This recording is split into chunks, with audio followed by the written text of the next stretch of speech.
or underreported. Insecurity here is basically a product of poverty. But not anymore. As the platform on radio steps in to fill the missing links on events, issues, and personalities in the news. I'm not afraid of anybody. The platform on radio serves only the hottest topics and trending issues. Only on Today 95.1 FM. 95.1 FM. Port Harcourt. Weekdays, 4 p.m. Get on the platform on radio and be served.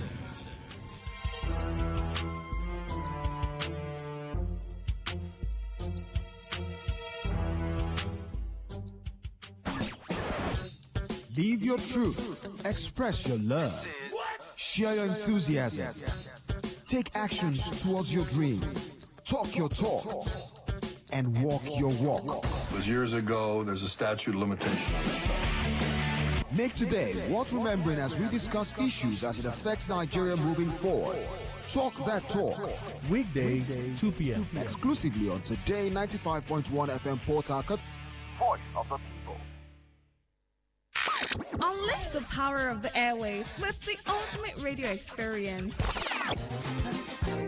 Tune in to Today 95.1 FM, the voice of the people. Don't just listen, immerse yourself.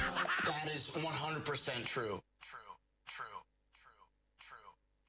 My name na Joe, and I get pistantrophobia. Pista for short. This one me say, I dey fear to trust anybody. Like trust issue. For person like me, it dey hard me to pick insurance partner. Now so my chiquito tell me say, Oga, stop this your fear and move to Health Insurance. Hey, now so I tell you start to go test her. Hey, what? Did it sweet my body reach grand oh? Now then, I don't deal with since then oh.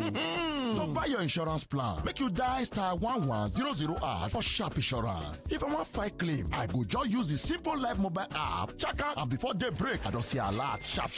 Not be able the sweet part be that safe oh. I dey enjoy better discount from hotels, spas, and other jollification places where get their reward program.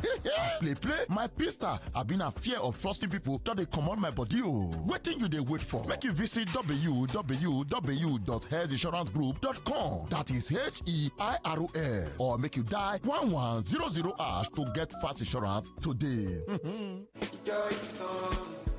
My people, if you never hear about this one, I beg pack well make I gist you small. Now Lambert Swiss Global Services Limited, we all carry better land come your domot like this. The New Hope Global Estates for Elele, Port Harcourt City. Just check them. 2 minutes from Harcourt White Polytechnic, 5 minutes from Madonna University, 8 minutes from Harvard Midway University, and only 10 minutes drive from Port Harcourt International Airport. This land now 100% dry land. You fit use and build your house or even start agro cluster business. Now your choice. So promo price now just 550,000 naira per plot, and if you buy 4 plots, then go dash you 1 plot free. Instant allocation. You go collect free deed of conveyance, survey plan, and even enjoy free inspection. You know waiting? No bush entry, no agent fee wahala. Now direct better deal from Lambert Swiss Global Services Limited. Carry your phone now. Make you call your phone number 0803-528-1205 or 0708-253-0000 or Wakago Kings Plaza, Port Harcourt Owerri Road, Elele, Ikwere Local Government Area, Rivers State. Make you no hear them from another person mouth later. Oh.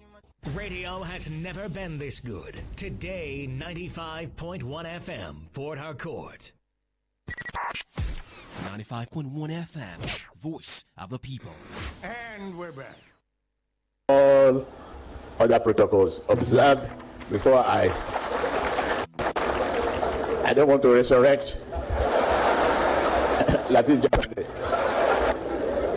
It is with profound, deep sense of honor and deep respect that I address you this morning at the opening ceremony of the 2025 All Nigerian Judges Conference of the Superior Courts.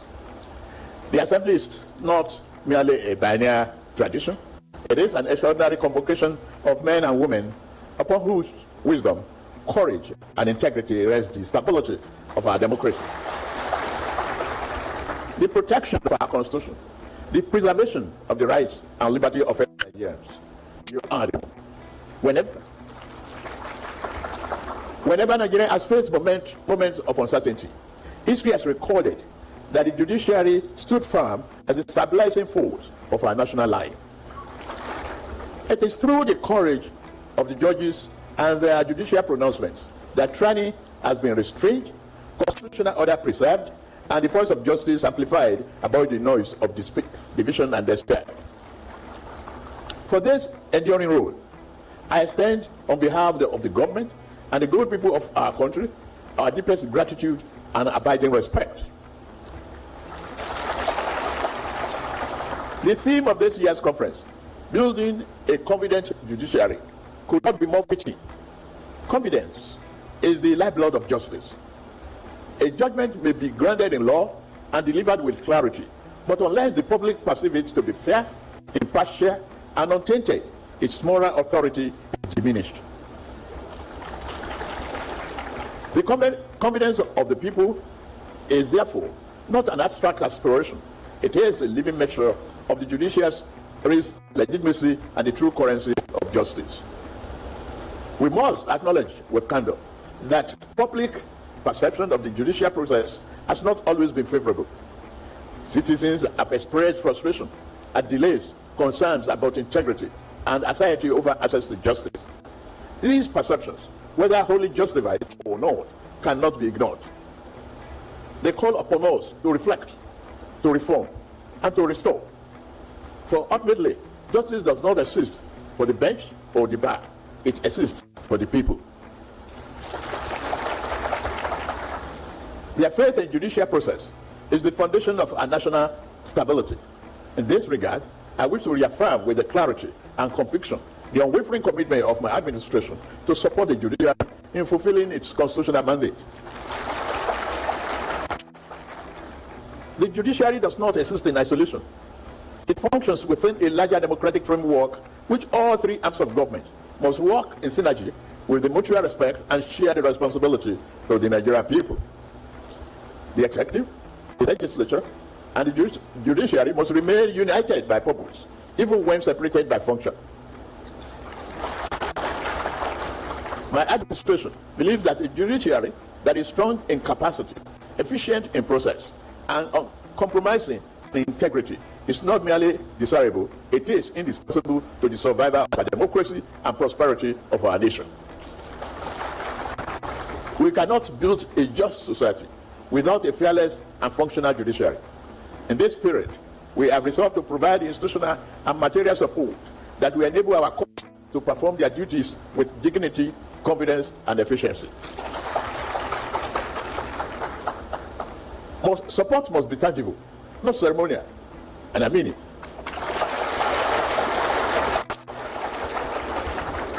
It must translate into improved working conditions,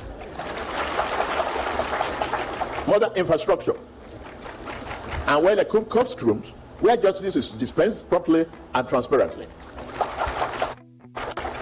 Our court must no longer be places where cases languish for years. They must become beacons of efficiency, where disputes are resolved swiftly and where litigants depart with renewed confidence in the rule of law. The modernization of judicial infrastructure remains a central priority.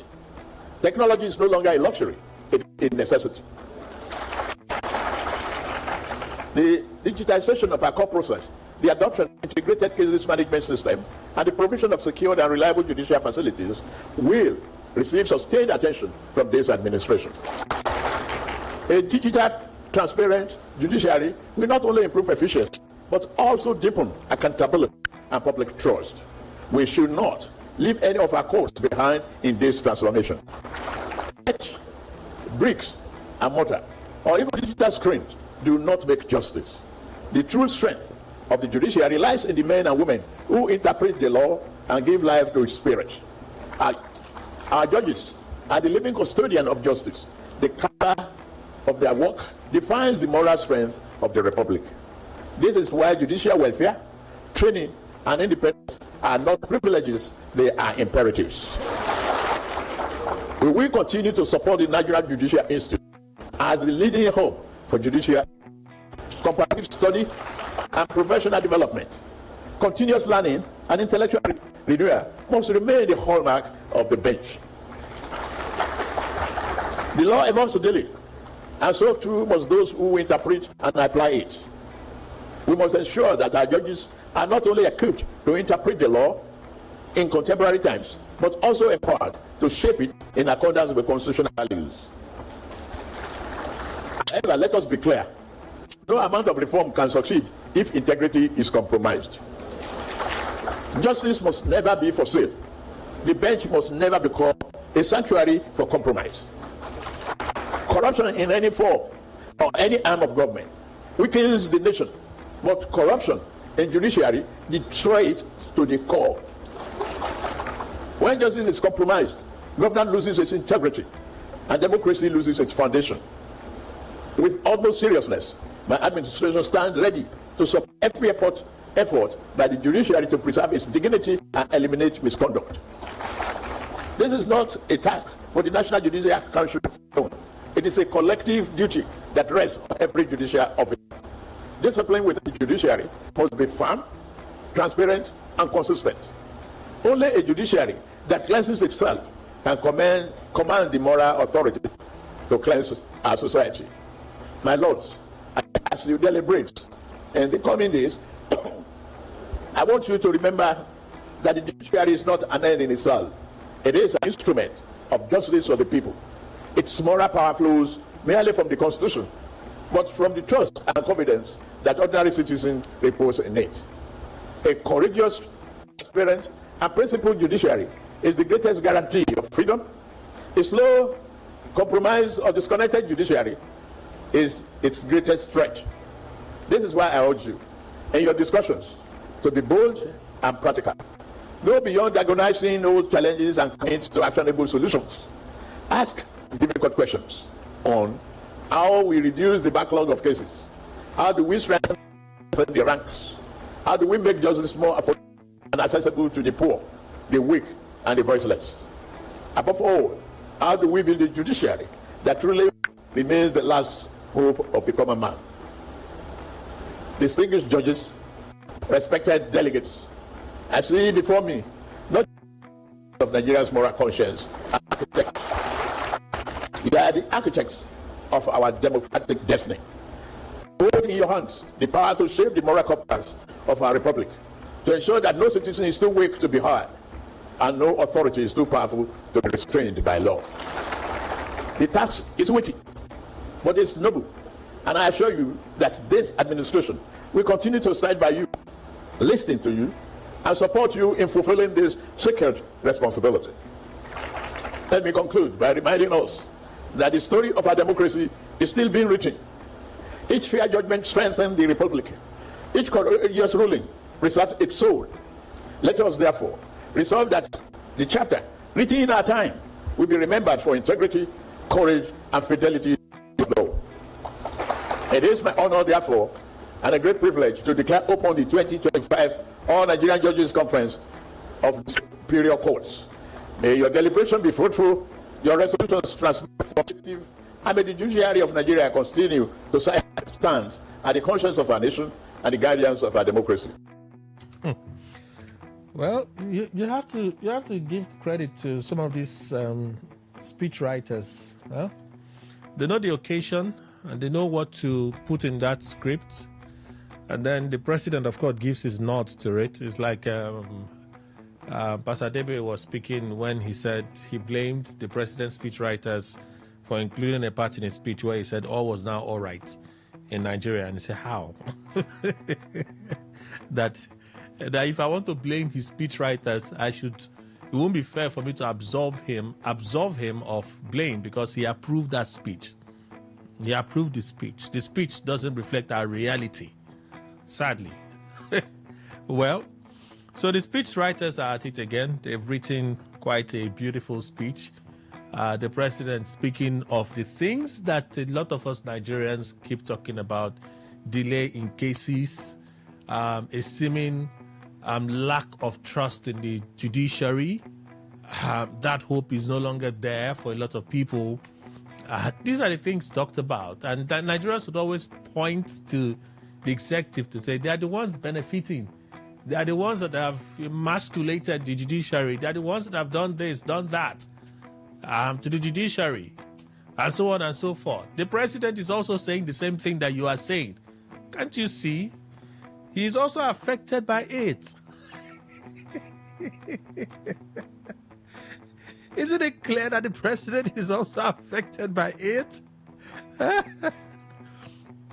So, one of the many things he said, a compromised judiciary threatens democracy. Tinubu tells judges. So I asked the question, do you take the messenger as serious? Do you take the messenger? Not the message, because we all agree these are the things that a lot of us complain about. The president is now speaking of the same things even as the president. So, do you take the messenger as serious? That's the question for opinion poll. I would like to get your reaction. So we listened to some other things before we went on set of commercial break. So first one, ADC opens the national headquarters in Abuja. They had to, excuse me, some clarifications were needed because same facility was used by Atiku for his campaign. So the rumor was, well, has Atiku not donated this to the ADC at this point? So Malam Abdullahi Bolaji was clarifying on some of those things, and he talked about Obi and El-Rufai joining the ADC officially. He says the process is ongoing. I guess what will be news, what will actually be news is when they join officially. That's when it will be news. For now, they can give all the excuse that they want. Atiku was absent at that event. Peter Obi was absent at that event, but Rotimi Amechi was there. El-Rufai was there at the opening of the ADC secretariat in Abuja. So we listen to the National Public Secretary of the ADC, Malam Abdullahi, speak there. PDP National Chairman was at the FCT Police Command. He went to complain and tell them that the other group, they want to gain access into our Wadata house. We want to go to Wadata house. So we have come to tell you people, so you open the gate for us to enter Wadata house, and then you close the gates from them so that they won't gain access into Wadata house. You understand, right? Aha. So perhaps the movie just is set. So we listen to the national chairman of the PDP, Turaki, the senior advocate of Nigeria, speak when he led members of his NWC to the FCT command of the Nigeria Police Force. Lateef Fagbemi, senior advocate of Nigeria, Attorney General of the Federation and Minister of Justice, insists that there is no religious genocide in Nigeria. And then Governor Bala Mohammed was clarifying on the suspension as announced by the PDP. Of course, there was the motion moved by Bode George. And then when it was passed to a vote, the voice vote had it that yes, they should be expelled, and they were announced to be expelled. He says it was a necessary action to be taken. So I'll take you through what the papers have for us today. We still have a number of stories to go through. We'll see how fast we can do this this morning. So one more time is a newspaper review segment this Tuesday, November 18, 2025. Let's begin. Today is World Day for the prevention of and healing from child sexual exploitation, abuse, and violence. The theme is prevention, protection, and healing. Globally, countless young individuals are victims of sexual misconduct and exploitation. Such violations are pervasive, cutting across all nations and societal strata. Children, especially girls, are at a greater risk of experiencing forced sex and sexual exploitation, abuse, and violence, including both online and offline, and it's also a common situation during armed conflicts. In the global context of multiple challenges, the aftermath of COVID-19 pandemic, conflicts, climate change, and disasters, the inadequate action or measures to address the root causes, such as rising inequalities, deepening poverty, and structural discrimination on intersecting grounds, continue to exacerbate the situations that expose children to exploitation, abuse, and violence. Child victims and survivors of such crimes can face long-lasting negative impacts on their physical, mental, and sexual health, as well as their development. Such trauma on children may even amount to torture and other cruel, inhuman, and degrading treatment. Many victims and survivors never disclose or even seek justice, rehabilitation, or support because of the shame. For many victims, the survivors, their child abuse experience affects their physical and mental health and well-being, and sometimes there are lifelong consequences. Very true. So let's begin with Daily Post this morning.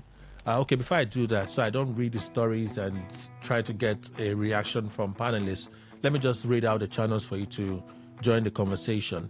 0810-9510951. Again, 0810-9510951. So this number you can call when the phone lines are open a little later. All right? 0701-9339-962. 0701-9339-962. So you can use this to send us a message. Normal text message, text via WhatsApp, a voice message via WhatsApp. Please limit it to 60 seconds. Your voice message via WhatsApp, limited to 60 seconds. All right, so that's your plug. On Facebook, we have Post for Opinion Poll. I already told you what Opinion Poll is. I like your reaction to it. Post for Opinion Poll and the General Post. The General Post has the links to the stories. So if you've been to our Facebook account, you will see that we have a number of stories that I have to gallop through this morning. So Facebook, Today951.1fm. Facebook, Today951.1fm. Whereas on X, it's Today FM 951. On X, it's Today FM 951. There we have posts for just Opinion Poll. All right, just to remind you, we stream live on YouTube, so you can watch us live. Today951.1fm, Today951.1fm. Whereas on our website, you can stream. All right, you can just listen via our website at todayfmlive.com. Todayfmlive.com. So let's begin. We talked about this yesterday. It's only necessary that we'll give you an update on it. Daily Post. 2026 World Cup qualifier playoff. Shell U-turns over voodoo accusations against DR Congo. Super Eagles head coach Eric Shell has apologized to players and officials of the Democratic Republic of Congo after he made allegations of voodoo. Quote here, football is all about emotions. He posted on his Instagram story. After the match, I reacted hotly to an altercation with a member of the DRC staff trying to come into my technical area. I have never wanted to target the Congolese people or their staff, which I respect. Disappointed in our elimination, but proud of my players. Congratulations, Congo, which was the best. Their audience showed great fervor, just like ours. Moving forward together for what's next. So perhaps a veiled apology, yeah? Let us move on. Turaki-led PDP holds inaugural meeting today. So we listened to the national chairman of the PDP. They are set for a meeting today. Yesterday, I did announce on the show that the Wike faction, equally, they've announced a meeting today. That's the showdown that's supposed to happen at the Wadata Plaza. Who would they give access? Or maybe they won't give access to anyone. So that's pretty much what this story is about. So the link is there. You want to read it, fine. But we'll listen to the national chairman of the PDP speak on it. And I've also just mentioned to you that the other group, which I don't know who is the chairman and the rest of them, I have no clue. But they've also announced that they're going to have their own meeting today. So let's see what happens. Why Nigerian marketers cut fuel price? Dangote Refinery. I'm not sure why this is important, but maybe they feel that the credit is not being given to them. So Dangote Refinery has explained that the recent drop in the pump price of premium motor spirit, popularly what we call petrol, by Nigerian petroleum products marketers nationwide is linked to Dangote Refinery. The company in a statement on Monday clarifies that the fuel price reduction was not due to recent suspension of the 15% import duty tariff by the federal government. It seemed very unlikely. That announcement was made on Friday. I know Dangote had announced a reduction in the pump price of fuel some 2 weeks ago. But we didn't see it, at least at the stations I drove through, we didn't see it effect on their price board. We didn't quite see it. So I'm even wondering, this thing, has it even taken effect? Because fuel is still selling between 910 to 920, 935. That's what petrol is. Now, how much do they buy petrol? No be joke. 900 and something naira. No be joke. No be joke. And but the company in a statement on Monday clarified that fuel price reduction is not due to the recent suspension of the 50% import duty tariff by the federal government. The 655,000 barrel refinery stressed that the recent fuel price drop is due to its gantry price cut, from 8 to 828 naira per litre from 877 naira per litre. That's pretty much the story. So let's leave it. Huh? I'll allow you to read. So while we're still dealing with this hike in price, inflation has dropped to 16%. Nigeria's inflation rate drops to, for the 7th consecutive time in October, inflation has dropped again.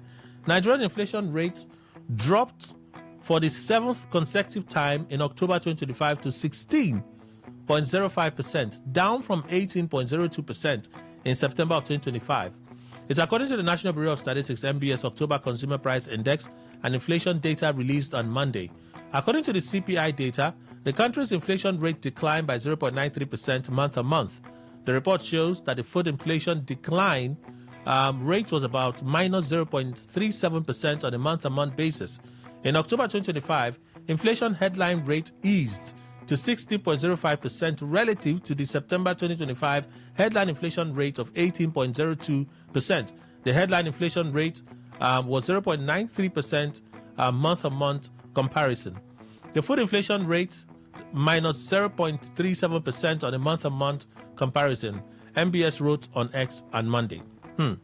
Tribune, Tinubu to judges, corruption in judiciary destroys nation. You see, the things that we've been crying, all the things we've been crying. Tinubu is crying the same thing. The guy is also crying the same thing. That's why I asked the question.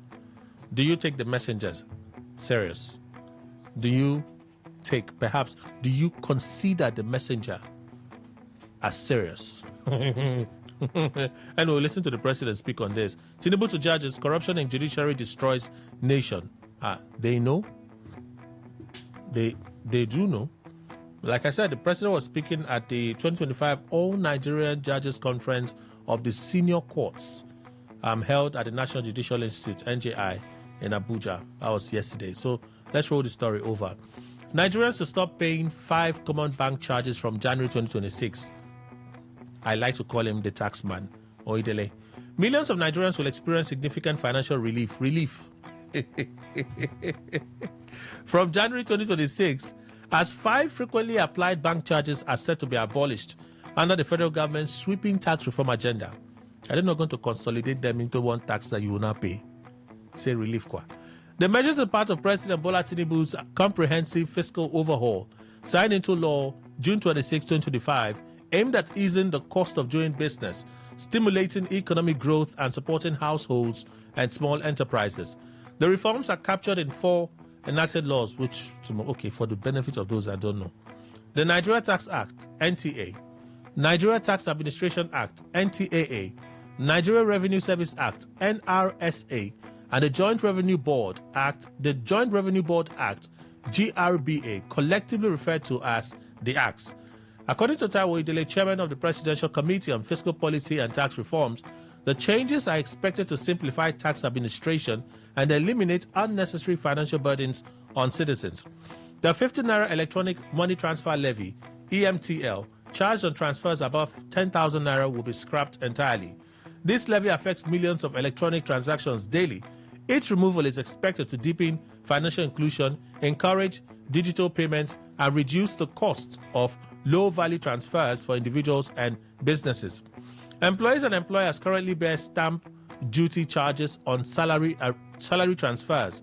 From January 2026, these charges will no longer apply, allowing workers to receive full salaries while reducing administrative costs for businesses, especially small and medium-sized enterprises. Investors in treasury bills, government bonds, and shares currently pay stamp duties on their transactions. These will be abolished, making capital market investment more affordable and encouraging wider participation among Nigerians. Beyond transactional duties, stamp charges on documents used for processing stock or share transfers will be removed. It also simplifies investment documentation and reduces compliance costs for capital market operators. There are 50 Naira charge on transfers between accounts within the same bank will be discontinued.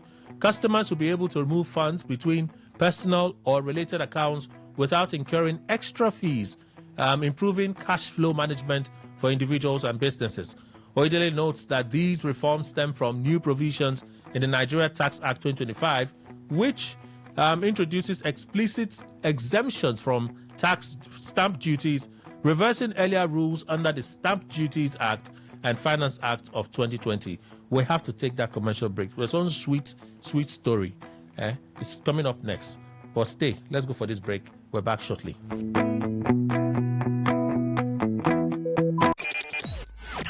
Talk radio. I listen to a lot of talk radio. 95.1 FM. My name na Joe, and I get pistatrophobia. Pista for short.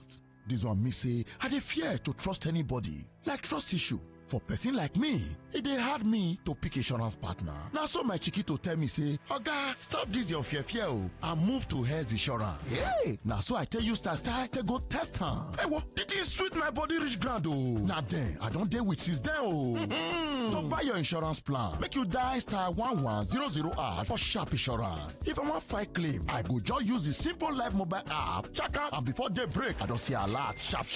Not be able the sweet part be that safe oh. I dey enjoy better discount from hotels, spas, and other jollification places where get their reward program.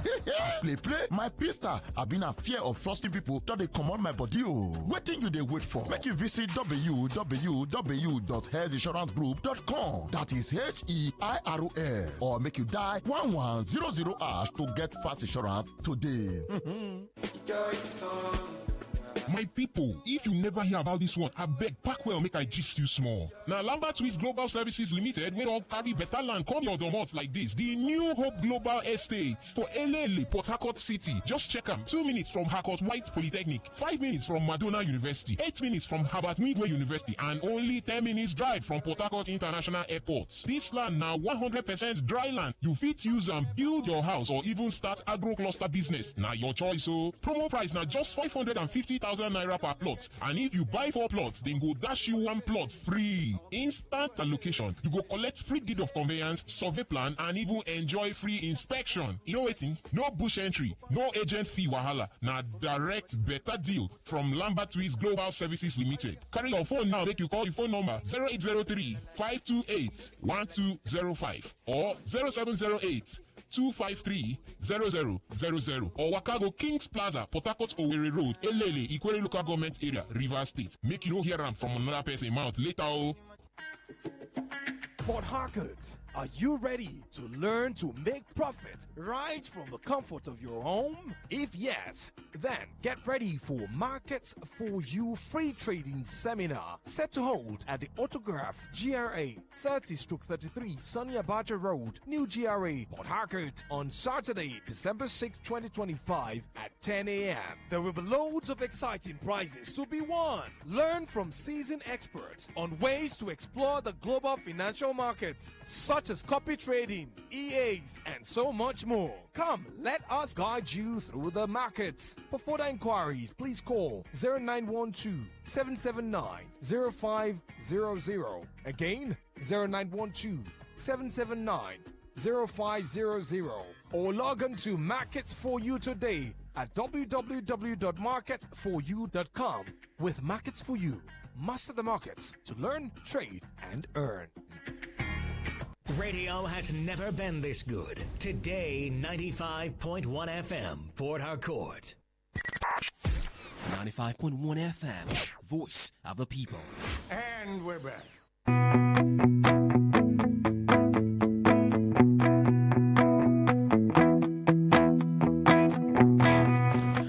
All right, thank you all for staying with us. Let's continue our read this morning. Fayose attacks Obasanjo in thank you notes to ex-president. I see, when I read it yesterday, I was like, I don't understand. I thought they just reconciled at Fayose's birthday. See, Obasanjo was at Fayose's birthday. He was the special guest. He took over 20 minutes talking about Fayose, fight war, no fight war. Somewhere in Yoruba, somewhere in English. Fayose and his wife, they stood on the podium. I'm like, you never to talk. I watched it. I watched it. I'm not a fan of Ayodele Fayose, but I watched it because I find gist. I watched it.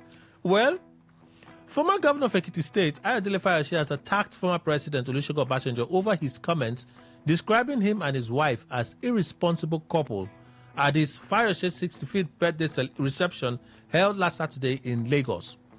Fayose, in a thank you message sent to Obasanjo, which was made available to newsmen in a statement issued on Monday by Obasanjo's special assistant on media, Kehinde Akiyemi, said the former president's remarks at the ceremony was least expected from a man of Obasanjo's age.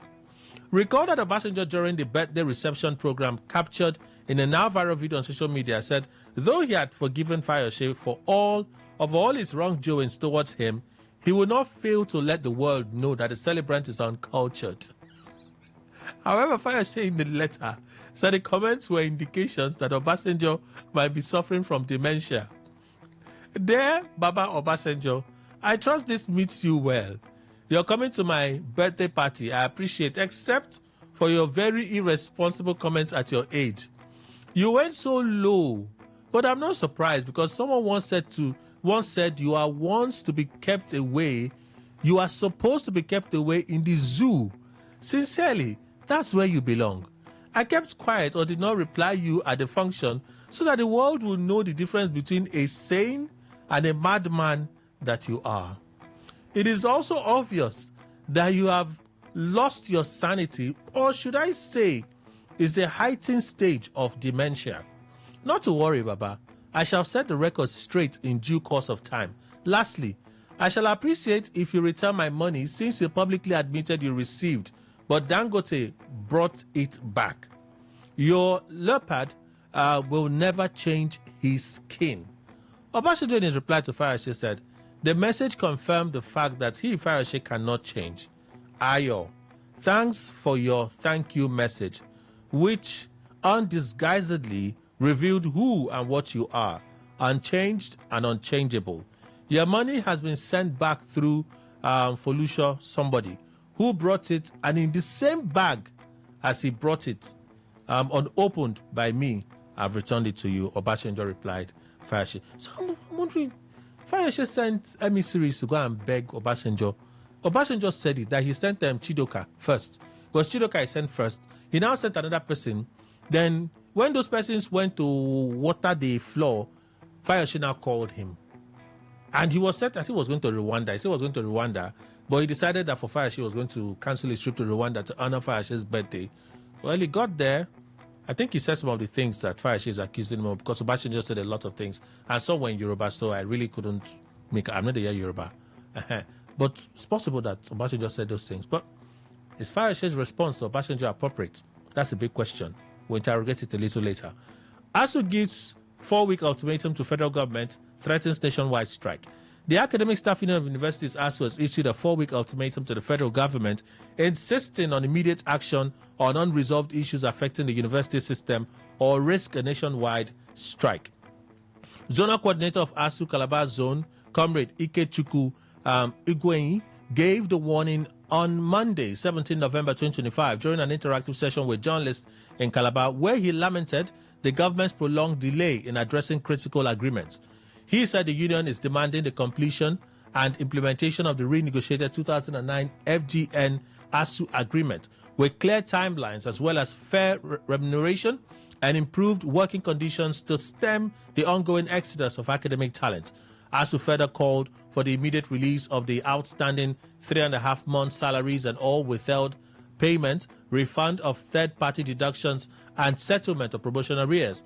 The union also urged the government to pay the outstanding 25 to 35% wage awards with consequential adjustments, increase budgetary allocation to education, and ensure sustainable funding of public universities. The union accused the government of undermining university autonomy through policy impositions and demanded a strict adherence to laws governing the system. The cable, remember in Difon, yeah? Unical's Cyril Indifon jailed 5 years for sexual harassment. Cyril Indifon, suspended law faculty dean at the University of Calabar, Unical, has been sentenced to 5 years imprisonment without an option of fine. James Omotosho, presiding judge in the case, handed down the sentence at the Federal High Court in Abuja on Monday. In 2023, Indifon was removed as a Unical dean over alleged abuse of office and sexual harassment with female students as victims. Independent Corrupt Practices and Other Related Offences Commission, ICPC, had charged Indifon alongside his co-defendant, Sani Ayaun. Counts 1 and 2 of 4 accused Indifon of sexually harassing some female students of the school. The ICP said Indifon, while serving as a dean at Unical, asked a female diploma student identified as TKJ to send him pornographic, indecent, and obscene photographs of herself through instant messaging. He was also accused of having on different occasions asked TKJ to give him a blowjob, which is oral sex. as an exchange for gaining admission to law. Count 3 said Ayanwu, who was earlier a member of Indifon's team of lawyers, attempted to influence the course of justice by threatening a prosecution witness to discourage her from cooperating with the ICPC. In March 2024, Indifon prayed the court to squash the criminal charges against him, but the judge on Monday held that the ICPC proved the evidence in counts 1 and 2 beyond a reasonable doubt. Omotoso sentenced Indifon to 2-year jail term in count 1 and 5-year jail term in count 2, which must run concurrently. The judge discharged and acquitted Ayamu of the charge against him. He held that the ICPC was unable to link the offences in counts 3 and 4, in which Ayamu's name appeared, to Indifon. He observed that Indifon was unable to controvert the evidence that he unduly pressured TKJ to perform sexual acts. The victim was desirous of being admitted into the university, and the first defendant was in a position to help her. Being the dean and the diploma course is under his supervision, the instances of undue advantage are so many. The first defendant abused his office. Omotoso said the court observed that the first defendant sees that the first defendant is not a witness of truth and cannot be believed to be by any reasonable court. The judge said, being a first-time offender, he was minded to temper justice with mercy, as prayed by Indifon and his lawyer.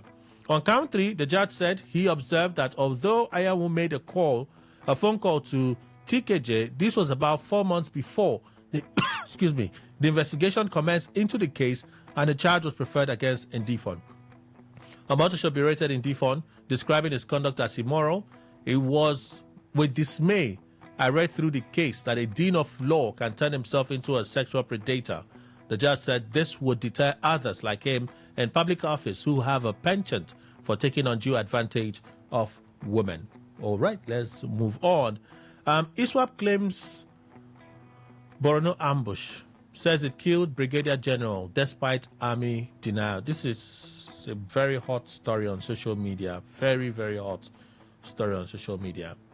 Islamic State West Africa Province ISWAP fighters say they have killed M. Uba, Brigadier General, following the ambush of a convoy of soldiers and operatives of the Civilian Joint Task Force, CJTF, in Borno State. The terrorists ambushed the troops on Friday in Damboa Road along Wajiroko in Borno when they were transporting some military equipment. ISWAP fighters reportedly opened fire on the military convoy along the road, an incident that led to a gun duel between the troops and the insurgents. At least 70 military motorcycles were used by ISWAP fighters, while 2 CJTF operatives and 2 soldiers were killed during the gun battle. Following the ambush, there were reports that Uba had been abducted by the insurgents. However, Onyechi Anele, army spokesperson, denied the reports on Saturday, insisting that Brigadier General battled the insurgents' ambush with superior firepower, forcing them to withdraw in disarray and abandon their mission. She said Uba led the troops back to the military base, adding that during the gun duel, the 2 CJTF operatives and 2 soldiers were killed. Uba was also reported to have released a video statement confirming he was alive, unharmed and fully in command. However, Reuters reports that the terrorist group executed the military general after he was captured. Reuters, quoting a statement posted on its Amak propaganda channel, said ISWAP claimed responsibility for the ambush. I've also seen a video shared by ISWAP where they confirmed the killing of the soldiers and the subsequent abduction of the general and his death. I've seen that video and I was disgusted that somebody literally was sharing it on social media. I said, okay, if they've not shared it, I wouldn't have seen it. But I feel like it's also helping to push the message of these terrorist people. Tinubu orders swift rescue of abducted Kebbi schoolgirls. Mohammed Idris, Minister of Information and National Orientation, says President Bola Tinubu has ordered the swift rescue of the female students abducted from Government Girls Secondary School in Maga, Kebbi State. The gunmen attacked the school on Monday morning and kidnapped 25 female students during the raid. Nafiu, the police spokesperson in Kebbi, said Hassan Makuku, the school's vice principal, lost his life during the attack, while Ali Shehu, a security guard, sustained gunshot injuries to his right hand. Reacting to the development in a statement, Idris said Tinubu Tinubu has condemned the attack and reaffirmed the federal government's commitment to protecting all Nigerians, especially school children. President Tinubu has reiterated that protecting every Nigerian, especially school children, remains a solemn responsibility of the state. The government condemns all reprehensible attack on innocent students and the killing of school officials who were carrying out their noble duty. Our security and intelligence agencies have been issued clear directives to locate, rescue, and safely return the students and to ensure that the perpetrators face justice. The federal government will not relent until this objective is achieved. We assure Nigerians that strengthening internal security remains a top priority. The federal government is recalibrating the nation's military, policing, and intelligence capabilities to more effectively prevent these attacks and respond with greater speed and precision whenever threats arise. Nigeria is also reinforcing cooperation with regional partners through ECOWAS, the African Union, and the Multinational Joint Task Force, MNJTF, to secure our borders and disrupt terrorist and criminal networks. We urge the public to remain calm and confident as security forces work around the clock to resolve the matter. PDP ADC faults federal government over Kebbi school attack. Say insecurity now Nigeria's daily reality. That's an interesting read. I'll leave it for you to go through it. So your role model was involved in the fight yesterday. No, it's more inside aeroplane. On our role model. Anything they talk, he's the best man. He's the best man. He's our hero. We must see the fight. He leave his seat, go drag the other one from his seat. They blow him. I see the video. I said, choice, see their role model. One of them came for me this morning. I said, it's not your role model. United Nigeria says VDM, Mr. Jollof were deboarded after altercation. One white guy, blessed in India, and just a shift, and no extend the popori channel. I say, what the? See disgrace. United Nigeria Airlines has confirmed an altercation involving Martins Vincent Osei, a social media activist popularly known as Very Dark Man, VDM, and Freedom Asekboyi, a comedian known as Mr. Jollof. In a statement, Chibike Uloka, the airline's public relations officer, says the incident occurred during the boarding of flights that should start at Asaba International Airport on Monday. Uloka said the crew acted immediately and professionally in line with global aviation safety protocols to de-escalate the situation. Both passengers were deboarded without delay in ensuring the safety, comfort, and security of all other passengers and crew members. They were subsequently handed over to airport security for further investigation. After all standard procedures were complete, the flight departed safely while the passengers involved in the altercation were still with the authorities. Let's move on. Fubara peace fully restored in Rivers. Political crisis caused temporary disruption. Our story nearly finished. Similarly, Fubara, governor of Rivers State, says the political crisis recorded in the state months ago caused a temporary disruption, noting that peace has been fully restored.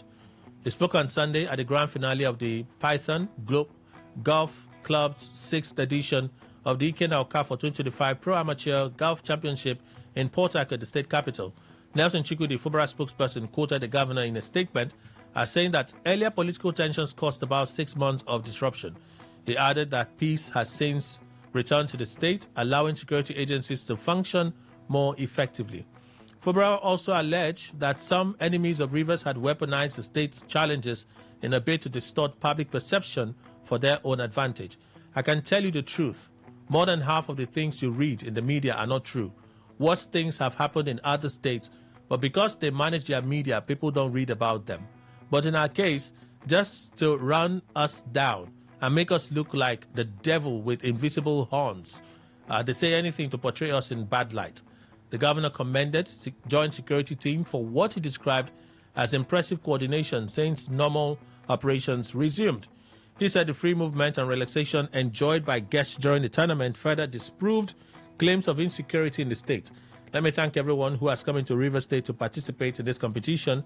Your presence signifies only one thing, that Rivers State is safe, contrary to what we hear, what we read, and how our state is being presented in the media.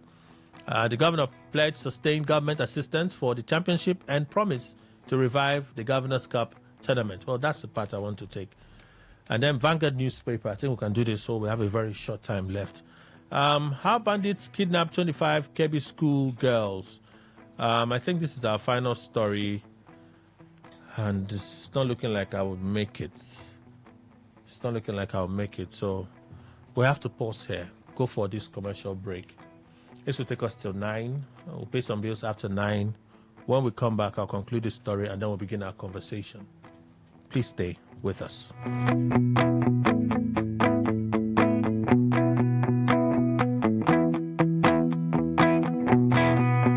Please listen to this infomercial. Explore endless opportunities with the exclusive UNICEF Scholarship Program. Choose from a wide range of British universities. Study online. Balance education with family and career growth. With UNICEF, you can. With UNICEF, you can. Hello, everyone, and welcome to the program. I'm your host, Captain Smart.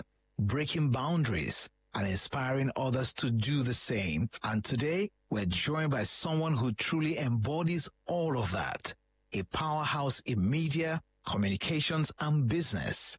A journalist, and I must say an award-winning journalist. A CEO, an author, and also a mother. I'm talking about no other person than the legendary Kikelomo Atandao.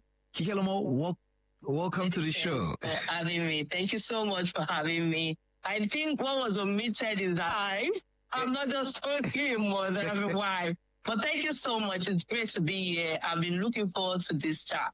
Yes, and I must add, a hard-working wife as well. Welcome to the show. Welcome to the show. Now, many of our listeners know you from television, how you grace the television screens. They know you from business forums and, of course, your own show talking about Real Talk with Kike. But for those who don't, how do you really describe yourself, Kike? Thank you again for the question. I'm not just on TV. People don't watch me on TV alone. I'm also on radio, Inspiration FM, family radio stations to be precise. But that's always a hard one for me to answer when people describe you with so many, adjectives. I know I wear many hats, but I would say I'm a person of passion, a change maker, a challenger of the status quo, an achiever. And that's why I never stop following my dreams, not only to be one of the best at what I do, but to leave my mark on society. I mentor, I inspire young people to do the same by creating platforms for real conversation that foster development. I'm an advocate of advancement of education, of achievement, and that's what truly drives. Wow, that's really huge. So, Kike, education has clearly been important throughout your journey because you couldn't be where you are today without proper education. Tell us now, what led you to choose UNICEF for your studies? A few years ago, while juggling major projects, managing teams, school runs, and the daily hustle of Lagos traffic, we know how it is in Lagos, Nigeria.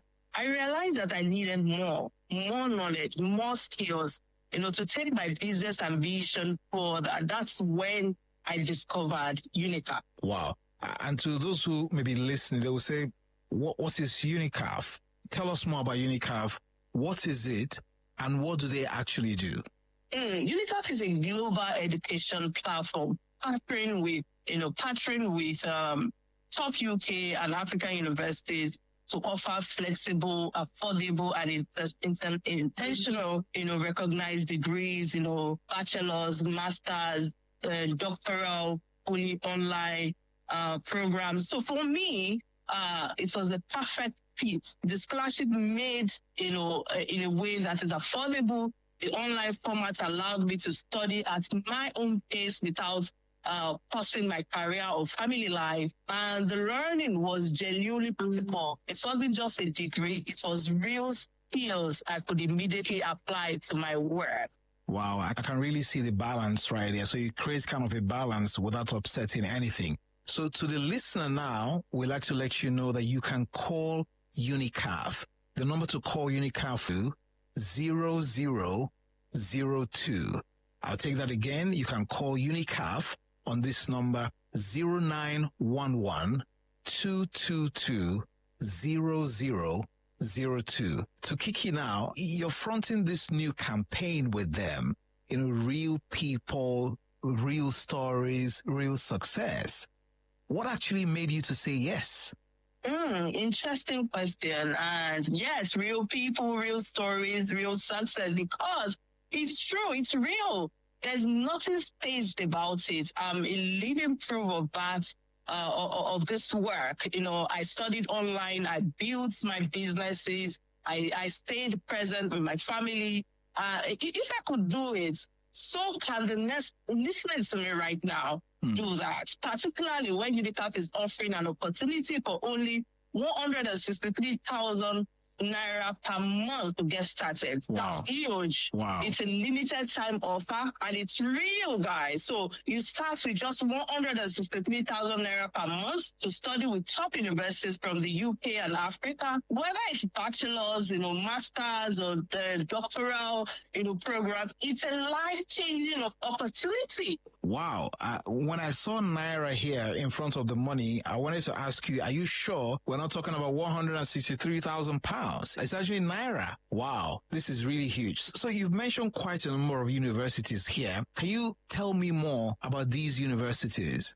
So there's this University of East London, Liverpool, John Moores University, University of Suffolk. I hope that's the right pronunciation. And all in the UK and in Africa. These are two campuses, UNICAF University in Zambia and UNICAF University in Malawi. So I'm wondering, why would you not want to actually jump at this opportunity right in your place with all the numbers of schools right in front of you? Wow. I would like to say to the listener again, stop wondering, get on the telephone and call the number now, 0911-222-0002. The number again to call to make inquiries on how you can get on board, 0911-222-0002. And now let me get back to you, Kike. It's not just for people in the media, right? No, not at all. UNICAF offers, degrees in business, education, marketing, tech, public health, law, you name it. Whether you're climbing the ladder or switching careers or just starting out, there is something for you. I urge you, listeners, to check them out. It will be of added value to your growth. Wow. While you were talking earlier, Kike, you also mentioned mentorship in your responses. Why is that so important to you? Because someone once opened a door for me, and now I want to keep the door open for others. I'm paying it forward, just like the movie. I've mentored young women who thought success was out of reach, and now they are thriving. And paying it forward, education is the key to ask. Once you have that, no one can take it away from you. Absolutely. I want to agree with you 100%. Now, Kike, I know you're very passionate about supporting other women. You've been at the forefront of that campaign. What's your take on the rise of women entrepreneurs in Nigeria and, of course, across Africa? It's very inspiring, if I must say. We're seeing more women stepping into leadership, launching businesses, and taking control of their future. But we still face barriers, let's keep it real. Funding, access to education, even cultural expectation. That's why I always encourage women to invest in themselves first. Education is power. And with platforms like UNICAF, we now have real affordable access to that power. The more equipped we have as women, the more unstoppable we become. You've spoken like a true leader that you are. Thumbs up to you. So, Kike, what would you say to someone who's listening right now and who's thinking, this sounds amazing, but I'm not sure I can do it? What exactly would you be saying to that person? Never say you cannot do it. I would say don't wait for the perfect moment. Take that step. You don't have to quit your job or neglect your family. You can build your future while living your life. I did it. I'm a living proof of that. Thousands of other Nigerians have done it. With an offer like this, 163,000 naira per month to start, What's stopping you? Wow. Kike, you've been into a lot of things. You've achieved quite a lot, and you're not even stopping. You're still craving to achieve more. So let me ask you now, what's next for you, Kike? Well, let me start by saying more learning, more impact. I want to keep building platforms for women, keep growing my businesses, and maybe write another book. You just never know. And this time around, I think I'm just going to be writing on, finding true love now. I think that's the next thing for me. I'll read that book. So, but let's see how it goes, but I'm writing book on pain to purpose, being loved correctly through the storms. Yeah.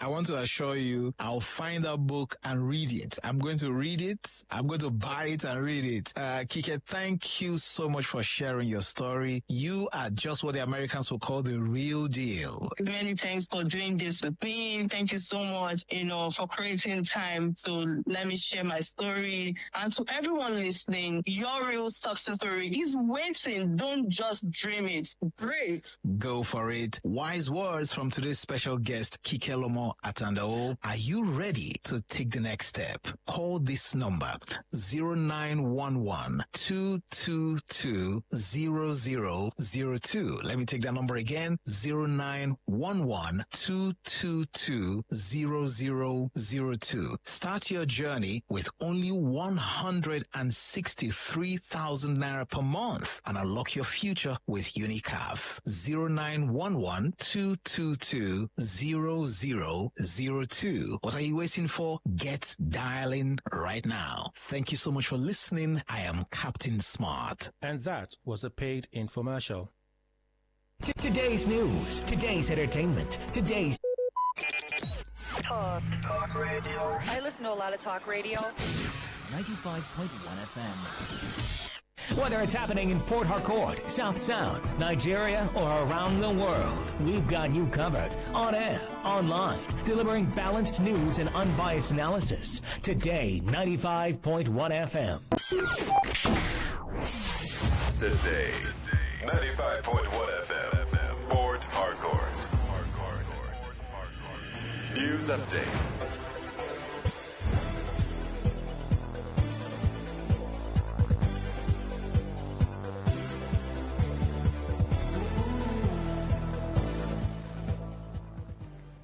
Good morning. Here's the news update on Today 95.1 Call Emmanuel. President worldwide.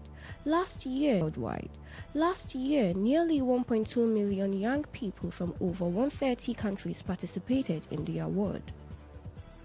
Meanwhile, the federal government has opened the application portal for the Student Venture Capital Grant (SVCG), a scheme that provides up to 50 million naira in equity-free funding for student-led ventures. The announcement was made in a statement by Director of Press and Public Relations at the Federal Folashade. According to the statement, the Minister of Education, Sunji Alosa, said the initiate innovations within tertiary institutions. The ministry stated that the grant specifically targets innovations in science, technology, engineering, mathematics, and medical sciences, STEM. The SVCG, also known as the STEM Up Grant, was first announced in July and formally commenced on August 2. It is open to full-time undergraduate students in 300 level and above across accredited Nigerian tertiary institutions.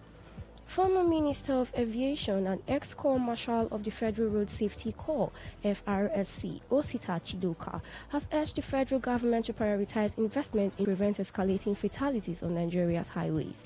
Chidoka issued the warning during U.S. President Donald Trump has issued a second pardon for Dan Wilson, a member of the far-right militia group Oath Keepers involved in the January 6, 2021 Capitol riots. Wilson, who had already received a pardon for his role in the riot on the day of Trump's January 21 inauguration, had separated being convicted for illegal possession of firearms at his Kentucky home. He was sentenced to 5 years in prison and was due for release in 2028.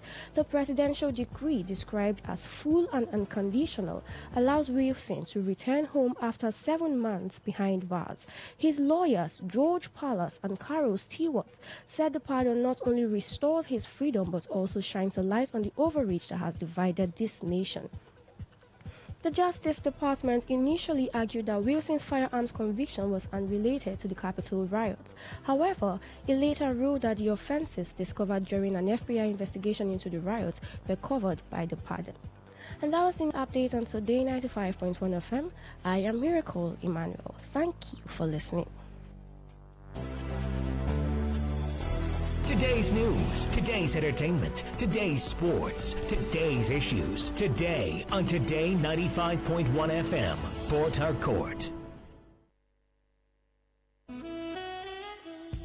Verberge Imperial Hotel. Experience luxury and comfort. Verberge Imperial Hotel is a hotel services provider in Port Harcourt. Our hotel offers a range of well-furnished rooms with modern facilities, ensuring comfortable stay for our accommodate over 500 guests, making us the ideal venue for conferences, seminars, weddings, etc. Our state-of-the-art facilities include 24 hours electricity supply, constant and steady internet services, CCTV cameras and security guards, trained professional personnel. We pose a conducive environment as our hotel is located in a quiet and peaceful environment perfect for relaxation and focus. Our location is at Bank Anthony Avenue off Ordnance Junction, Transamadi, Port Harcourt. Contact us today for inquiries, booking and reservation. Please call 0803-272-4646, 0906-557-0873. Delivering Imperial Hospitality Services at Verberg Imperial Hotel. Are you ready to elevate your tech skills and career?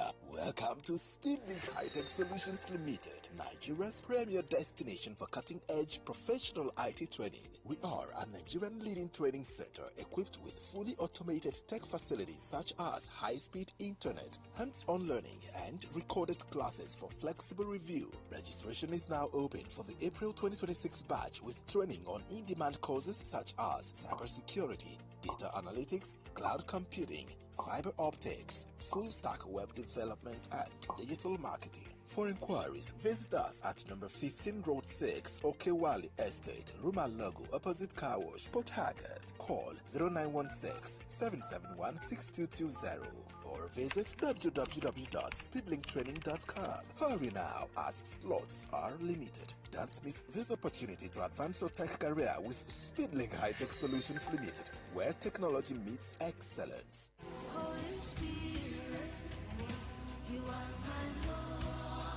Delighted Word Church International Lighthouse presents Word Feast Conference 2025. Theme: Fire for Revival, featuring the Word, Worship and Praise. Ministering Dr. Philip Mbazigwe, Pastor Adeniran Ibironke, Pastor George Ajayi, host Pastors Abiodun and Afolake Adegoke. Ministering in songs, Minister Confidence Amadi and Delighted Word Music Team. Date 21st to 23rd November 2025. Time Friday 6 p.m., Saturday 7 a.m., Sunday 8 a.m. The venue, Dorium Farm Road, Ruma Hollow Pipeline by KRC Junction, Port Harcourt, River State. Come, let's praise the Lord together.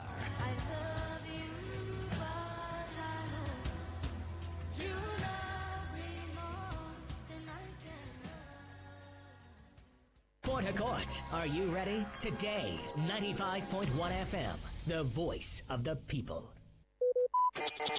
Talk radio. I listen to a lot of talk radio. 95.1 FM. Please listen to this infomercial. Hello, welcome to another power-packed episode of Raleigh Academy on Radio, proudly brought to you by Raleigh Academy. Well, Raleigh Academy has equipped thousands of Nigerians with tools and knowledge to thrive in online businesses, digital innovation, and e-trading. Today, we're diving into one of those, reshaping how the world earns and invests, the AI Gold Rush Megathon Conference. And with me in the studio are two incredible minds shaking up the digital finance space from Raleigh Academy. Well, my first guest is an online entrepreneur. She's a strategist and partnership lead at one of Nigeria's top brokerage firms, Princess Ewang. Princess, thanks for joining us today. Thank you so much. I'm super excited to be here today. Okay, my second guest is a professional e-trader and an online entrepreneur with Raleigh Academy. He trained at the London Business School and the London School of Business and Finance. He also attended the London Academy of Trading. He's a certified technical analyst, a certification he obtained from Cyprus, and has over 15 years of hands-on experience in financial trading. It's my pleasure to introduce my second guest, Michael Akinwale. Michael, thanks for joining us. Thank you so much. Beautiful time to be here, and a beautiful time. All right, so let's look at the topic before. What does that really mean? Yeah, I think I understand that. AI Gold Rush is actually like almost, it's not a new word, but it's actually a coined word, all right? And for those of us who might be hearing that for the first time, let me quickly break it down. And I'm going to be using history as a case study. In 1884, gold was actually discovered in the city of California in the U.S. Okay. All right? And when the gold was discovered, it changed everything for a lot of people. Everybody left what they were doing. They all rushed to California to actually go and get the gold. And guess what? A lot of people became very wealthy. All right? Not just people, even the American economy began to boom based on that gold that they discovered in California. So there was a gold rush. Okay. That's where that word gold rush came from. But now, we are not talking about the kind of gold we were rushing for that time. All right? There's a certain gold making people rich now, and that gold actually is what they call the AI, artificial intelligence. And that's why right now, it's not that kind of gold rush. What we have right now is AI gold rush. Wow, interesting. Now, let's look at the proofs that AI is the new gold rush, because it's one thing for you to say it, it's another thing to have proof to show. Absolutely. Let's run through some data, because data does not lie. And one of the greatest data we have right now is that in the last 6 months, 190,000 millionaires have emerged from this AI industry. 190 millionaires. And when I say millionaire, I'm not talking of somebody making $1 million naira. I'm talking about somebody making $1 million. And that's at least 1.5 billion naira right now. Wow. So in the last 6 months, 190,000 people have become millionaires in this AI world. That is actually 1,000 persons every day. All right? That will actually tell you something that's happening in the AI world now. Also is the fact that data has also shown in the next 5 years, more millionaires or more billionaires are going to be made from AI than the internet was able to produce in the last 20 years. All right? Okay. So while the internet was cleaners, AI Gold Rush is going to be creating trillionaires. But for the first time, human beings are going to be alive who are going to be worth over $1 trillion. All right? And you that are listening to me right now, I hope you are also planning to join them. And that's why I'm talking to you right now. You can actually join this Gold Rush and be one of the trillionaires that are going to be formed in the next 5 years. But let me also go to the area of prediction, because you see, in the business world, there's people that I call business prophets. Okay. For instance, I was in university where Bill Gates wrote a book titled Business at the Speed of Thought. In that book, Bill Gates said in the future, people will be able to communicate and transfer information at the speed at which they are thinking about it. And that's happening right now. Yeah. In the same way, the CEO of NVIDIA is the company that is powering AI now. The man's name is Jason. Jason was actually speaking, and he said that between this year, 2025, which is running up right now, and 2030, that means between 2026 and 2030, is going to be the greatest opportunity for ordinary people to actually create wealth. So if you're listening to me right now, you are wondering how to create wealth, I can tell you AI should be the place you're looking for. Because if you are not using AI, you are going to lose your business or you're going to lose your job to the person that's using AI. Actually, according to what Jason said, $2 trillion is going to be transferred from some other people in the next 5 years in this AI industry. So if you're listening to me right now, there's an AI gold rush. You need to plug in, and that's why Rally Academy is here. Okay, this is getting really, really interesting. Let's bring it home. What are some of the types of businesses powered by AI that Nigerians can take advantage of in this period? Well, I'm one to always tell you that any business can be powered by AI. Any business, especially if the business is online. Now, when AI is combined with a business, it makes it more smarter, it makes it faster, it makes it even easier and cheaper to run. And one of those businesses I've been able to start for myself using AI is none other but Shadow Pages. Or on the Instagram street, they call it Instagram automation, okay? Now, the way Shadow Page work is that it's a business that gives me an average of $5,000 monthly without doing much. And it's very simple. Now, these Shadow Pages are powered by AI completely, which means that AI does the posting, AI does the reply, AI even attracts followers. And trust me, I don't even need to be there constantly checking my phone and monitoring this business. Those are mundane tasks. And I can have multiple of these pages. Now, for example, if you want to start the AI Shadow Page, you can create a page that promotes skincare products, also a page that promotes business, motivation, healthy living, e-trading, so many things. And the most interesting part of it is that to start these Shadow Pages will cost you €0. And like I said earlier, smart Nigerians, if you know what's right, you will take advantage of this today. Okay, so practically every business can be AIized. Absolutely. Every business can be AIized. That's a new word, actually. AIized. Okay. But let me quickly run to another business I think people can do right now using AI that can make them some very good money. You know, when Princess was talking, she spoke about making $5,000, per month, which is something people can actually do. But let's go to another business, which is electronic trading, or we call e-trading, which is the buying and selling of financial instruments to make some profit. So in this business, you are trading currencies, commodities, and indices. And I'm going to be using a commodity, but we're talking about AI gold rush. So let me also use gold, Okay. which is a commodity that everybody knows, the same gold you wear as a jewelry. Now, this same gold is tradable online, all right? Now, the price of gold per ounce, beginning of this year, was about $2,500 per ounce of gold. And that's beginning of this year. Okay. Right now, the price of gold has moved to about $4,000 per gram of gold. Now, to those of us in the financial market, that's 15,000 points growth in the price of gold this year already. If you are trading at $10 per movement of gold, that's $150,000 you have made this year from gold. Wow. I don't think that's a bad income that somebody should like to make. And if you're trading at $1 per pip, you are looking at about $15,000, which is also manageable. But these are things you can actually do right now in the financial market. But let me now bring it home, where AI comes in. I had to go to London Academy of Trading to go and learn this. You know, Princess was talking about going to learn technical skills in those days. Yeah. But today, you don't need to go to London or go to any school. There is an AI tool that you can actually plug in your chart now, and it will tell you January this year, buy gold. Because by now, you have made some good profit from gold. Okay. That's actually where the AI comes in. And what it does is that it increases speed and precision, it reduces emotions, and then it can actually monitor the market 24 hours. So while you are sleeping, you're also generating some good income. And that's why I think there's an AI gold rush coming up. Everybody needs to plug in, and I can tell you, Rally Academy is actually creating the opportunity for you to do that right now. Okay, so Princess, let's look at how Nigerians can know the best AI tools to launch their business and take advantage of the AI gold rush. Well, that's why Rally Academy is having the AI Gold Rush Megaton Conference 26.0. Now, this is the biggest business conference across Nigeria, and it's going to be taking place at 10 major cities. We're going to be live at Lagos, Abuja, Port Harcourt, Ibadan, Benin, Warri, Akure, Abeokuta, Kaduna, and Uyo. Now, at this conference, you'll be getting the Smart AI Business Park, which is a full guide showing you at least 10 AI-powered business that you can start immediately from the comfort of your home and accelerate your finance. Also, there's going to be some ready-made template tools and also some resource that is worth over $1,000 that will be given to some individuals that will be present there. Also, we will be giving participants access to the e-Millionaire Digital Library, which is a lifetime access to premium ebook, training videos, and success templates on businesses, finance, and online trading, all in one digital vault. You can't afford to miss it.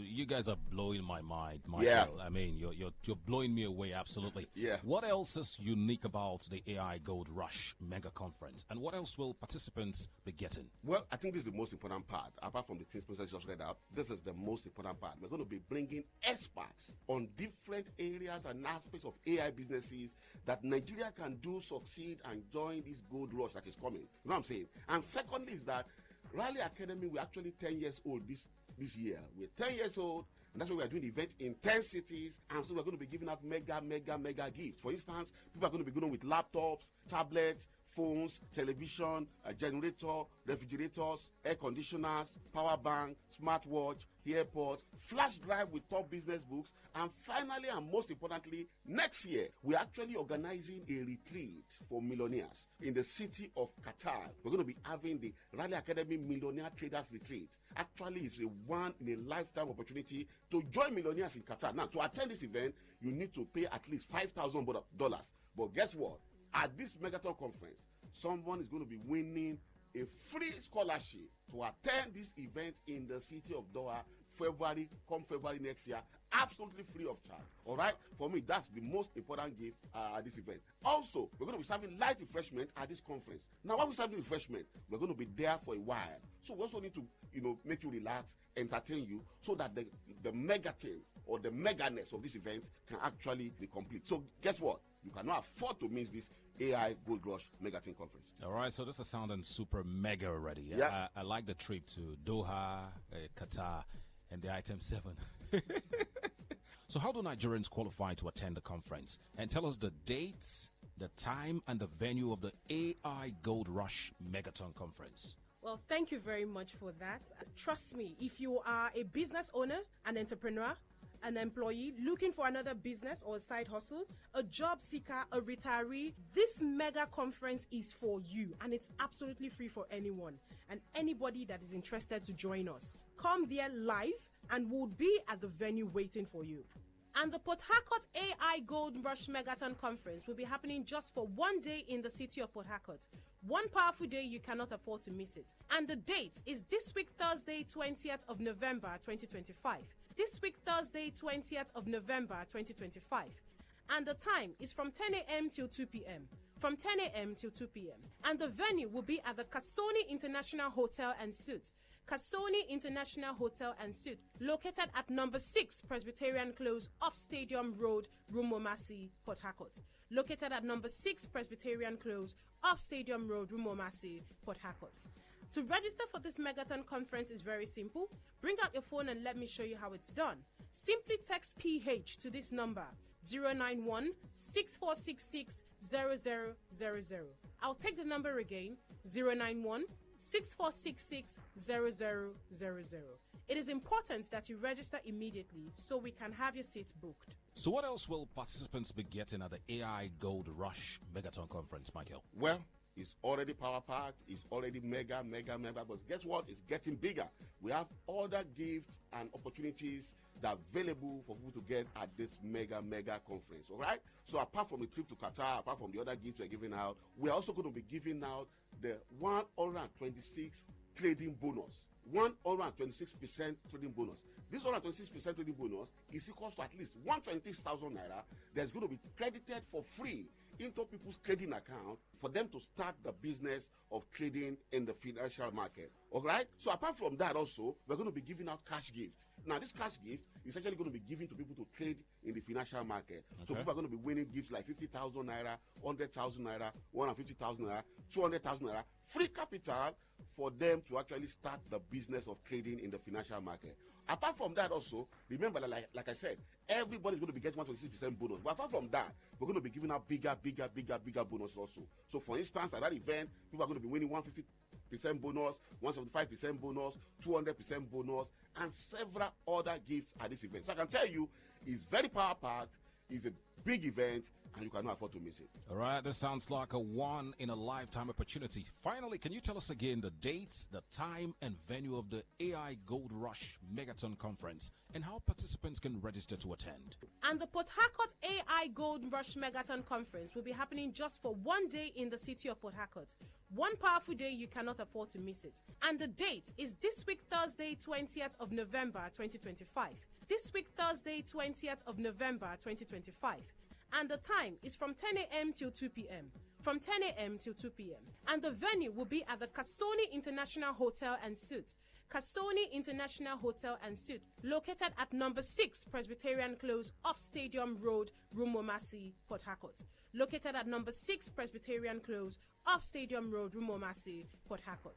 To register for this Megaton conference is very simple. Bring out your phone and let me show you how it's done. Simply text PH to this number 091 6466 0000. I'll take the number again 091 6466 0000. It is important that you register immediately so we can have your seats booked. Okay, what an interesting time, an eye-opener indeed on radio. You've heard it. The future of business isn't just coming, it's already here with us. Join the AI Gold Rush Megaton Conference 26.0. Learn the systems, meet the mentors, and position yourself for wealth ahead of 2026. Remember, the future doesn't wait. It rewards those who move. Will you move? See you at the conference. And that was a paid infomercial. Stay informed, stay ahead.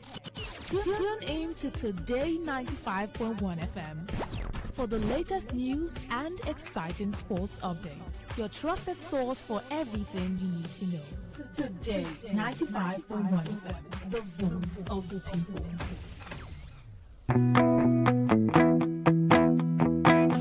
Oh, thank you all for staying with us. I know we've had a lot of commercials today. Some days are like that, so bear with us. It's necessary that we get these bills paid. Okay, very necessary.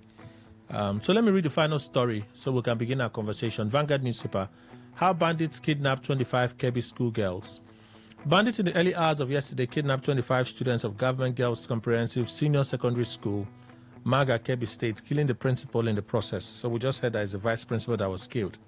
According to sources, the attackers killed the school's vice principal, Malam Hassan Makuku, before abducting several schoolgirls. You see it. It's from the same report.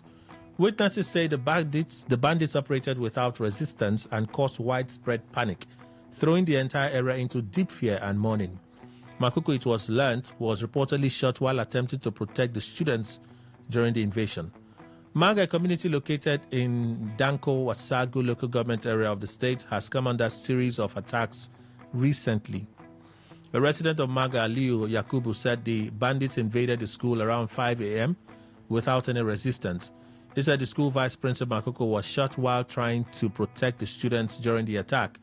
He was shot as he tried to protect his students from being attacked by the bandits, taken by the bandits. It's a great loss for the community and the school. Another resident, Suleiman Abdullahi, said the bandits killed the vice principal of the school, adding that so many yet to be identified dead bodies were seen in the school premises. Well, the police confirmed the attack. Public relations officer of the State Police Command, Nafi Abubakar, said the attackers scaled the school's fence to carry out the attack. According to him, the bandits, who were armed with sophisticated weapons, shot sporadically before whisking away 25 students. The police tactical units deployed in the school engaged them in a gun duel, but the suspected bandits had already abducted them in their hostel. Concerned parents and residents, Vanguard gathered, are waiting official updates on the fate of the abducted girls. Abduction is barbaric and condemnable. The reaction from Kebbi State's governor on what happened in Kebbi State. So that's that story. So this one was also hot on social media yesterday. I feel like if all this is not part of a script, then it has become imperative for Yerima to be careful. When I say Yerima, the officer involved in the standoff with Nyesom Wike. So the FCT Police Command released a statement yesterday. A lot of persons may not be happy with him. A lot of persons may be pleased with him. At this point, wisdom is just the right thing because it is profitable to direct. FCT Police Command clarifies stop and search incident at NNPC Junction, Kubwa Expressway. The attention of FCT Police Command has been drawn to publications by an Instagram blogger alleging an attack on one Lieutenant Ahmed Yerima at NNPC Junction in Kubwa area of the FCT. The FCT Police Command wishes to state that these publications are false and grossly misleading. On 16th November 2025 at about 6:15 p.m., a police patrol team, while conducting a routine stop and search operation at the junction, intercepted an ash-colored Toyota Camry driven by a concealed number with a concealed number plate and fully tinted windows. In line with standard operational procedure, officers approached the vehicle and politely requested for the occupant's identity, along with an explanation for the concealment. The occupant, however, refused to identify himself, proceeded by make several calls, and wind up his tinted windows, declining to engage with the police team. A few minutes later, 3 naval personnel arrived at the location and cordially identified the occupant of the vehicle as their colleague. They were also observed taking video and picture footage of the encounter before leaving. Following this confirmation, the police team allowed the vehicle to proceed. The patrol team then continued its operations peacefully and without any further incident. It is, however, surprising to wake up to maliciously crafted tales and, worst of all, allegations of assassination. The Commissioner of Police, FCT Command, CP Mila Dantayawa, PSC, while calling on FCT residents and visitors to always cooperate with police officers in the discharge of their lawful duty, stresses the need to shun peddle of fake and unverified news capable of creating fear and apprehension in the society. And then say for inquiries and so on and so forth. So see this curious part for me.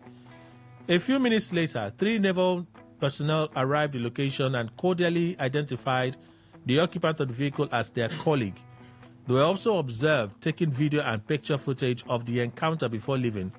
Following this confirmation, the police team allowed the vehicle to proceed. The patrol team then continued its operation peacefully and without any further incident. It is, however, surprising to wake up to maliciously crafted tales and, worst of all, allegations of assassination. So is the police linking this with the earlier reports of an attempted assassination on the said Yerima? Well, I don't know what is happening, but like I said, wisdom is profitable to direct. If this thing is not scripted to any more popularity, maybe the actions of last week may still have some ripple that the lieutenants begin to apply a bit of caution. Because soldier, no soldier. Bullets, they don't know that one. No. Panelists for today, when they come in, they'll just respond. Daniel Momo, he's a public affairs analyst, a strategic planner, and a travel consultant. Ward Chimenem Esquire, he's a legal advisor to the Federal Commissioner to Mr. President on Christian Pilgrimage South-South Zone, a temple chief and a voice for para people. Henry Kene is also here. He's a legal practitioner, National Legal Advisor Committee for the Defense of Human Rights. Good morning, sir. Yes, good morning. It's my pleasure to be here this morning. We also have J.C. Williams, who is a Esquire, legal practitioner and chairman of Rivers Link. He's also here. Good morning, sir. Welcome. Thank you, Kelly. Thank you. Thank you. Good morning. So let me begin with this Yerima gist. I don't think we'll go so much on this. Mr. Kine, I'm just saying, I don't know what is happening, but the other day was reports of assassination attempt. Now it's a bit of a scuffle with FCT police officers in Abuja yesterday. And the way the command is now wrapping everything to suggest that an assassination plot and stuff. I don't know. Should he be careful? Every citizen of the Federal Republic of Nigeria would have reason to be careful, really, at this time, and especially when certain incidents, particularly with respect to Yerima, would call for every individual to be careful. I think it's reasonable for him to watch his back. It's not justified, really, for that kind of carefulness for a public officer who, whether rightly or wrongly, the argument here isn't about what actually happened between him and the Minister of Federal Capital Territory. Yeah, not at all. So it shouldn't be that when you are able to speak out in this country, then the next thing is that you should watch your back. It shouldn't ordinarily be, but like you said, wisdom is profitable to direct. So I would suggest to him and members of his immediate family to watch their back. That is not to say that it's a commendable thing. Citizens should be free in their society. Citizens should be able to speak up, stand up, defend their rights and even the law at any time in the way they discern. And that's what we always would preach from the background of the Committee for the Defense of Human Rights. Speak up for your right. Stand for what you believe in. If there is anybody who is dissatisfied with your convictions, I think there are channels and there are institutions to ventilate that dissatisfaction. So if you felt that someone's conduct was against the law, you simply just approach the court and then seek interpretation of the provisions of the law that you think the person has contravened.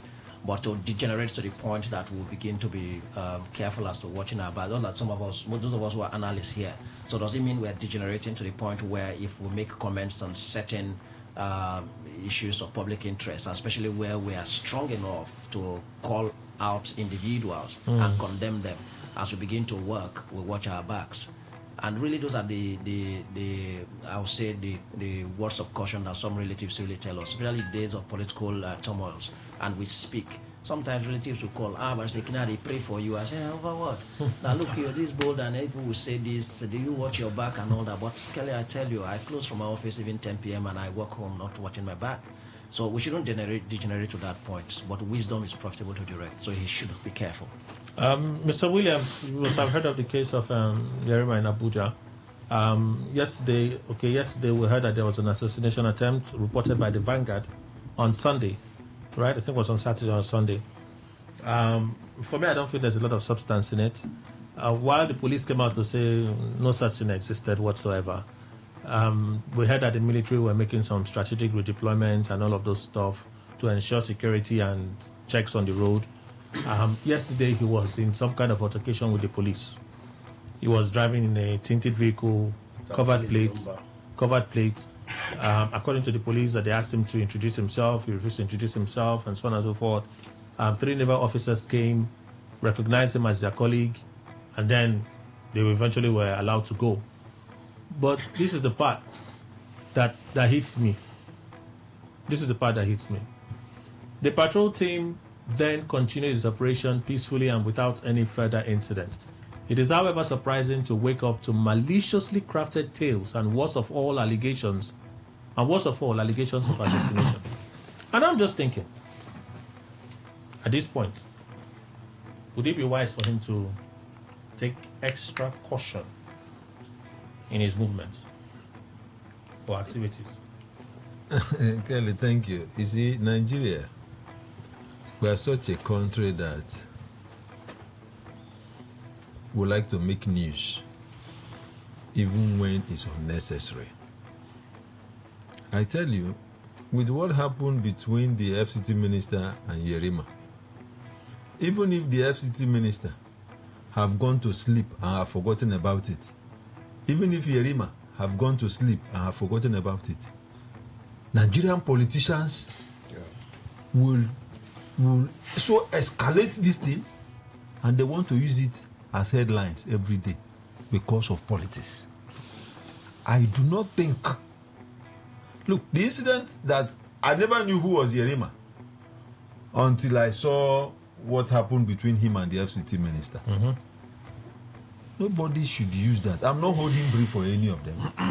Nobody should use that.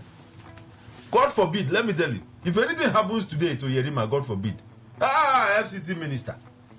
That is how useless Nigerian politicians are. They want to just use an opportunity to score cheap political goals.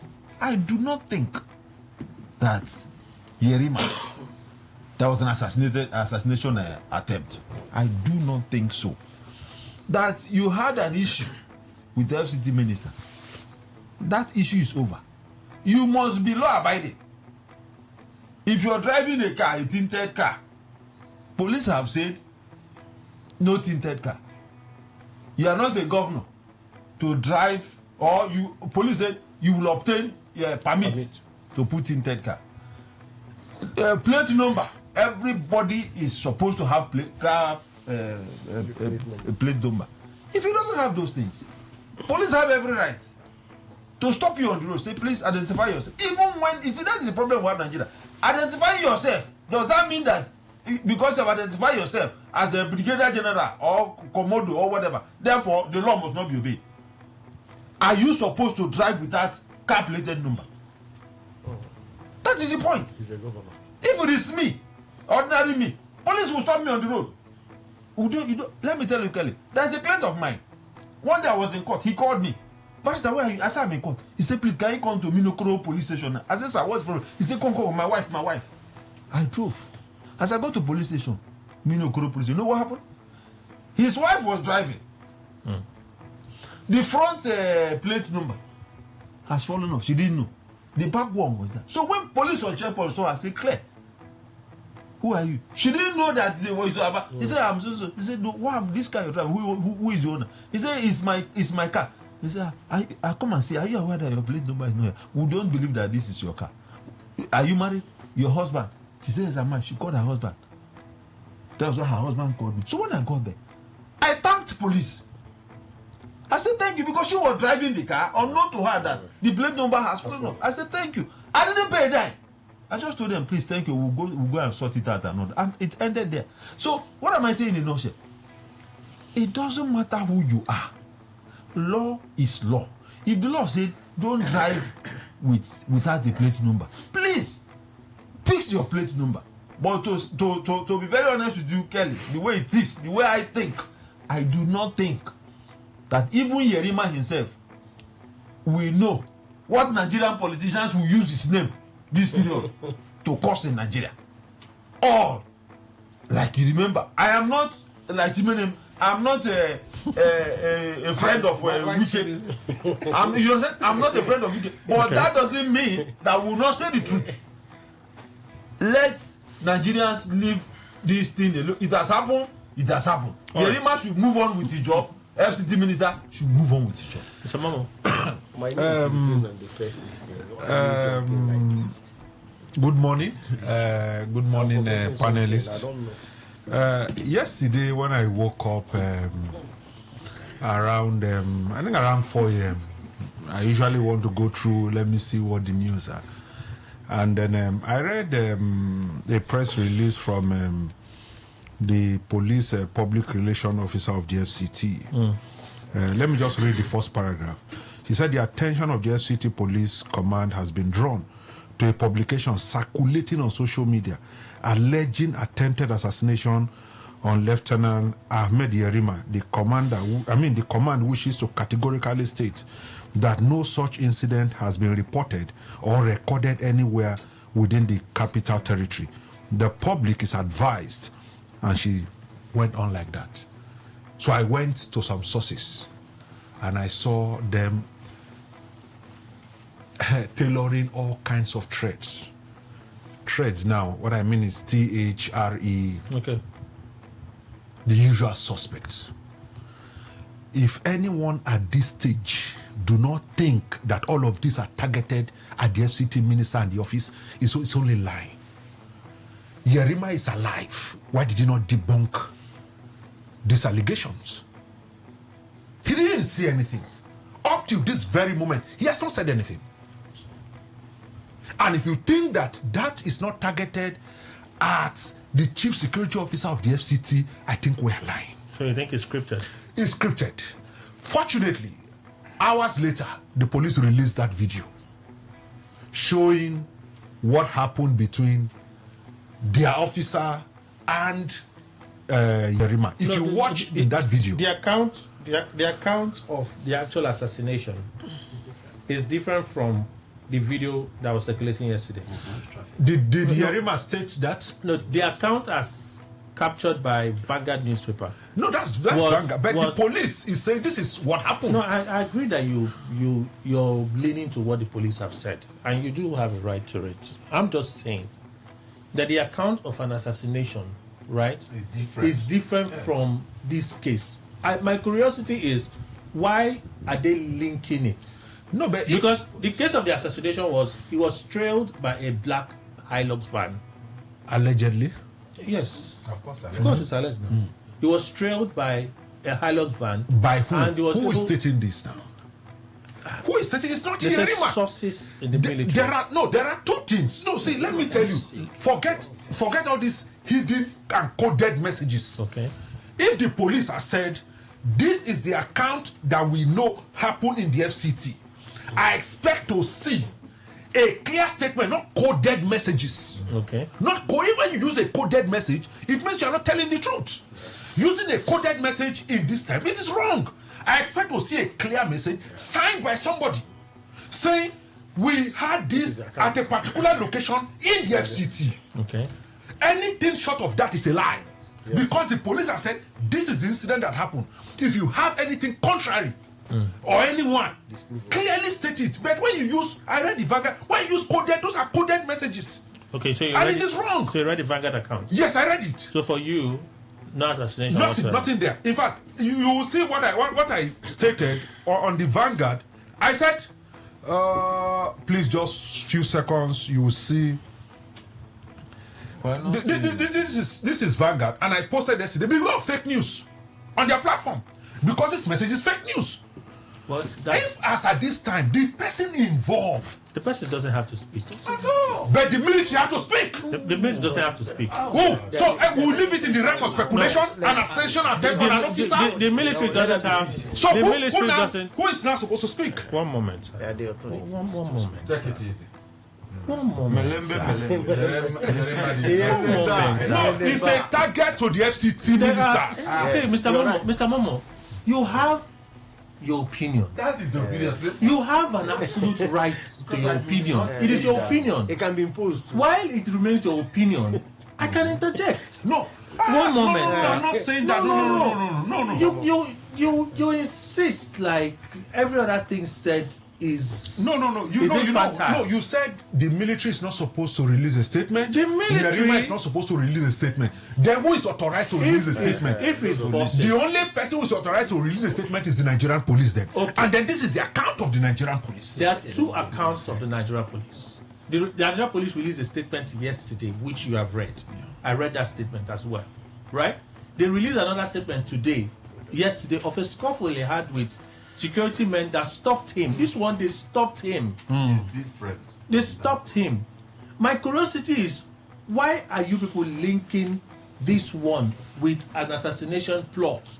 That's the question I ask. Why are they linking it with an assassination plot? If you had said yesterday that no such thing, because it has not been reported. What they even said, no such thing because it has not been reported. Yeah, it has not been reported. Don't forget that this man is a military officer. So he may have decided to follow military routes in resolving this thing and not relying on the police. So, no, one moment, sir. You may not agree. He may have decided to follow that route. If the ministry said they are investigating, let's assume that Vanguard sources are credible. They are investigating. Maybe with time, the military will come out to say, well, these are the things we've heard. We are coordinating with the police at this point. We're liaising with the police at this point to get this thing resolved. We will know. We will just know. But what the police is saying for me is it's what I'm curious about. If you release an initial statement to say no assassination attempt whatsoever. Sorry, Kelly. One moment, sir. Okay. A day before, because it was not reported. Abi? Now today you're coming out to say, oh, our officer stopped a certain officer. Coincidentally, the same officer. Person? I said coincidentally, the same person driving this. They try to give us papers, identify your stuff, all of those things. The man refused. His colleagues came. They introduced him, confirmed that they know him. They released him. They all went their way. And somewhere in paragraph 4, you are now saying that you woke up to tales and stories of. I'm like, I don't understand. It's the same thing. The Nigerian police is linking the two statements, saying that because the one I just read, I said, as at the time they released that statement, nothing has been reported to the Nigerian police regarding the assassination attempt on the life of Yerima. The next day, a video was released to say, this is what happened. And incidentally, it is that same officer who was involved. And I'm saying, my conclusion is that this is all done to target the person of Wike and the office he occupies in the FCT. All right, Chimene. A lot of reporters. I've read a lot of. Wike is a very polite person. When I looked at, yes, very polite, politically polite. If I'm to be in his position, of course, I will go to court because I have the Meg's eyes. When I look at that young man called Yerima, I was opportune to be in Jaji with my friend on Denison, who is also a lawyer now. If not for the politics, would have been in army. But I thank God I'm a lawyer. Maybe I will be going with bomb because I can't even endure what is going on in Nigeria. A person like me, I don't think I will move out without holding my pistol. And of course, I will be trained to be disciplined. See, the NDA is a disciplined place. I happen to come from that area. My father used to be a military man before he died, and I know what it means to have a father who is a military. The level of discipline. There are things you don't talk. The young man, I look at his age, 33 years of age, and ordinarily, Wike is an active service. When I was listening to Dauda Joseph yesterday, Wike's lawyer, I don't know if anybody was opportune to look at channels. Lawyers were doing something yesterday. Dauda presented a paper, over 60-something pages, and he was reading out. One of the things he was reading out was, assuming they are not, they are not conceding that Wike went on active job, representing the president. Remember, whether you like it or not, he is the governor of FCT. And if you look at under the Land Use Act, of course, he has every right, a lot of vested rights. If somebody has acted on intelligence, you have a worker this is what the FCDA they do. If there is a land that is not well, haven't gone through some things that are not proper, it is also the right of the FCT minister to go there, who is in charge of land, to investigate. And in course of that, somebody came out and said we are acting on orders. Now, let me not dive into that. Like what Dauda was saying yesterday, he said, look, is it right that you will obstruct a man who is acting in the right capacity? Okay, so we have gone past this. No. For the sake of time. Allow me. No, sir. We are managing time. Thank you. I know you will manage. We are managing time. No. We are managing time. We have gone past. No problem. You've gone past. Sorry, we're not around when we had the conversation. They would have discussed you need to hear me. Okay, thank you. Hear what I'm saying. No problem. We have gone past this. Let's talk about what is in front of us so that we can move on to other issues. Thank you very much. There was no assassination. There was no assassination attempt. Assad. Yesterday around 12, the FCT police and its command released a statement that there was no such report to them. And of course, I know that these things are done by mischief makers. So it's scripted? Very, very. And I want you to believe, because I know you have a doubt. I don't need to believe. You are judging you, Incidentally, Emmanuel Ndukwe will not agree there was no assassination attempt. See, because that it was not reported does not mean it did not happen. For goodness sake, are we kids here? See, the FCT minister and the problem he had with that, I think that should be over. All that they had that day should be over. People that are talking will be those, because certainly there must always be two lines. This in defense of this and the other one in defense of the other. But, Kelly, the truth, the way I understand things, could be that Yerima, if there were an attempt, he wants to follow the military route and will not go report it to the police. But should it be that nothing of such happened? This particular attempt happened on a different day, and the record is different. But I think, is it yesterday that this other one of a tinted glass arose? The only problem I have with Yerima for now, because the other one I made my position very glaring. On this one, I think that is going, everybody more or less, or greater number of persons are hailing Yerima should not get into his head. A police officer stopped you and asked who you were, you keep quiet. On what ground?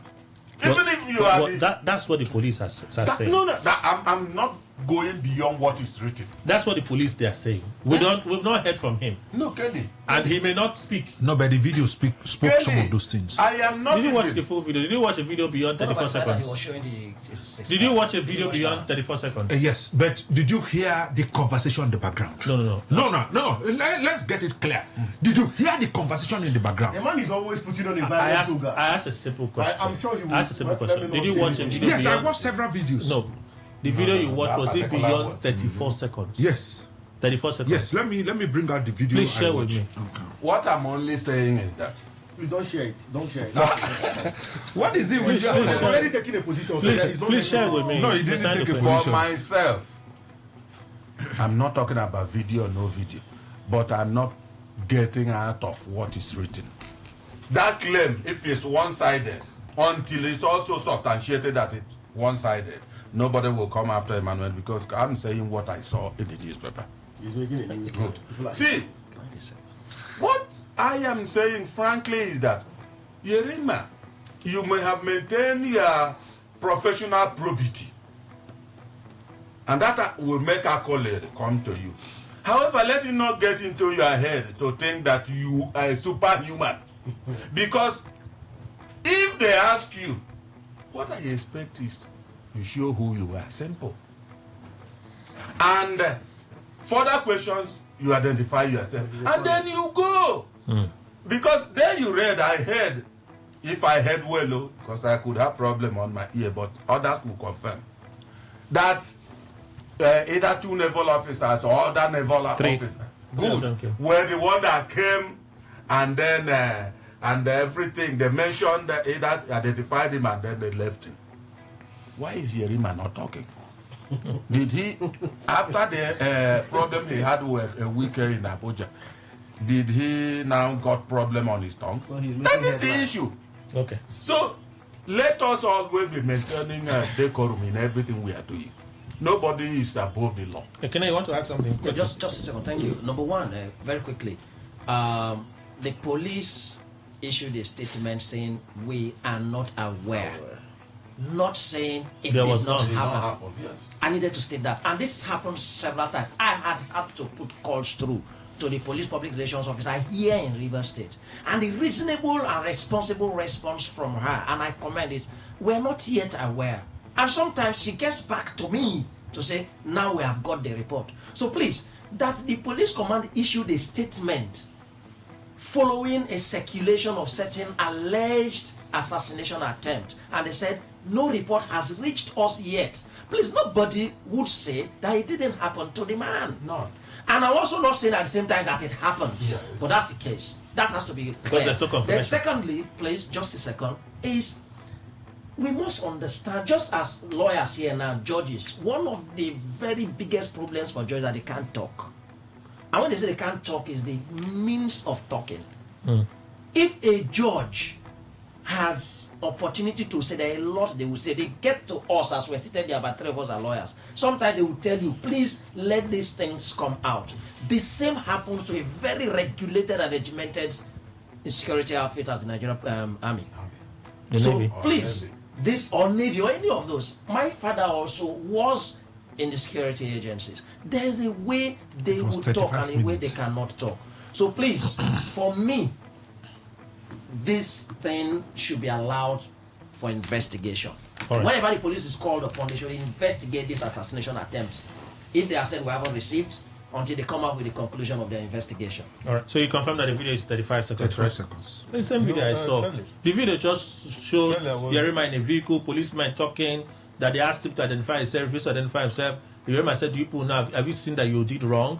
And that's She what I saw in was the showing them something like an ID card. Yes, I saw that it one was too now. because that guy That's said we are identified. videoing it. Kelly, I was going to ask something, maybe for clarity, like what you read, that in course of that argument, so to say, 3 Naval naval officers. officers identify him. Now I want to ask, this naval officer, were they there with the police, or were they escorting Yerima? They said he called them. He refused to. Yes, he called them. He called them. He called them. You know, now you see, I don't want to probe further. The video you watch says about 34 seconds. 35 seconds. And now he was there. Identify yourself. According to what he did it.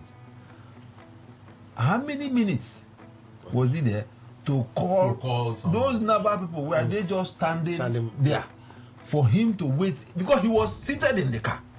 For these naval people, the only reason they came there was to identify him. You see why I am careful to conclude issues like, see, the point I'm making is that, you know, in Nigeria, when something happens, for at least 1 week or 2, different headlines will be linking just to sell paper and do some things.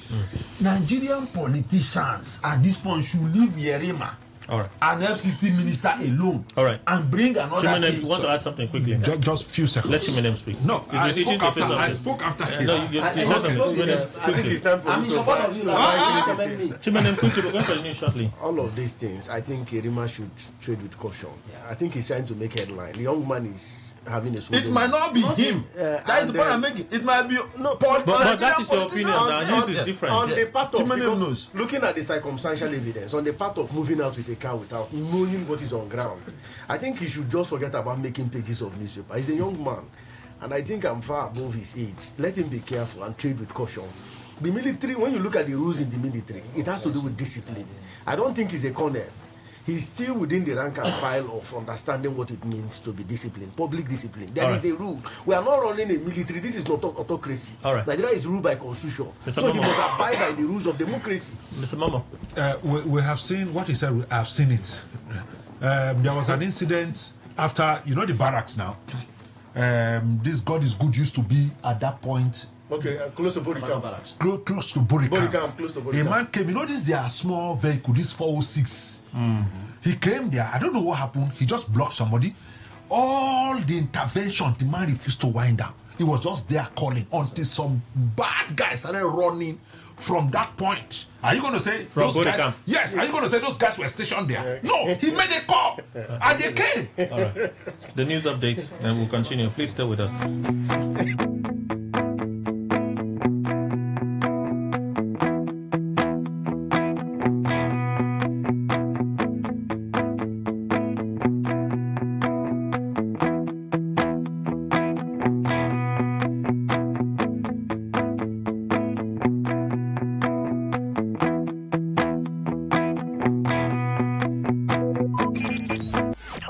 Talk radio. I listen to a lot of talk radio. 95.1 FM.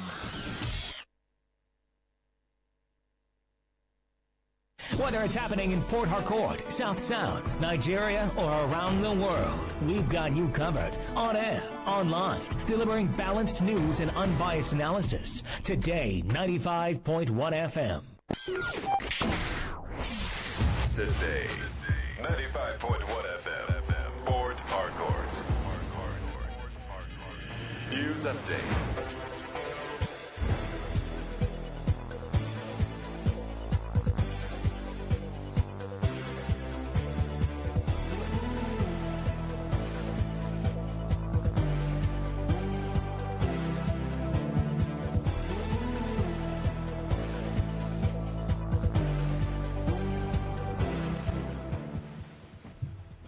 Good morning.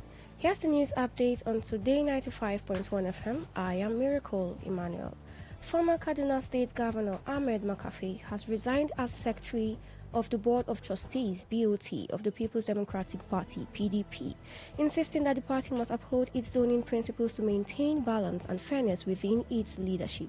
Makafi's resignation comes after Kabiru Turaki, a former Minister of Special Duties and Intergovernmental Affairs, emerged as the PDP's new national chairman during the party's convention on Saturday. Both men hail from the Northwest, a development Makafi said contradicts the party's zoning formula. In a letter to BOT chairman Adolphus Wabara, Makafi recalled that he had attempted to resign 2 months earlier but was persuaded to remain in office until after the convention. He said stepping aside was essential to avoid creating an impression of imbalance within the PDP's hierarchy. Makafi formally resigned effective November 17, 2025, expressing appreciation to Wabara and fellow BOT members for the support and cordial working relationship during his tenure. Meanwhile, a chieftain of the People's Democratic Party, PDP, Samuel Anyanwu, has accused the PDP Governors Forum of fueling the crisis currently rocking the party. Speaking during a television program, Anyanwu insisted he would not take responsibility for the instability within the PDP. He claiming the governors were behind most of the problems. Anyanwu alleged that the governors once attempted to amend the party's constitution to recognize the Governors Forum as an organ of the PDP, arguing that many founding members had left because of the governors' actions. He also accused some of them of practicing backyard politics and interfering excessively in party administration. The former National Secretary dismissed his recent expulsion from the PDP as illegal, saying he could not challenge illegality in court. Despite the turmoil, Anyanwu insisted that the PDP remains intact with functional structures across states, wards, and councils. The federal government has urged the international community to desist from the naming and shaming the country over its security challenges, insisting that collaboration, not condemnation, is needed to tackle the surge in illicit small arms and light weapons across the Sahel. The chargé d'affaires of Nigeria's permanent mission to the United Nations, Sindolf Endoni, made the appeal while delivering Nigeria's statement at the UN Security Council session in New York on the illicit proliferation of small arms and light weapons and their impact on the Sahel region. Endoni said the unchecked flow of weapons had worsened conflicts, prolonged insurgencies, and strengthened terrorist and extremist groups, resulting in mass casualties, displacement, and widespread destruction. The remarks comes against the backdrop of the United States designation of Nigeria as a country of particular concern over alleged persecution of Christians, a classification Nigeria has strongly rejected. Endoni told the council that the proliferation of small arms is directly fueling terrorism, banditry, and communal clashes within Nigeria, undermining regional peace and development. He highlighted efforts taken by the Nigerian government, including the establishment of the National Center for the Control of Small Arms and Light Weapons in 2021 to coordinate national arms control. Endoni stressed that addressing the challenge requires coordinated global action, calling on the UN Security Council to strengthen small arms control measures within peacekeeping, conflict prevention, and peace-building frameworks. And on the foreign scene, Japan has issued a security alert to its citizens in China, advising them to avoid large crowds and remain vigilant as diplomatic tensions escalate over Prime Minister Sanae Takaichi's recent comments on Taiwan. The Japanese embassy in Beijing, in a notice, urged nationals to pay attention to their surroundings and steer clear of areas known to attract large numbers of Japanese visitors. It also advised them to watch their words and behavior and avoid suspicious individuals or groups. Government spokesperson Minoru Kihara said the advisory was based on a comprehensive assessment of the political and social environment in China. The diplomatic rift stems from Takaichi's suggestion that Japan could intervene militarily if China launched an attack. See packaging now, this now what I call full heart. Nah, me nah. I full yakata. I full.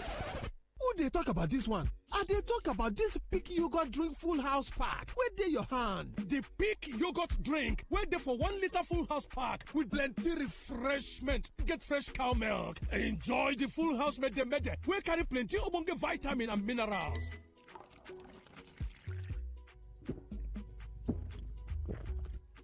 Oh yeah, I beg. Give me my Peak Yogurt Drink Full House Pack. She know your own again. Peak. Reach for your peak. I am the God of all flesh. Is there anything too hard for me? The God who parted the Red Sea is still working miracles. Encounter the God of all flesh at the Redeemed Christian Church of God 2025 Holy Ghost Congress from December 8 to 13, 2025. Venue, Redemption City of God, Kilometer 46, Lagos-Ibadan Expressway. Time, 6 p.m. daily. Pastor E.A. Adeboye and other anointed men of God will be ministering. Jesus is Lord.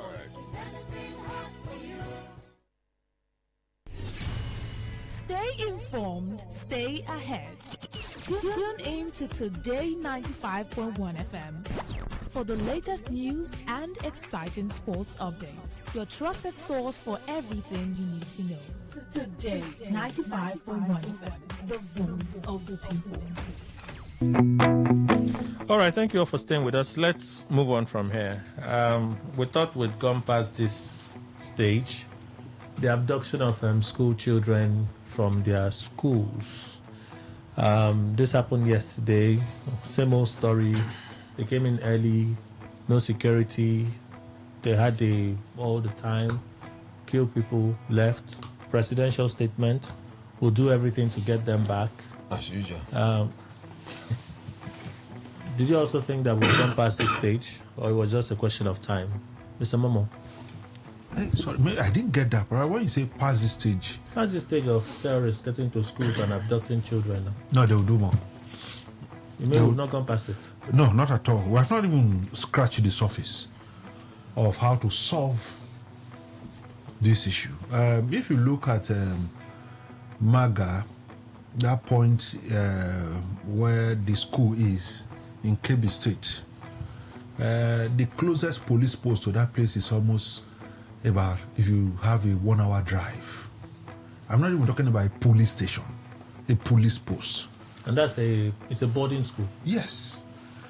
And you see, we must get to a point where we would ask ourselves some questions. Is this policing system efficient enough? No.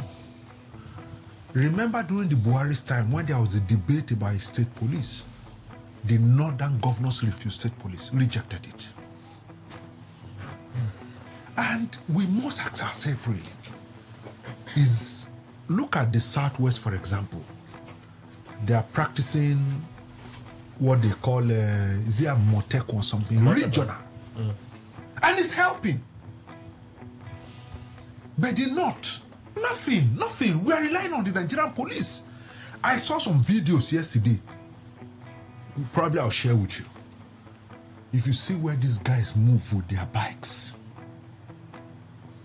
something that happened around 4 a.m. Where do you want to see them? In that kind of, even if there will be a response, from where, how? And you heard the coded message when they were trying to defend whether there was a genocide or no genocide. This man stated something, even though I felt that he was exposing Nigeria's security, what's his name, Boala, where he said some of the arms that they get, they can only use them in the northeast. Remember, Kebbi is in the northwest. So probably maybe some of those jets, fighter jets and all that they get, they can use in the northwest. And so they are not going to rely basically on calling the police, running down with their van, bring. So there are a lot of things that we need to sort out in Nigeria. One, for me, is state police. Even if we do not have the resources as a state, can we begin to think about regional security? Because if you take the South, for example, you will see that the crime and type of crime within the South, for example, is similar. From oil bunkering, this, if you go to Bayelsa, you go to Delta, you go to Port Harcourt, River State, yeah, you go to Akwa Ibom. The crime, the type of crime within the South is similar. Same way if you go to the Southwest, the type of the crime there. So if there are no money to fund state police, can we begin to look at regional policing? Okay. Chimene, the abduction of 25 schoolgirls from their school yesterday morning. I asked a question. I thought we had gone past this, if not for anything. At least we have insurgency, but the case of terrorists breaking into schools and carrying girls away. Thank you. This is another package again, the Chibok kind of package we are seeing again. This was what affected Jonathan. When the Chibok girls incident came up, the likes of Dr. Ezekwesili and all the rest, formed a cartel, and it was a mantra. Part of it became an independent song. And of course, it affected Jonathan in one way, because it was at the wee hours of election, and they started singing the song Chibok Girls. And of course, some of those Chibok girls, up till today, I think we still have Lee Shaibu, who is also, whose faith, who refused to, denounce her Christianity. So a lot of things are going on. We're talking about Kebbi.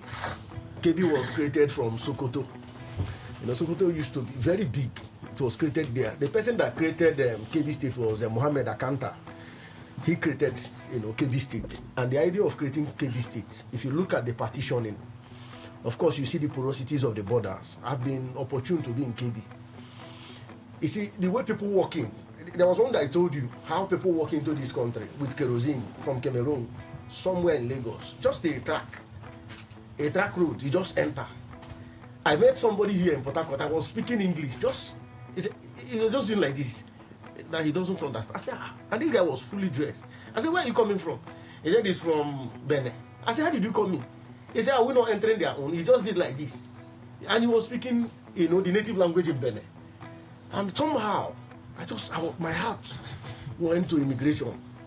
Look, before you cross to before you cross to Ivory Coast, Kelly, if you're in a power bike, you hide your money in a stockings. They will search your stocking. Because you don't put money in the pocket. If you're crossing to an African country, they will search your hair. And they know where you kept the money. They will say, pull your stockings. That is after searching your pocket. Then you have to pay. Then you will tell them where you're going to. Now in Cameroon, they will search you to the last. These guys came in, unrepaired, nobody. In fact, that operation in Kebbi lasted for some hours. If you have the local security system, like in my village, if you come in, we have OSPAC. I know my river very well. These guys operated. It means there's an insider. If you have the local vigilante, because in those days when I was in Kano, they have civilian JTF. These guys are armed. And of course, not only armed, they have their armlets, juju and all the rest. This is African tradition. If we are tired of the English-made weapon, we can go into the other side.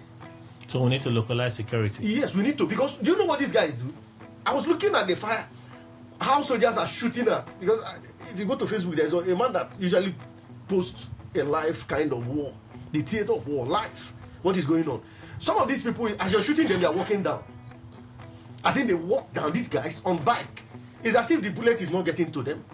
Now, whether you believe it or not, they have their talisman tied around their waist and chest region. And some of us are suggesting that, look, we need, if they have a mechanism, this juju kind of, using juju on us, then we have to organize our own. We have a lot of tokanos. We were told that Americans gave us tokano. We were told that weapons were sold. Remember during the Jonathan's tenure, during the days of the Jonathan, we saw that this thing minimized. What happened? Machineries, intelligence. And some of the people in the north, the Akalis and all the rest, some of them were angry that they were killing their people. And it became a protest. Jonathan at the time didn't look at them.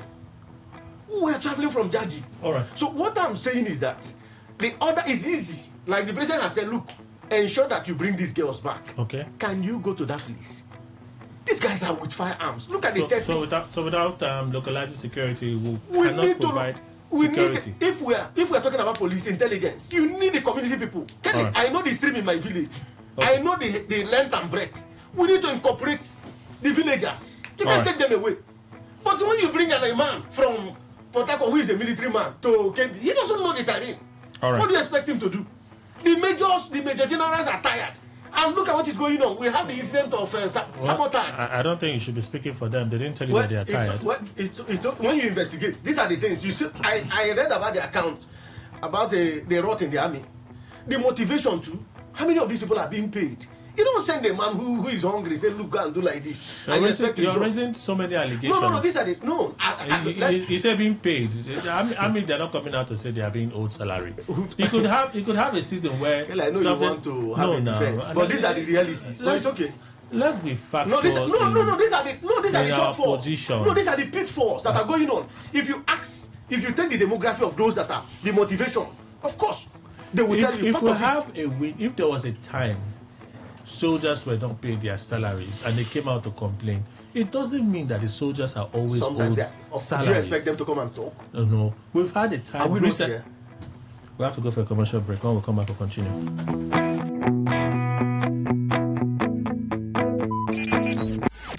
Talk radio. I listen to a lot of talk radio. 95.1 FM.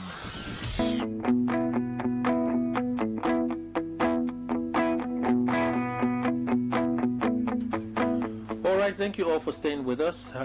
Give us a few minutes. Let's bring this vital information to you, and then we'll return to our conversation. Message from Non's Gardens Estate. This morning, the rep is in the studio. Good morning, sir. Welcome. Good morning to you, Kelly. So tell us what happens at the Non's Gardens Estate. All right.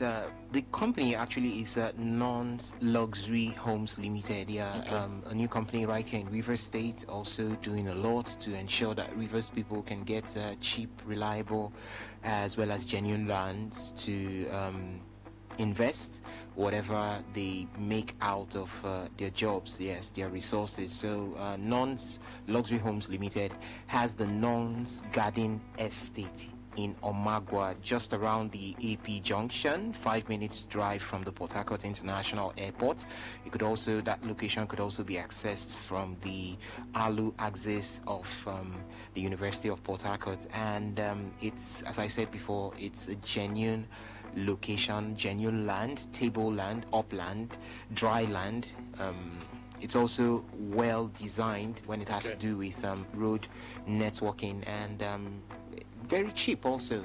It's going for a launching promo price, which the launching promo would last for 2 weeks. The launching promo price is 1.5 million naira, and after the 2 weeks, it's going to return to the original price, which is 2.5 million naira. So for this launching period, it remains at 1.5 million naira, and you could also explore the instrumental payment door, where that 1.5 million naira you could do as low as 500,000 naira and have the balance broken over 6 months for you. You could also pay 1 million naira and have the balance broken over 3 months for you to pay up and own your land fully. So 1.5 million naira again, launching price at this particular location called the Nuns Garden Estate in Omagwa, just around the AP Junction, 5 minutes drive from the Port Harcourt International Airport, as well as it could be accessed from the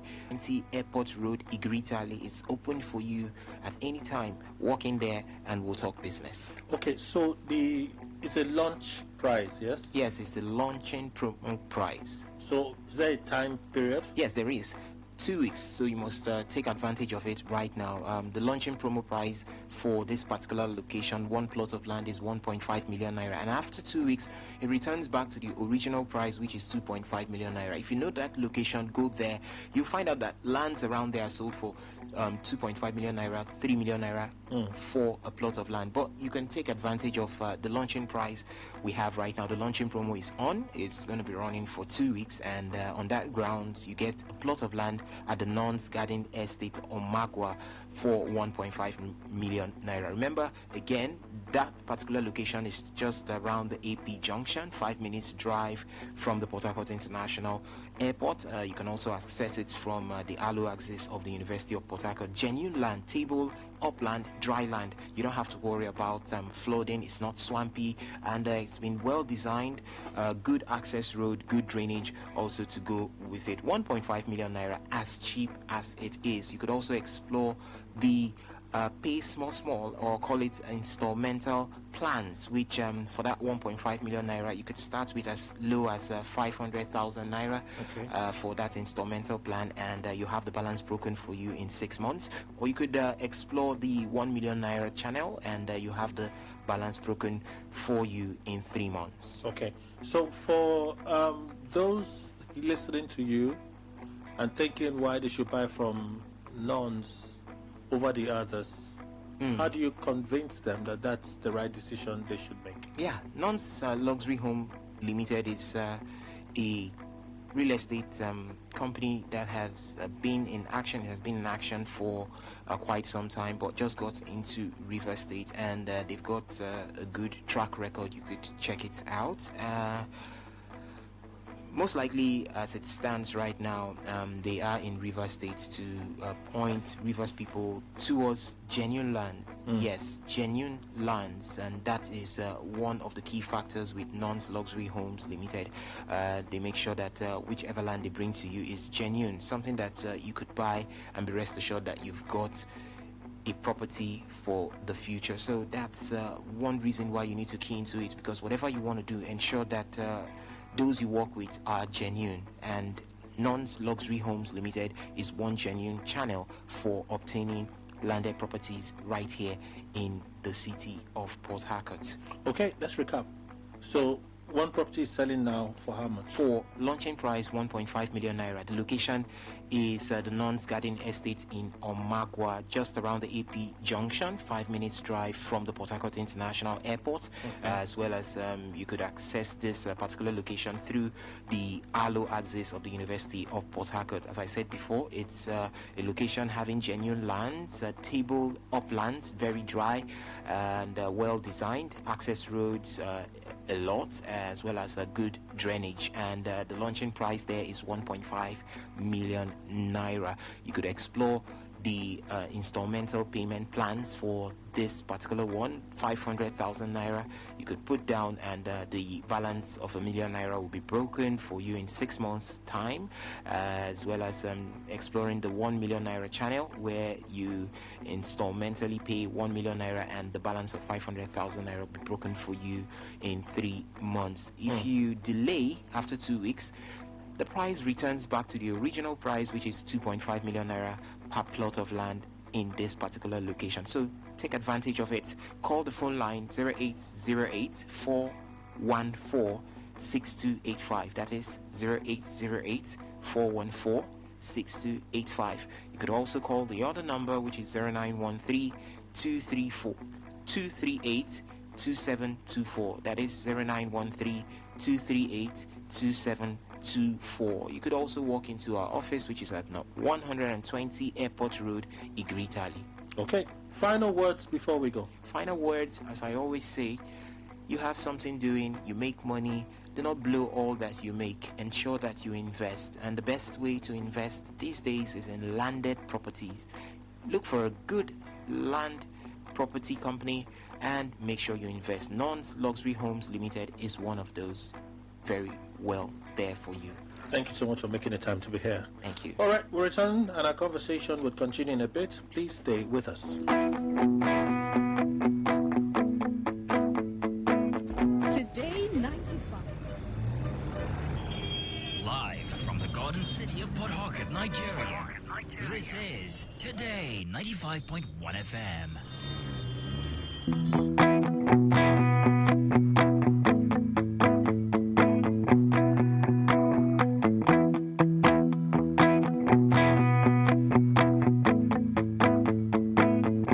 Okay, we're back. If you heard this blast goes just like it's something else.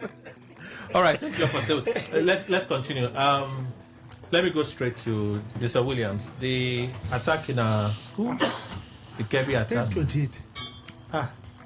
Today is a miraculous day.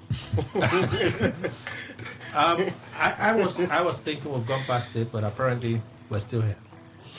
Ezekiel, first and foremost, I want to send my sincere condolences to the family of that late vice principal.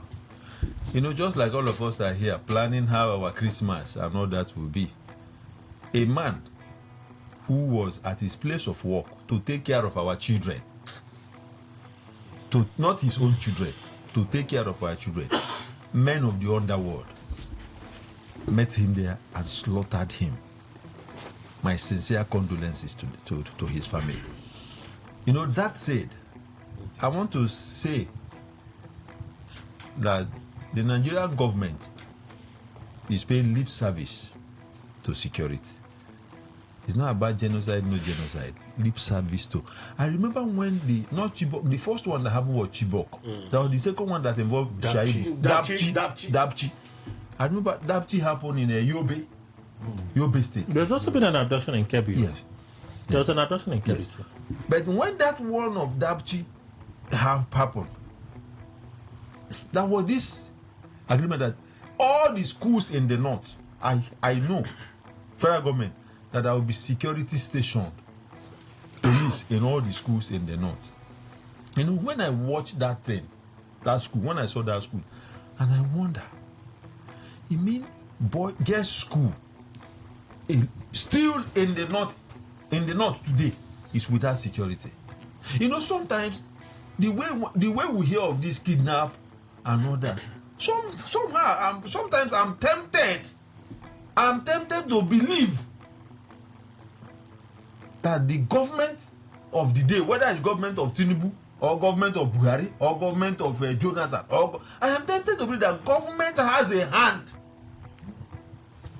because you can't tell me, it's not like you don't know that there's insecurity. And you know, another thing that I saw there that thrilled me, I was telling my friend that I was watching, I said, look, as I saw this hostel, when they showed it on TV, I said, I remember my hostel those days in government secondary school Emopa. I remember that is just the layout. Double bunk. Yeah. You know, immediately I felt, man, this could have been me. Because I saw that hostel and it was like I was in the hostel. I remember that way it was those days. I mean, today in our own part of the world, like in River State today, I do not think that you can still see a government school in River State today that still have that kind of hostel. Instead, it's private schools. And that thing that happened about it is a government school.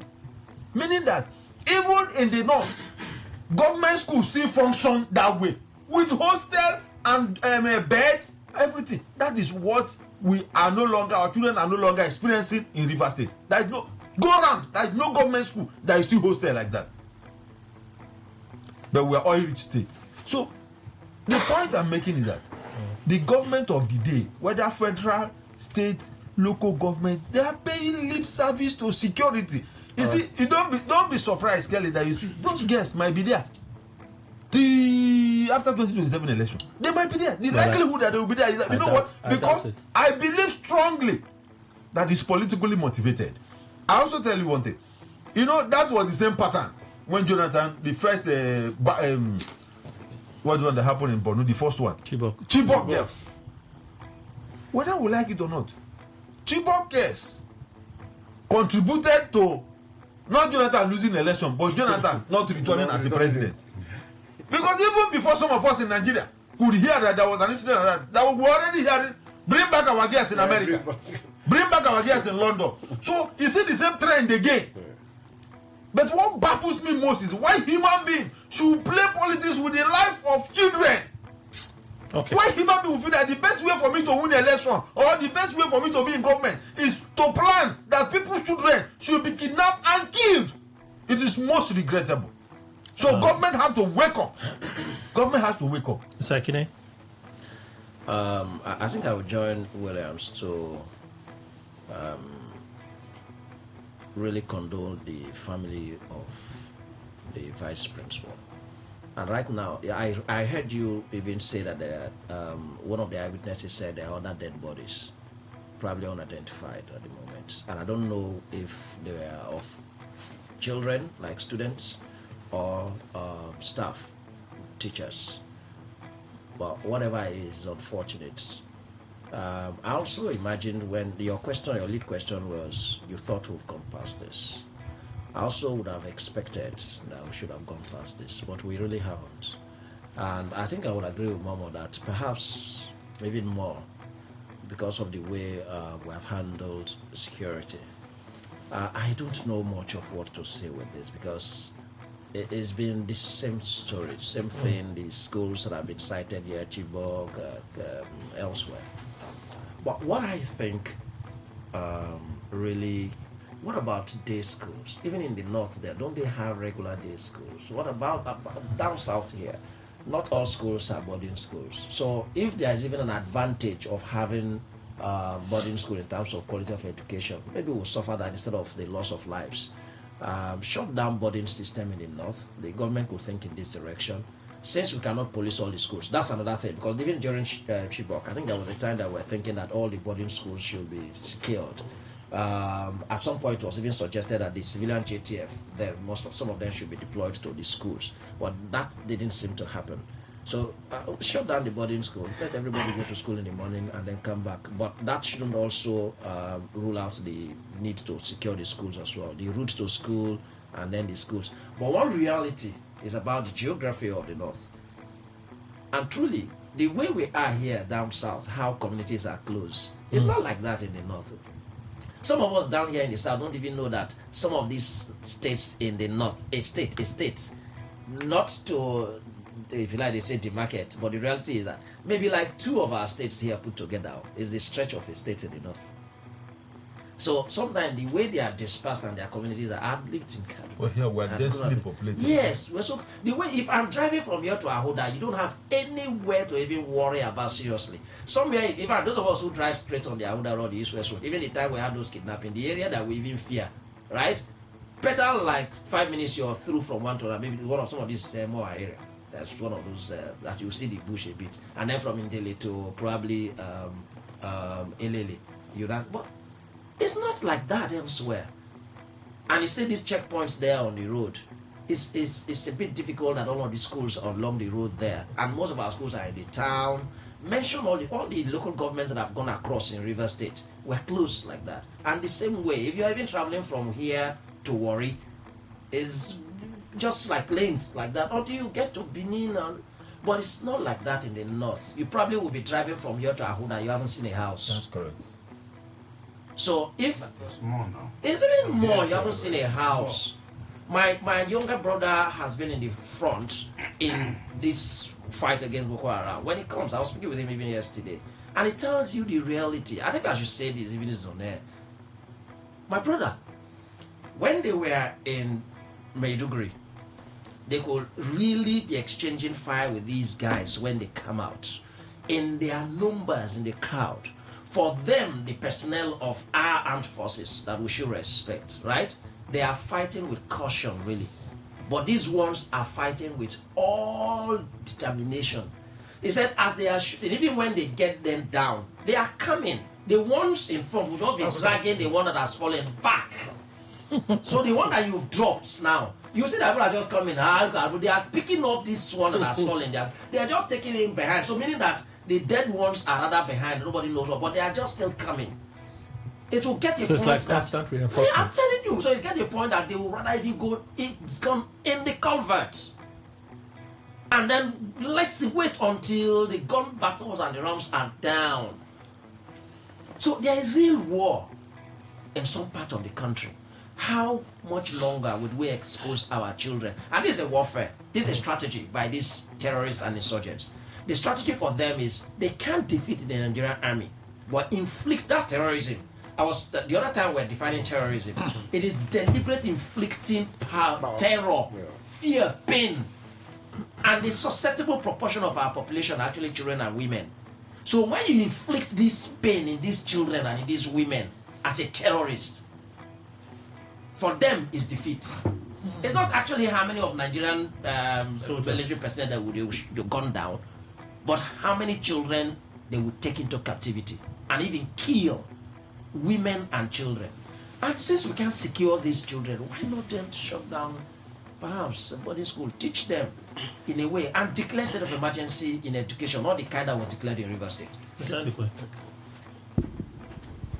even know. The abduction of 25 school children in Kebbi State. Okay. No, but there was a question you asked. Are we doing enough or something? No, I thought okay, yes. That was a rhetorical question. Yes. So, is it how I look at it? I don't understand. I thought we've gone past abduction of So children. would they expect to hear these stories again? And they are still there. You were sending text messages when we were there. And you can pass. You can respond to you can pass now. No, I can't leave it.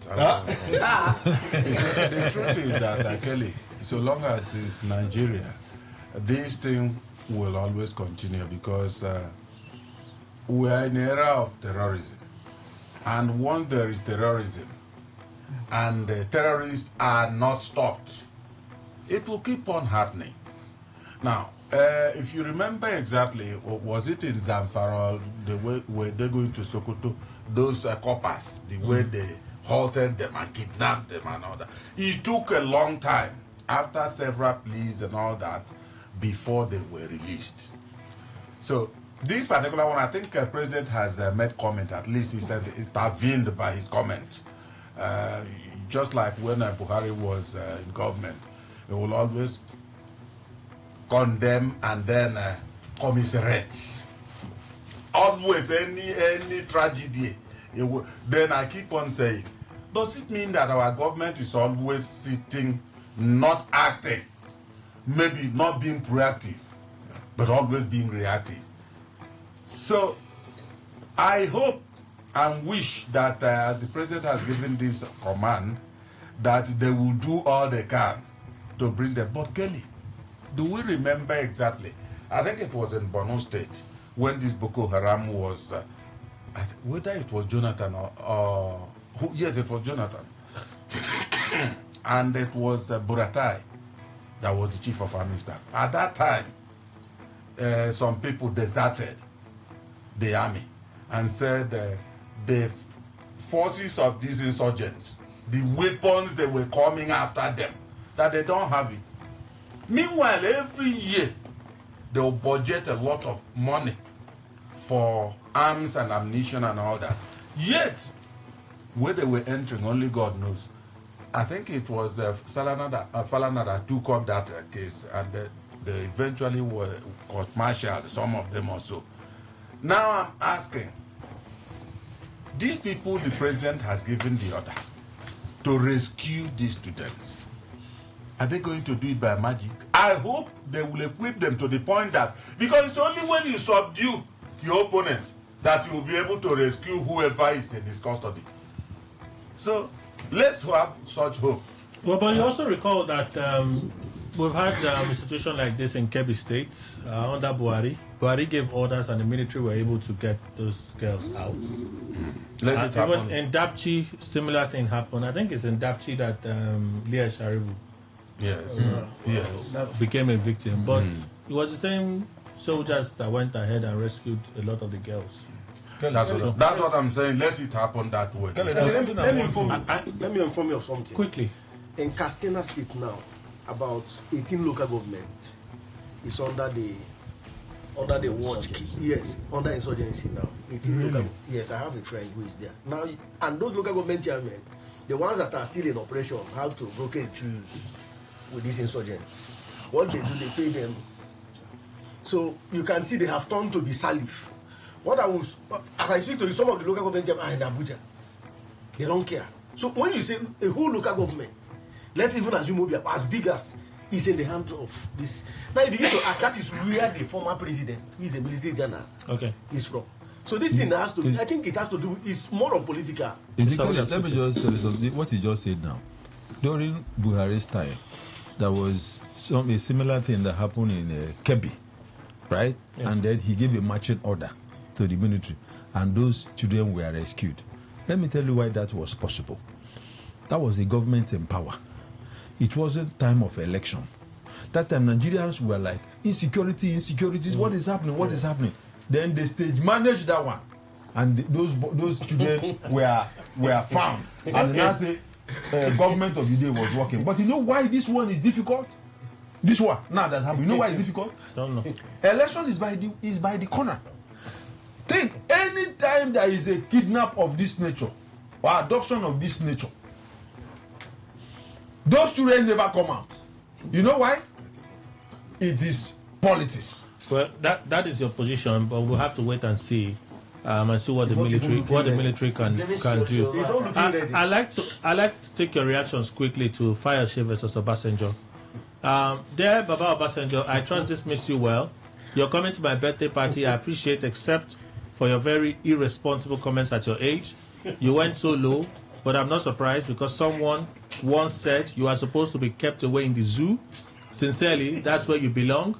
I kept quiet or did not reply you at the function so that the world will know the difference between a sane and a madman that you are. It is also obvious that you have also lost your sanity, or should I say, it's a heightened state of dementia. Not to worry, Baba. I shall set the record straight in due course of time. Obasanjo in his response, Ayo, thanks for your thank you message, which undisguisedly reveal who and what you are, unchanged and unchangeable. I beg. Slant his voice. Are they going? Kelly. Is this There is an irony here. There's an irony. You know, has Kelly finished reading? Yes, he has finished. You know, let me tell you the irony. You know, that's why they say what goes around comes around. Let me remind us. You remember when Atiku visited Obasanjo to ask for his blessing for election? Yeah. Remember his comments, his remarks about Atiku, how Atiku looted and all that. Fayose, that is the irony. This same Fayose praise him that yes, Atiku looted Nigeria. That if Fayose was it, that if your principal, that the remarks made by your principal is authentic because your principal know you very well. Fayose, Obasanjo was also principal to Fayose. When Obasanjo was president, Fayose was governor. Now, all of a sudden, it has reached Fayose. Is in this life? Fayose have suddenly realized that Obasanjo should be in the zoo. And he's a madman. And he's a madman. Is the same Fayose that was applauding Obasanjo for saying that Atiku it doesn't lack the credibility, doesn't have what it takes to be a president of this country.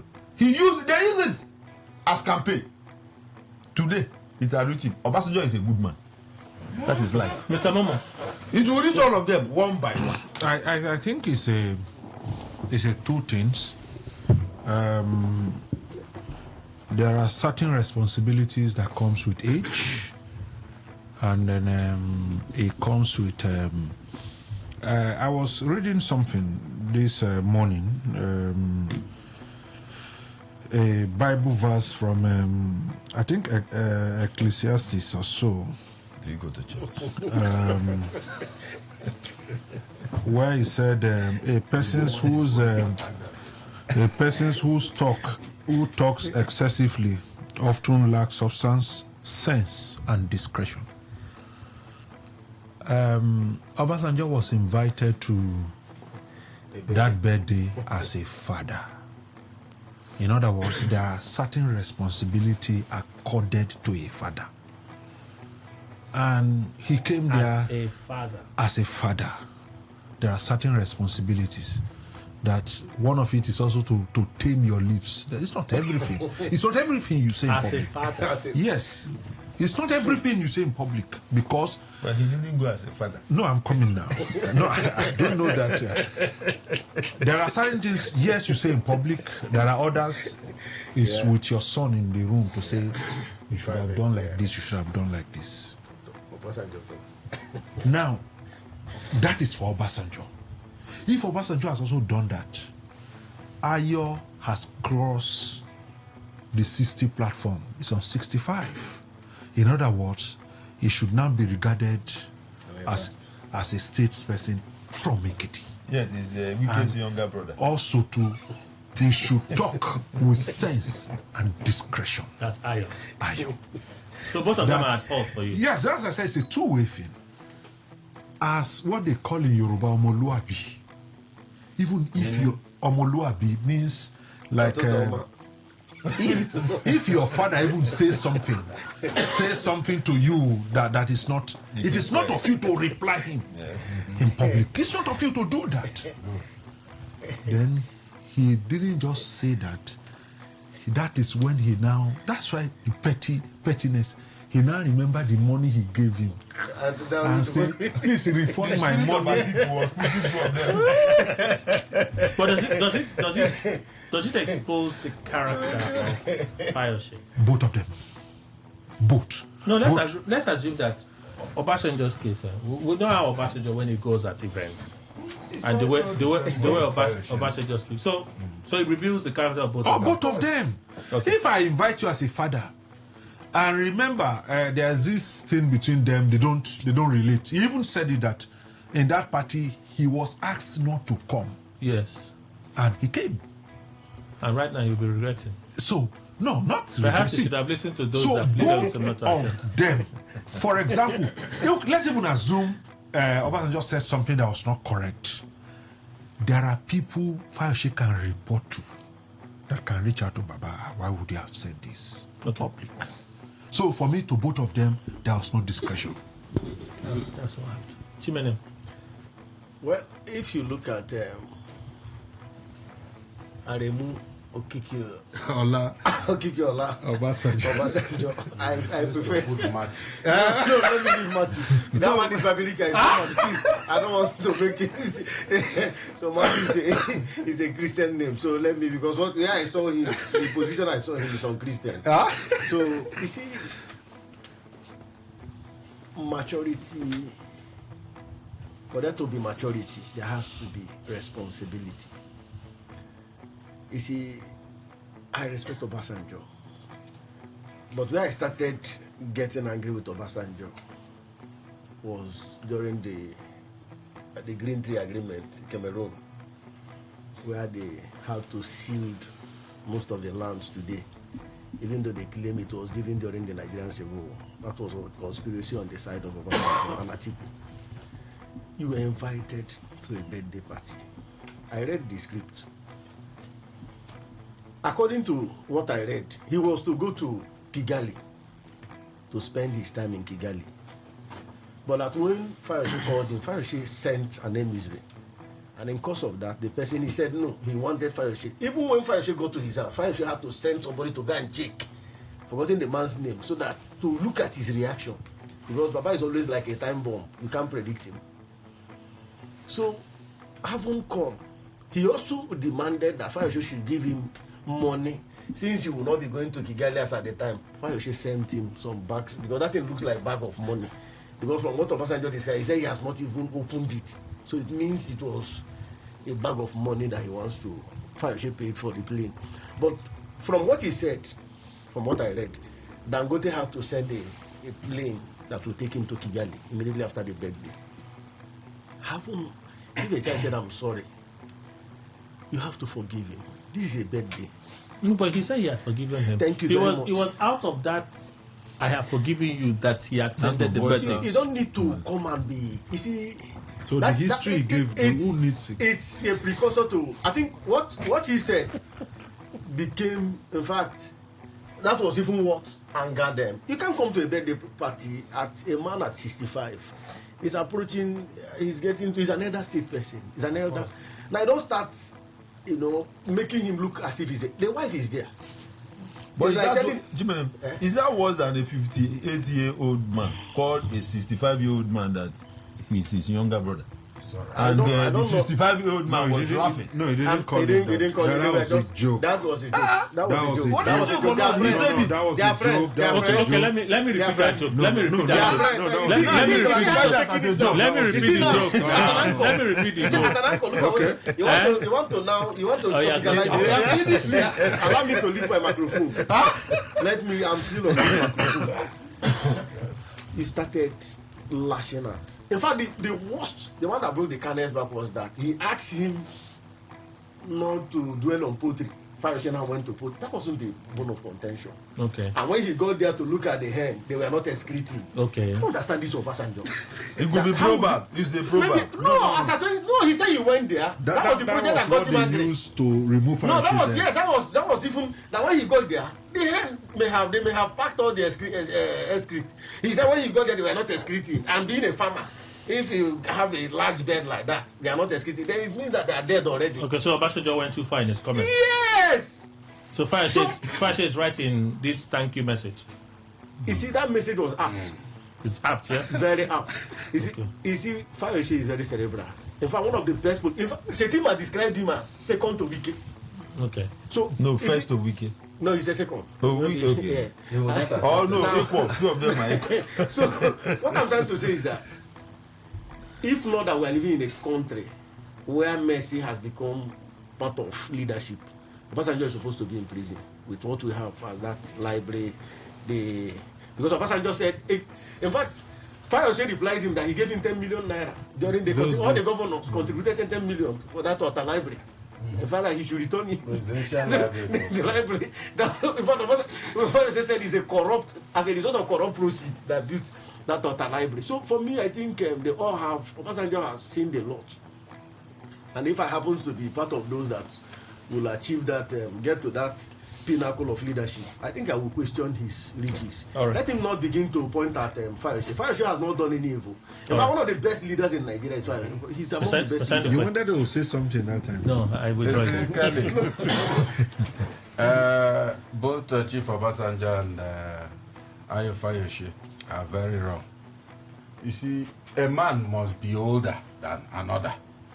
But when you are older than the other person, always try to keep your tongue in check, because even that person you are older than, if you infuriate that particular person in the wrong way, it can fire back at you.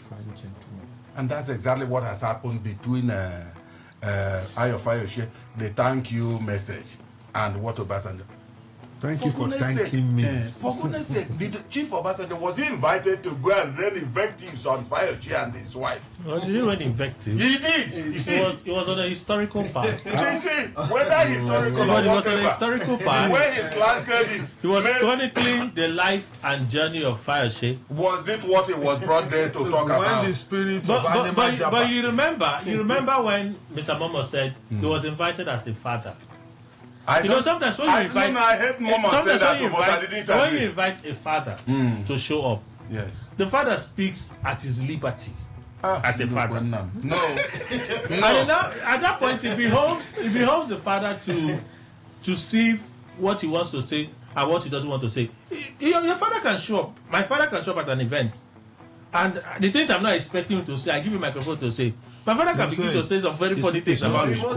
No, they take it back from him. In his own thinking, is not scolding me. He's just speaking what is true of a son that he loves. Yes, and how that song grew. How that song grew, that sounds journey. Now, how I interpret it becomes the issue. Yes, not your own. I wonder how you will react if you are to be in. No, see. Oh, guy, man. Could it also possibly be that the spirit of Atiku entered the two of them? No. You see, Chief Obasanjo is known to be that well. I don't know whether he's... when they say old age, there are other leaders that are older than Chief Obasanjo. Oh, yeah. They don't talk in that form. They don't have the strength to talk. That's not like it. Can they jump?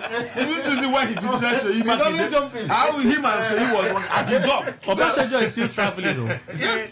Obasanjo is still traveling. What I think for Fayose, I lay the blame more on him because two wrongs can never make a right. Absolutely. The Chief Obasanjo came and then say all that you were not expecting him to say. Shouldn't make you to come and formally write him. Call him Zoo. Call him. I don't understand though. Does Ayofeche know that even in their Yoruba culture, that Chief Obasanjo is a higher person? Far off. Not in heaven. Far off. Well, on earth, unfortunately, both of them have the same blood. It seems. Thank you. Please, Council, you have to move. Former president. Respect both of them. Olusegun Obasanjo is a respectable statesman. A father who has demonstrated his boldness to saying it as it is. It's not just to Fayose. If anyone has come across the speeches of Obasanjo, even on national issues, if you've read even his letters to presidents, remember he's also one of those referred to as the letter writer. He's written to almost every sitting president. Yes, and he has always been very blunt. That's correct. And even my colleagues who have spoken here have also said that's how he talks. Even if you are making an attempt to admonish that very old statesman, it means that you are ascribing, you are agreeing that it's not just about this Fayose's birthday that he's been speaking in this manner. That's how he is. And what is this how he is? The how he is we're talking about here is speaking truth to what he's convinced that it is. I agree. You see this whole thing we are painting here, how Fayose is angry. Meaning that what we expected and what generally would have been someone who was invited to somebody's birthday and came here to praise him. Even the things that you knew that he had done wrong.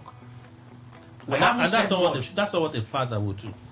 Yes. That's what a father. That is not what a father would do. Now we have. I said here when we were discussing off the mic that I haven't quite got across to what really is the thing that Obasanjo has said. Even the pieces I'm reading now are reporting more of what Fayose has said than what Obasanjo has said. That's yellow journalism. No, but even you didn't say what Obasanjo said. Yeah, so that you make your own blue journalism. Blue now. But please continue the purple journalism. Let's go. So what is it? I also have just seen two lines where Obasanjo said, "You are not one of my best children." Yes, he said so. And that you have made tremendous achievements. He said so. What about that? Meaning that even Fayose himself identified this figure as one of those that should come speak at his birthday. And when he came to, he identified Fayose as his child. And having many, but that you're not one of those best. And spoke the truth about how you felt about him. To say you didn't do well in certain areas. And like I said, up till now, I've not known what exactly the utterances were. And then Fayose responded. But now, back to exactly what I feel that the two of them. I think that sometimes in life, truly, we should be bold enough to speak truth to someone. I do that sometimes with all modesty. To say, boy, you know, do well. For this. I don't like this, I don't like that. Let's share those banters and then still keep the friendship. But on again, what platform? No, I'm coming now. It's the platform issue here now. So this man does not respect platforms. Let him finish now. So Obasanjo does not think that one platform is more appropriate than the other. It's the same man that called Musa Yar'Adua. Yeah. On national, he was campaigning in a way. I say, Musa, I say you don't die. Now to talk to Nigeria. So William, let me conclude by saying that on what platform was this? This one was even perhaps in a closet in Fayoshe's house. I want to conclude on Fayoshe's own platform. It was just last week, when not quite perhaps a week, when Fayoshe was on national TV on channels and was running abuses on virtually every political element in Oyo State. This is Fayoshe. I was shaking practically. In fact, to some point, Shehu couldn't even lead the questions even when he wanted to. And Fayoshe was shutting him up so that he could have ample time to run clear abuses against whether it was the governor. That's in respect to this convention for PDP. No, but he praised the governor. He praised the governor. I'm telling you, they tell you waiting I watch live on Channels TV. Yeah, the man ran every single individual, whether it was a judge. In fact, you will pity the judge. Right. In fact, for me, it was contempt in all of those. But so this also is a character that the son of Olusegun Obasanjo displays himself. That is Fayoshe. So it's like father, like son. So I've seen live pictures on TV. I don't know if it's live from Wadata Plaza. Yes, live from there. Oh, okay. No, so of course, which of the factors would confirm, because some of the reports have been saying the police heavy security presence around PDP Wadata Plaza. So I'm seeing Turaki speak there. So perhaps they've been able to gain entry into the plaza. You have Bala Mohammed there. Shey Makinde is also there. With these governors, I don't think the police will want to do something in shutting them out. But we'll get the... Was it Wanyang his name now? Samuel Ayamu. He's inside too. He's in. They are, inside the secretariat. They are inside too. Having their, yes, they came first. They came first. All right, so I have to open the phone lines. Even the Convention of Opinion poll. We'll talk about it another day, but you can react to it. The guests won't have the chance to react to it. What's that? What happened? Oh, no, sorry. 0810-9510-9510. I know. 0810-9510-951. Few calls. Today 95.1. Good morning. Good morning, Kelly and the others. Welcome, Dr. Chris. Please go on. Yes. You see Fayoshe and Chief Olusegun Obasanjo. Yoruba people have respect.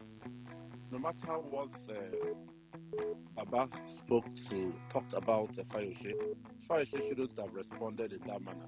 But quickly, let me say, Fayoshe is telling us the kind of person he is. And you can see his new group. You can see the people that attended that program.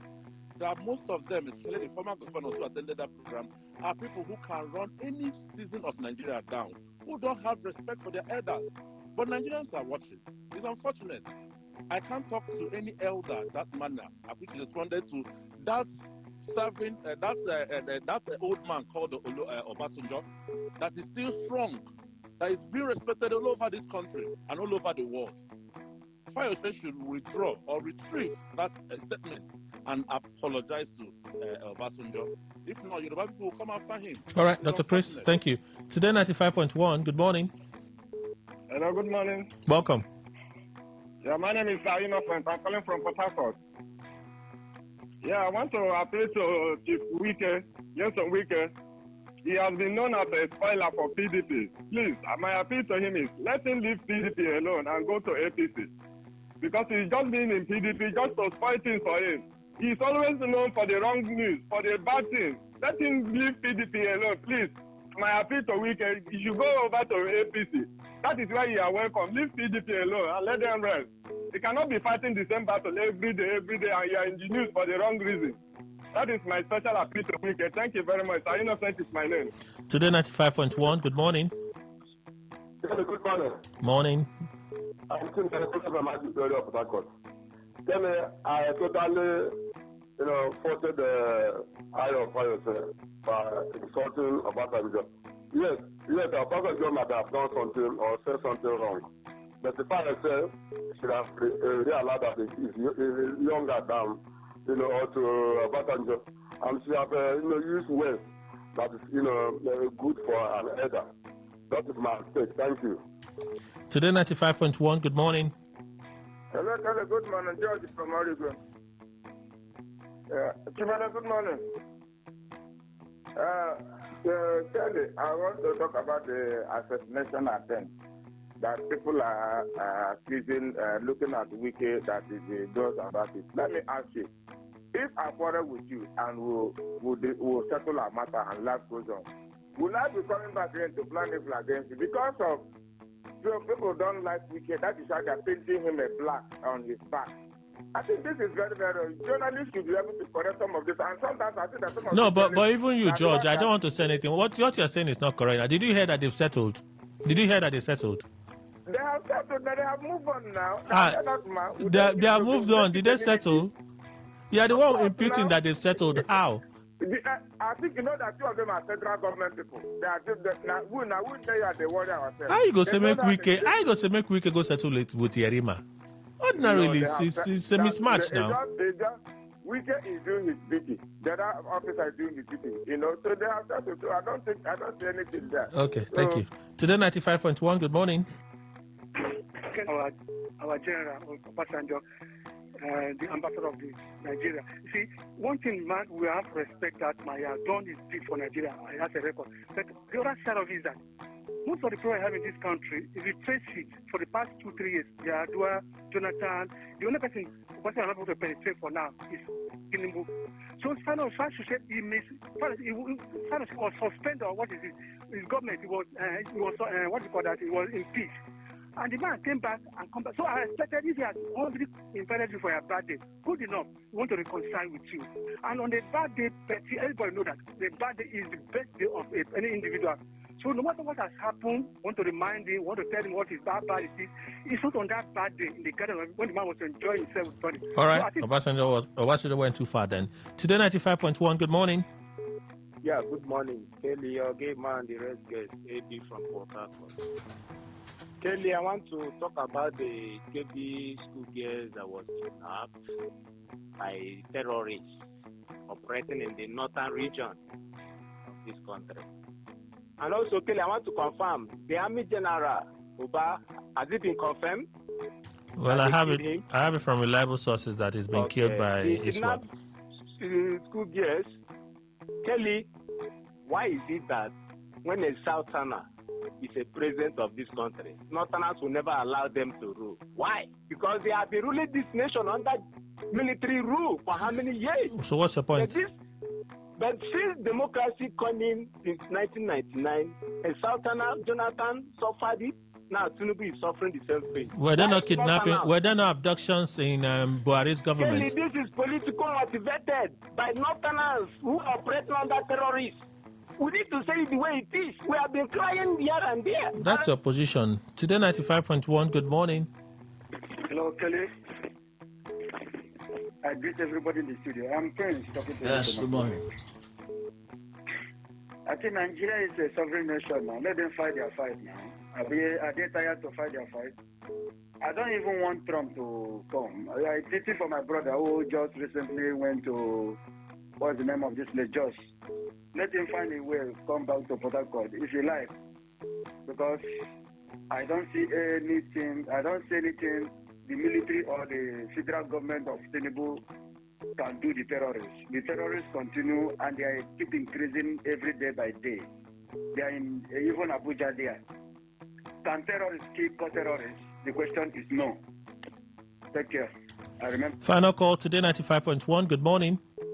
Hello, Kelly. Good morning, sir. Welcome. This is Emeka calling from Yes, the question I want to ask concerning the assassination attempt, because I read this from Vanguard. Vanguard said an Hilux vehicle, tinted Hilux vehicle without plate number. That was what Vanguard explained, the car trailing him. And secondly again, they said he was driving a tinted Camry? Did he just get that? Did he just buy that Camry? Or hasn't been using it since? Or did the police just notice that Camry yesterday? That they have to stop it that yesterday? That is my question. Because police does that here. They don't wear any black cars without plate numbers. And who stops them? All right. Thank you. Thank you so much for your contribution. Let me read some messages on Facebook. Said, justice delayed is justice denied, and justice delayed means just to think about another matter. So this is for opinion poll. This is what we didn't talk about. Okay, let me read it out. President Tinubu, a compromised judiciary threatens democracy. Tinubu tells judges, may I ask the question, do you take the messenger serious? Do you take the messenger serious?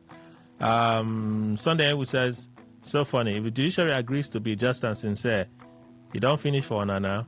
Okay. Maxi Mac, funny leaders, funny country, funny people. Thank God ability at table. I don't laugh tired since yesterday. How many judges have been sanctioned for issuing out conflicting court orders? Christian Eze, he benefited from the compromised judiciary, as alleged, and is still benefiting, as alleged. He approved the building of houses for judges. Why wouldn't they compromise? You again alleging. Michael Vipor puts it this way: Tinubu is just making mockery of the people he's addressing. He says he's the number one alleged compromiser of the judiciary, and Wike is number two alleged compromiser in partnership in compromising the Department of Judiciary. Okay. The way to gospel, I don't take him, Tinubu, seriously. He's the one that has allegedly compromised the judiciary. There's a lot of allegations today. Carlson Orji, which of judiciary? Is it the pocketed ones, or is there another one that I don't know? I know one judiciary. I'm not aware that they're in anybody's pocket. Is the third arm of government. He's already finished his underground work against 2027. You are a legend there. How did he become president? Was it not the same judiciary that... Okay, thank you so much. You don't try. Before I go talk the one where I know if he come out of, make I first dodge him. Dr. Mrs. Sima Libera from General Post, how else do we describe a failed government? A government that cannot live up to its basic responsibilities of protecting lives and property as students are facing emotional trauma and are afraid of going to school. Imagine what these students, their parents, guardians, and relations are facing now, and our leaders are there only after 2027 election. Bex Woko Henry. Good morning, Kelly, Ogaima, and the guests in the studio. Okay, please, judiciary should try and redeem their image. Stop playing the house of cards. All right. Greetings to my brother, Chimenim Wadi. Skifupuro, if the federal government can't stop insecurity, they should involve other countries to come and help us. Over 145 people have been kidnapped in 4 days. Those are some of the contributions there on Facebook. All right, let me 11:15. Let's quickly switch to another platform. Look out for some of those reactions on the X channel. Dennis Anemeke puts it this way: can someone explain to me how he became president aside from judicial compromise? I can explain to you very well how he became president. Toby, rhetorics, they know the truth, but they do otherwise. This government has done irreparable damage to our judiciary and democracy. It's a shame. Okay, that's how you feel. Opportunity seeker, from the alleged chief compromiser of the federation. Clever Gerald is a funny man. All right, those are those contributions. And let's do traditional SMS. Let's read a few of those messages. I see a number of them. Of course, we can't read all today, so we're going to do a few as usual. A very good morning to you, George. Austin George, remember you called already, so let's move on. Good morning, Kelly, and all the guests. I commend the authentic PDP National Secretary, Sam Dadi, for his courage in summoning an emergency BOT meeting. God's from Port Harcourt to send that one. Thank you. Both the speech and Tinubu, the messenger, cannot be taken serious by me.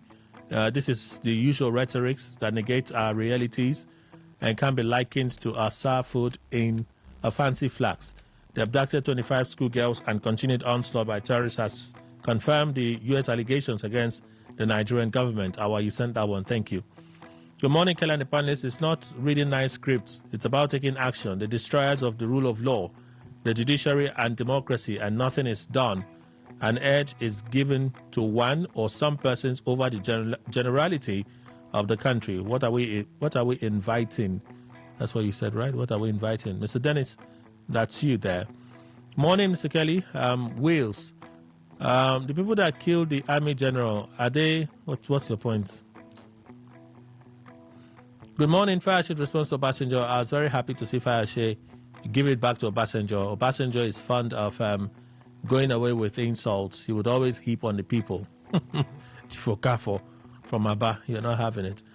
Friday Olu from University of Port Harcourt, Kebbi School attack, another reenactment of Chibok, followed by the accustomed lame duck condemnation from the leader of the CPC, aka Country of Particular Concern. President's speech at the NJI smacks of hypocrisy. The executive, legislature, and judiciary arm of government are all in cahoots in the visible aberrations in the system. All right, Friday Olu, thank you. So I'll do one more from here. Governor Fubara said peace and stability has returned to the state. Please, my governor, so shall every activity return as well. Rush up things. You are too slow for my liking. For God's sake, hurry up. Time is going. Ernest sent that one. Let's see. Esko Yema, I want to borrow your words. The speechwriters of our leaders are doing a wonderful job, meaning they know the solution to our problems, but because they want to remain in power, they keep doing the opposite. All right, I have to leave here. Let's see if we can take a few from WhatsApp this morning. I know we'll have a ton of messages from here. Okay, fine, John. The messenger cannot be taken as being serious. Rather, it's a mockery on the docility and gullibility of majority of Nigerians.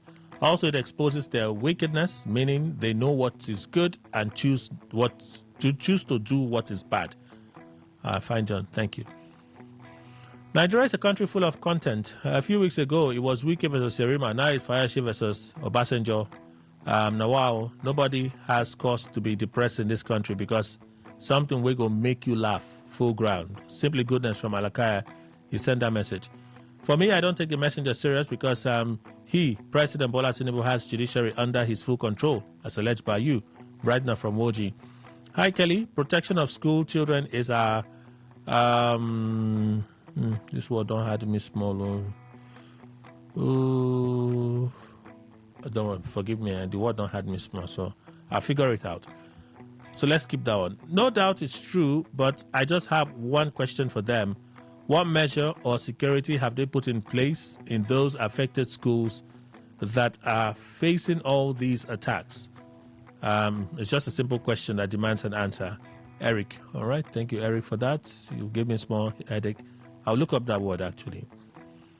Chidi Obijeze. Kelly, on the ISWAP killing of a general was one among other mistakes done by our federal government when they were busy recruiting. You said that, June, so I don't check out. I don't get strength, Tabek. Senator Sama Ayamu is economical with the truth concerning the deplorable state of the PDP. I didn't bring that story this morning. We talked about it yesterday, so I've left it. Thank you. I see a voice note. We'll listen in a bit. I will not believe the police, either their press release statement. From the video, I can see that the naval officer identified showed them his ID card at the checkpoint. To what extent should the FCT police now follow him after they cleared him from the checkpoint? Okay. Did he employ them as his escorts? Wilfred Jonah, perhaps you're adding an account we're not aware of. Thank God, I believe that we already message from you already on Facebook. Good morning, Kelly, and the guest, Julie from Stadium Road. My take on the high-ranking naval officer and his altercation with the police. He's aware that he needs to be wary of the police. Hence, he called for backup before he becomes newsline for tomorrow's super story.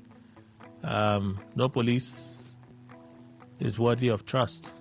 All right. Yerima and police, we should submit that Yerima should not drive or go out alone. Okay, you don't trust the police as well. John Google sent that one.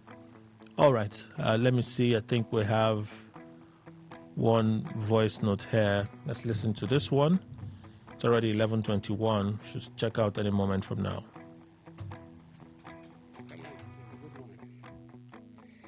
About with regards to the issues of Yerima and assassination attempts, I think the army came out categorically and made a statement to that effect. And for that singular reason, they had to deploy men along that same Gadonasco road where Yerima said he was being trailed by those two Hilux vans and or those two unmarked Hilux vans. The army had to deploy military men along that axis. That was what happened. The army gave their own account before the police came and gave their own account. So if the army is giving an account of his own personnel and the police will come and counter it, who do we now believe? And the army authorities said they don't have to deploy the army personnel on that axis. So that is what happened. Thank you. Okay, I didn't read the statement from the army. Probably you read it, but I read that indeed that they were doing patrols on that road and so on and so forth. But we have to leave it there. Okay. Conversations we're unable to talk about today, we'll scratch them tomorrow, God willing. But for now, we have to go. Two of our guests left already. Ward Ichiminem Esquire, legal advisor to the Federal Commissioner to Mr. President on Christian Pilgrimage, South Zone, a temple chief, and a voice for our para people. You have our deepest appreciation. And Mr. J.C. Williams, Esquire, legal practitioner and chairman, Rivers Link, he left already. Our deepest appreciation, sir. Daniel Momo, public affairs analyst, strategic planner, and a travel consultant. Thank you, sir. Thank you, always. Henry Kine, legal practitioner, National Legal Advisor Committee for the Defense of Human Rights, CDHR. Thank you, sir. Thank you very much. My pleasure. And Mr. Emmanuel Indukwe, our in-house analyst. Thank you, sir. Thank you very much, Kelly. Thank you, Nigerian. That's our show, everyone. Hola.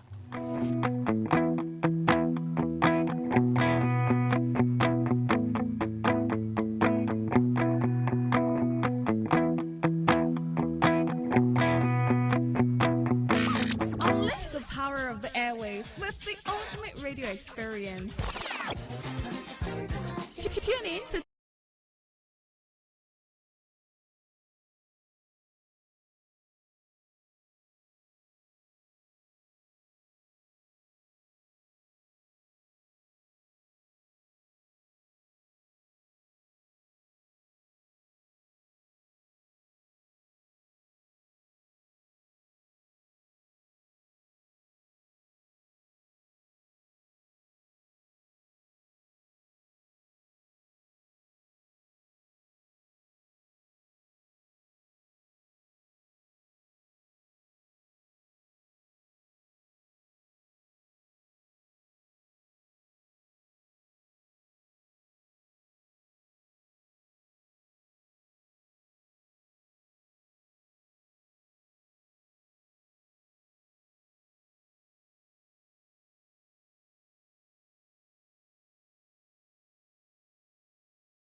history on this day in history.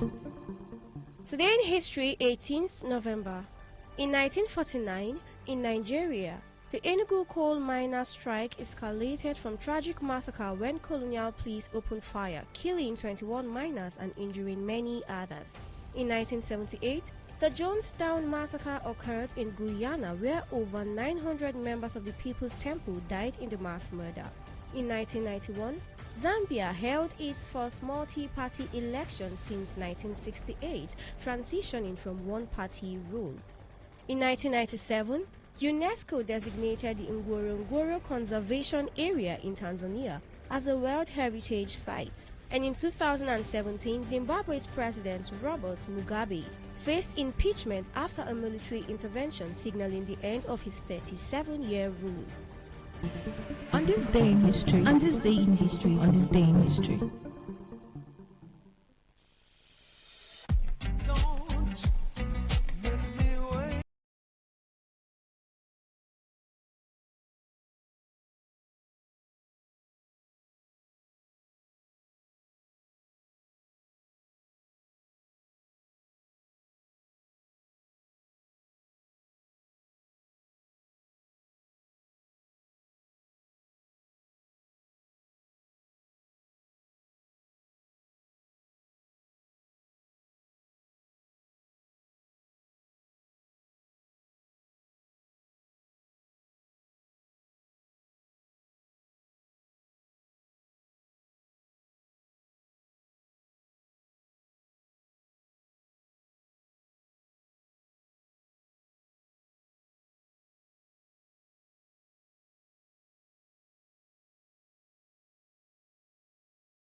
Talk Radio 95.1 FM.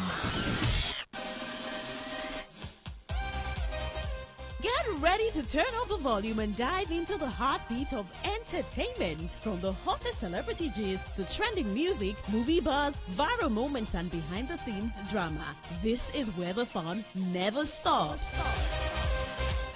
Tuning to Entertainment Today, only on Today 95.1 FM, Voice of the People, your station for pure entertainment. Weekdays, 11:30 a.m. Entertainment Today, where your favorite stars and stories come alive.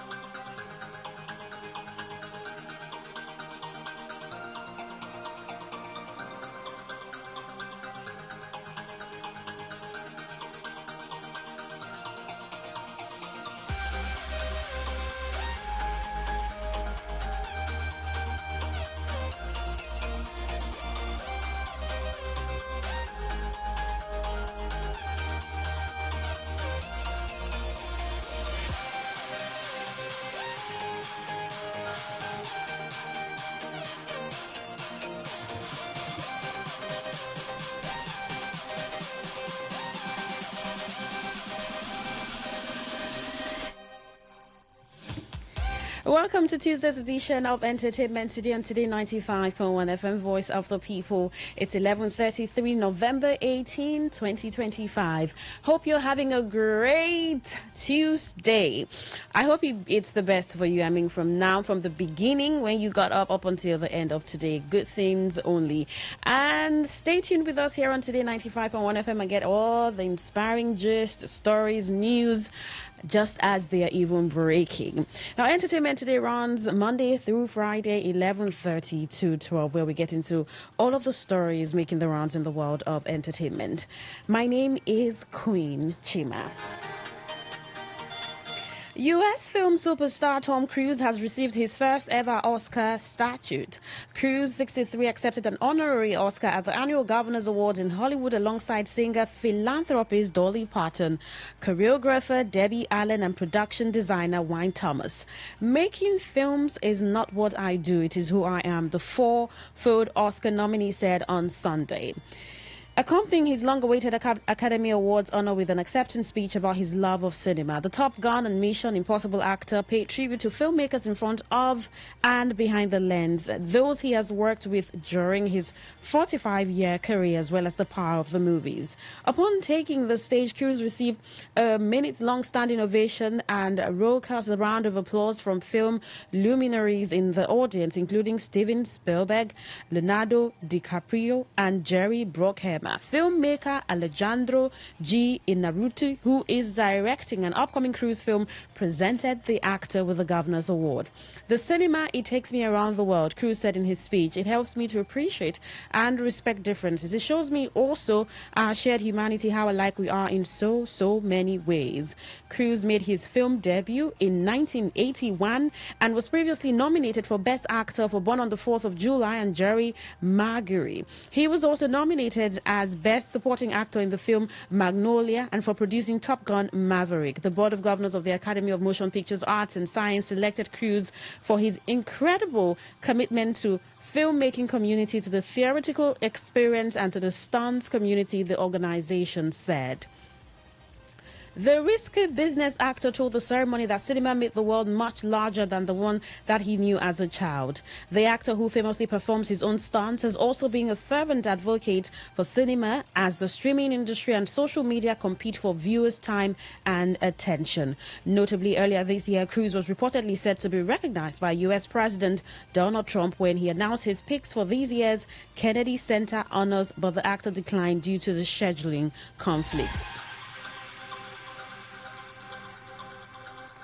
Well, U.S. rapper Eminem has taken legal action against an Australian beachwear company called Swim Shady, saying its name is too similar to his trademarked rap pseudonym Slim Shady. In September, Eminem, whose real name is Marshall B.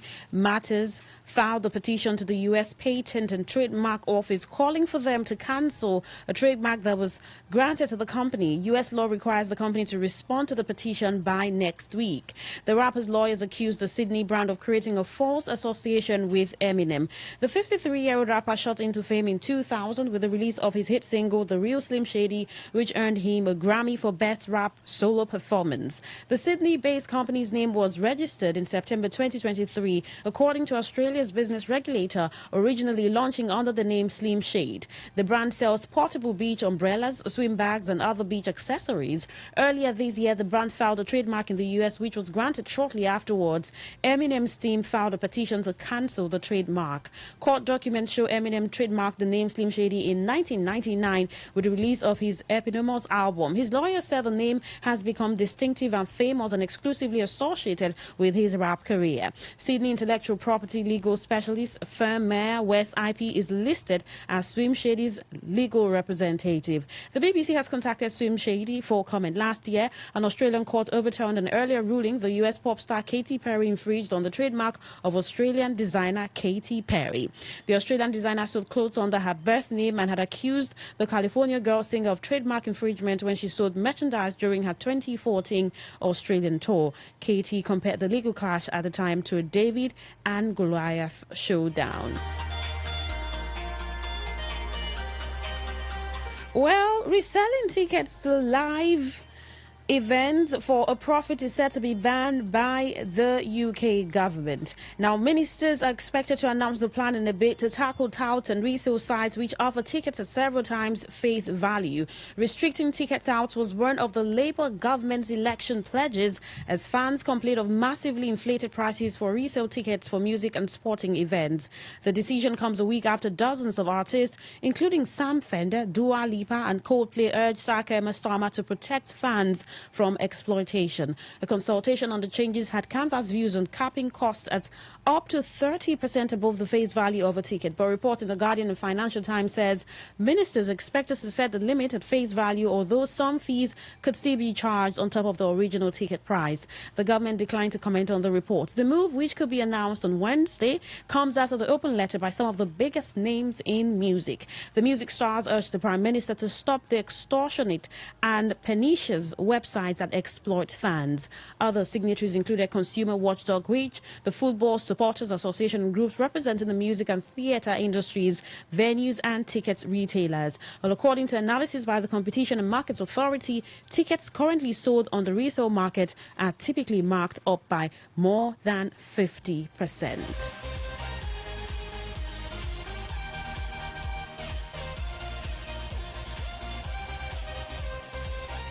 Well, in Nigeria, where reality TV star Fina has offered words of encouragement to fellow Big Brother Naija winner Imisi amid a family feud between the latter and her mother. In an ex post on Monday, Fina wrote to Imisi, "And to anyone walking through the same fire, I'm praying for you, for your strength. My own experience broke me, but I'm slowly rising." The post comes against the backdrop of a family dispute in which Mrs. mother accused her daughter of hatred and revealed the poor condition of the home where she currently lives, despite Imisi winning 150 million naira after her big brother victory. Imisi replied in Yoruba, "This is why Auntie Debola said you should not show your face to the world. I can't be saying all that now. You're in the midst of people. Just overlook everything and leave social media." Well, should I be facing another stress now? Please forgive me. I am your daughter. Recall, Mrs. mother has publicly expressed frustration on social media, saying she does not need her daughter's money after being sidelined following the win. She also blamed Imisi for recounting her childhood experiences, which she claims involve untrue allegations of parental neglect and sexual assault. In 2023, after Fina BB Naija win, her father Felix Otabo revealed in an interview that he was distressed by his daughter's actions following her BB Naija win. Otabo said Fina had asked him to stop working as a hearse driver and requested that he sell his cars, promising to improve the family's life. He said he later struggled financially after selling the vehicles, losing his business, momentum and community position, and has not seen his daughter since her victory. He described feeling sidelined while she enjoyed her wealth.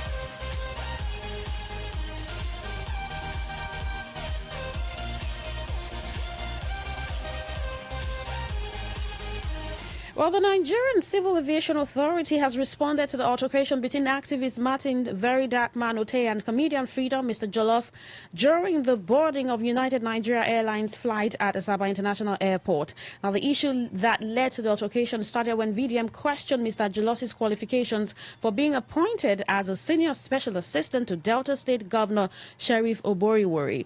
A video obtained by Premium Time showed VDM and Mr. Jollof traveling from Asaba Delta State to Lagos in the scuffle mid-flight. Reacting to the viral footage, the NCAA's Director of Public Affairs and Consumer Protection, Michael Achimogu, condemned their conduct in a statement on his X page. Mr. Achimogu stated that both men would be sanctioned and made to face the full weight of the law, adding that he has directed the relevant authorities to investigate the incident. Well, he noted that he came across the video just as he boarded the flight and his airline was preparing for takeoff. Mr. Achimogu said he expected United Nigeria Airlines to report the incident to the NCAA formally. He noted that his department would provide legal advice and recommend appropriate action once the report is received. He added that he had not received any such submission from the airline. The airline confirmed that the altercation occurred in a statement signed by its public relations officer, Chubike Uloka. It added that its crew responded promptly and professionally, taking all necessary steps to de-escalate the situation in strict compliance with global aviation safety protocols.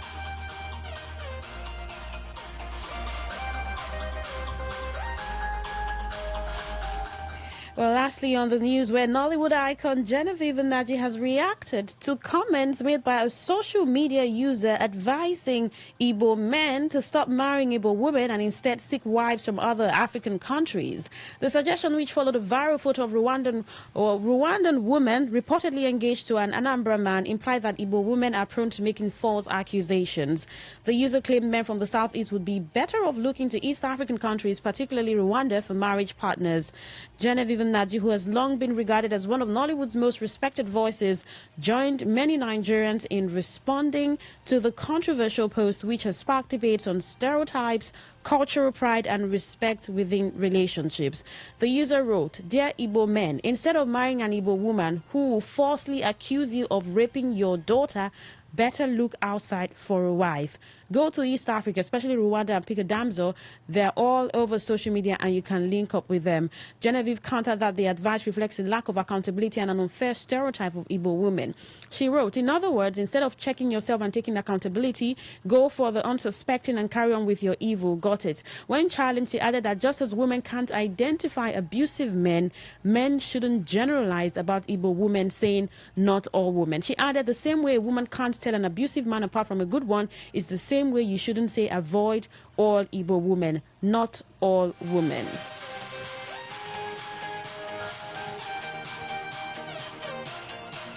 Well, you're still listening to Entertainment Today on Today 95.1 FM, Voice of the People. Wondering what it takes to get a production done, especially these days that productions seem to be churned out on a daily basis. Now, a number of filmmakers have talked about the challenges of producing films and also what the market demand is like and how they get to put out these films, especially on YouTube. Now, I saw a tweet earlier this morning where someone says YouTube is now the big new market, and then you can absolutely take advantage of that market by putting out content, selling yourself, especially if you think it's a necessary thing that you want to do.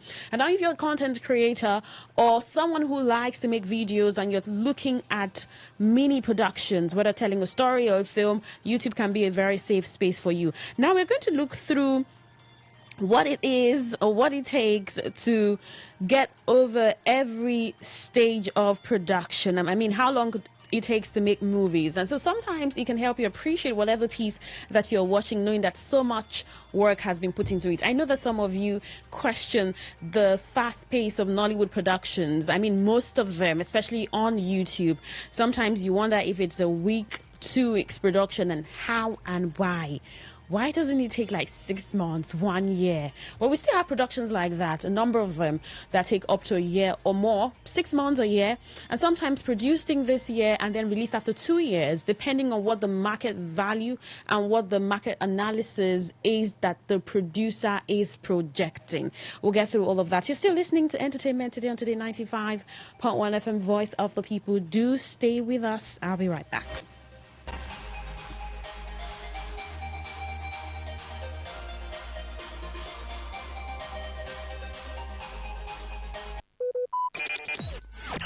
Talk radio. I listen to a lot of talk radio.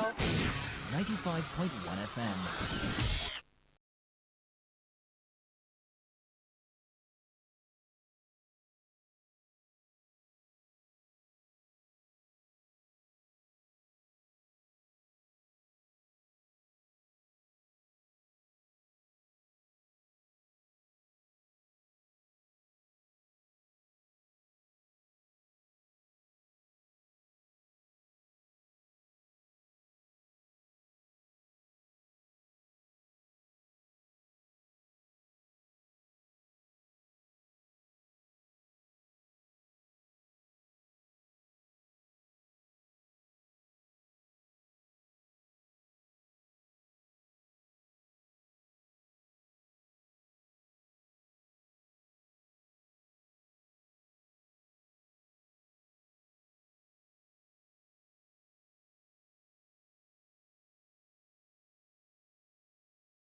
Entertainment today on Today 95.1 FM, Voice of the People. Do you ever take counsel from a celebrity?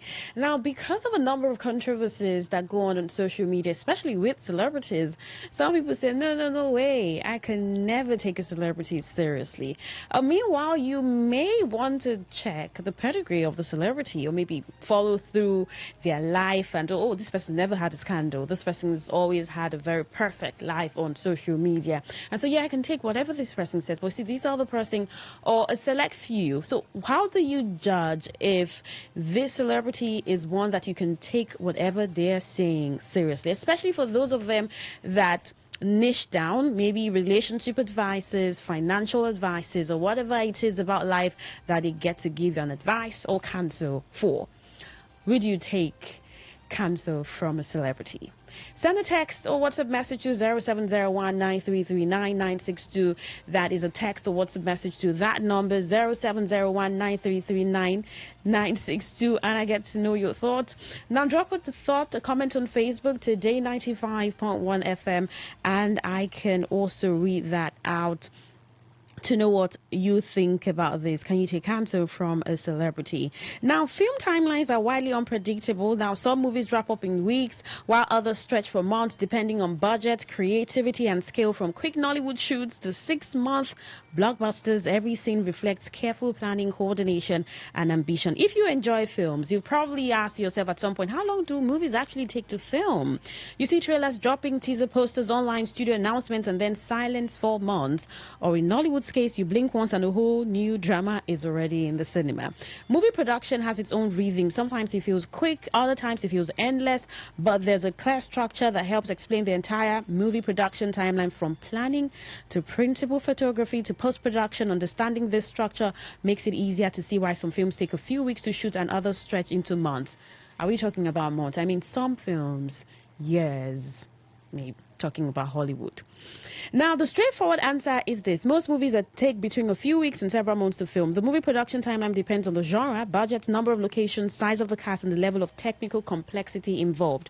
A standard drama may wrap up in about 30 to 60 days of principal photography, while a blockbuster with stunts and special effects can spend 3 to 6 months filming. Independent films often finish within 2 to 4 weeks, and in Nollywood, the film shooting schedule can be as quick as 7 to 21 days. Although bigger productions can run for 1 to 3 months, so there's no single response to or a clear pattern.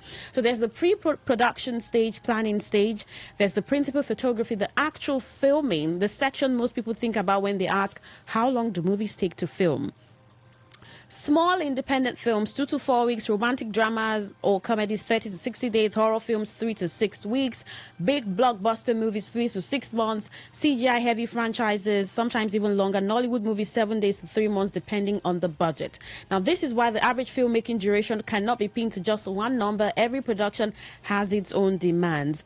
Post-production, that's after filming ends, a brand new stage begins: editing, sound, and visual effects. And to make things clearer, it's some categories. So like big budget blockbusters, you have Hollywood dramas and comedies, horror and thriller movies, independent films, Nollywood productions. But at the end of the day, I mean, I think what matters to you is you want to see the quality of production, from the story to picture quality, visuals, audio, cast, location. I mean, some people are so detailed, and then for others, conversations. So you listen to dialogue, what's happening in the film, you want to follow. So you're watching a film with someone and the person is taking the film backward, like over and again. I didn't hear that part. What did the person just say? So the conversation makes up that, how beautiful the story is, because story is word after word to make a whole picture of a theme that maybe is central theme or sub theme of that production or the story that the film tells. Now, for Nollywood, some of you say, wow, the productions are just, I mean, how do they do this for 3 days? Well, some of them say 3 to 21 days. I mean, this just happens 3 to 21 days, and then the production, the film is ready for viewers or fans to get part of. Would you take advice from a celebrity or take counsel from a celebrity? And what is your judgment to why you should or would take advice from a celebrity? I'd like to get to know your thoughts. Let me see if I have a comment on Facebook from you. Okay. Now, you can go on Facebook. You see that post there. Like, drop a comment, and you can follow us on all our conversations there. Now, do a follow there. It's Today95.1 FM, and you can follow up on everything that we do right here, especially if you may not be listening at some point. But you know, you can also listen to us on our website, www.todayfmlive.com. Just click listen live, and anywhere you are in the world, you'll be live with us. I saw this very funny video, and I'm going to play it for you. It's a Ghanaian podcaster. I mean, he was saying this to Nigeria. Saying this now, this is in a very funny way, right? But you know that Ghana and Nigeria, especially on X, are usually in this embattled critic exchange of tweets and what country is better, from arguing that Ghana jollof is better than Nigerian jollof. But this is what this podcaster had to say about Nigeria. Just laugh about it. Don't take it too seriously. Electricity, you want to qualify for World Cup? How would you don't have electricity, you want to qualify for World Cup? How would your citizens watch you? We all love AFCON, but World Cup is here, man. Let us all be serious. So you can take the AFCON and we will take the World Cup. Yeah. Qualifying for the World Cup, you have to score goals. You don't use Spotify stream for Afrobeat song to qualify for World Cup. It does not work that way. You have to play on the field of play, score your goals, and win and qualify. You don't go fit carry the video in streams, can't qualify for World Cup. Thank God we are not Oh goodness! So at least you agree that we have the streams, we have the numbers. When it comes to our Afrobeat artists, we still love our Ghana brothers. We still love them. Well, that was just on the way to make you smile. That is if we did. Now there's this feud going on between Odumodu Black and MI. I don't know. This is like a Kendrick Lamar and Drake kind of thing happening in Nigeria. Now Odumodu says, MI, please unfollow me on social media. You've already threatened to sue me at the expense of protecting your people and protecting the truth. Normally, them go come for me, but you and I know the P. I do not care. Please unfollow me, my boss. Why asking him to unfollow you? Maybe you should just unfollow him. Okay, maybe he's done that and he's asking for that. Well, we'll see how this continues. Sometimes I think that these beef is intentional. Sometimes, I don't know, PR. I'm getting too much in my head. Some people think that way too, but MI and Odumodu Black, we'll just see as that turns out.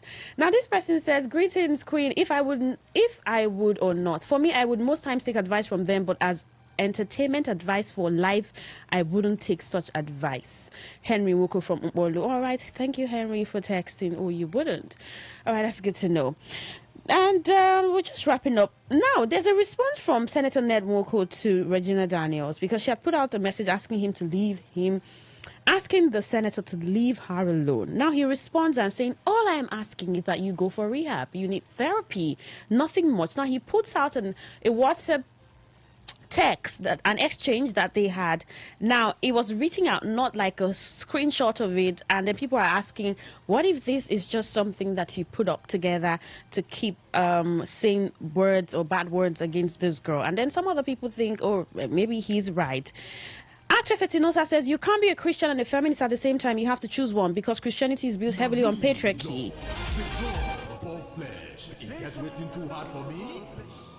The God where the virus is still they do miracle. Come experience the God of all flesh for the Redeemed Christian Church of God, them 2025 Holy Ghost Congress from December 8th, go reach 13, 2025. For Redemption City of God, kilometer 46, Lagos Ibadan Expressway by 6 o'clock every evening. Pastor E.A. Adeboye Tandagidigba to move the ministry with other Ogbonge men of God. No misamo, miracles, signs and wonders go full ground. Jesus my Papa.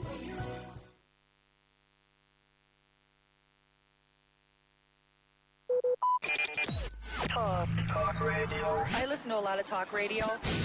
95.1 FM.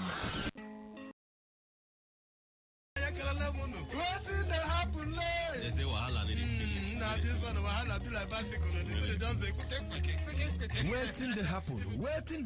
Waiting they happen. Now for today 95.1 FM, 5 p.m. Monday to Friday, bomb quem. Now here you go here, waiting they happen for Niger and Obodo the world. Now that time where we they bring you Ogbonga to them, where go shock you. You go wonder say a person do like this. Now so we they bring them can give you acid the hot. Now where would they find way to sweep this country? Don't run. You go stay blood, they chapa. You say this one, no worry. When time I reach, I'll say I want to take. I see where they go. Homeland is homeland. Me, I go open gate for them. I'm go be get man at that time for airport. Waiting they happen. Make you know Miss Mazi Ike God Ike Machuku and MC Kuro for waiting they happen. You go enjoy yourself. Not forget to say woman they chop our recharge card woto. I don't tell you say this place na education center. As you sit down here with us from Monday to Friday, you go enjoy waiting they happen. Waiting they happen. Make you know miss them at all.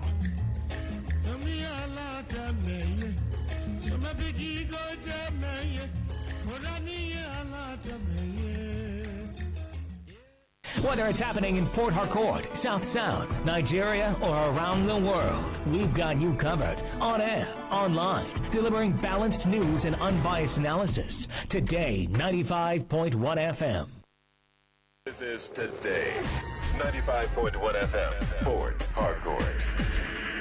News.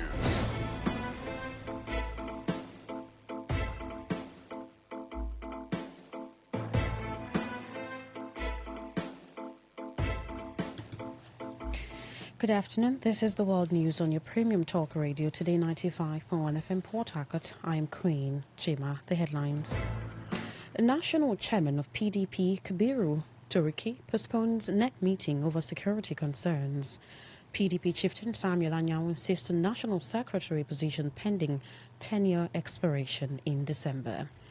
ASU urges federal government to end imposition of policies undermining academic freedom. On the foreign scene, UN Security Council backs U.S. drafted Gaza peace plan with international force. Now the detail. The newly elected national chairman of the People's Democratic Party, PDP, Kabiru Turaki, has postponed the party's National Executive Committee NEC meeting earlier scheduled for today at the PDP National Secretariat, Wadata Plaza, Abuja. Turaki said the decision became necessary following intelligence reports that enemies of progress were planning to disrupt the gathering. He disclosed that he had alerted the Federal Capital Territory FCT Commissioner of Police, who in turn assured him of adequate security to safeguard the venue whenever the meeting is reconvened. Appreciating both past and serving members of the party's Board of Trustees, Turaki appealed for calm and unity, stressing that peace within the party was crucial as it positions itself to reclaim governance at the national level. He commended the police for foiling attempts by suspected thugs to disrupt the meeting and attack members.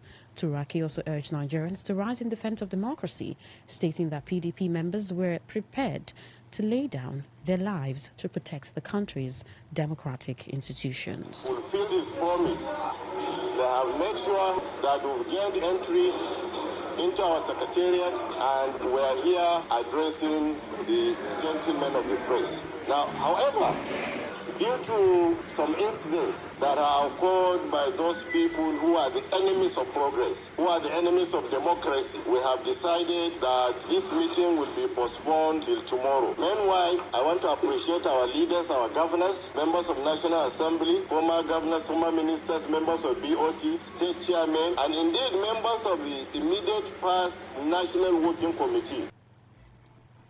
Meanwhile, a chieftain of the People's Democratic Party, PDP, Samuel Anyao, has insisted that he's still the national secretary of the party, pending the expiration of his tenure on December 7.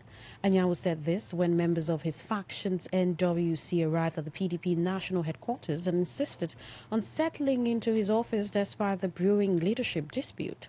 However, there was heavy security presence at the PDP national headquarters in Abuja as the two rival factions, each claiming authentic leadership of the party, prepared to hold separate meetings at the same location. He explained that it is the PDP's usual practice to call in security personnel whenever a meeting of such magnitude is scheduled in order to maintain law and order.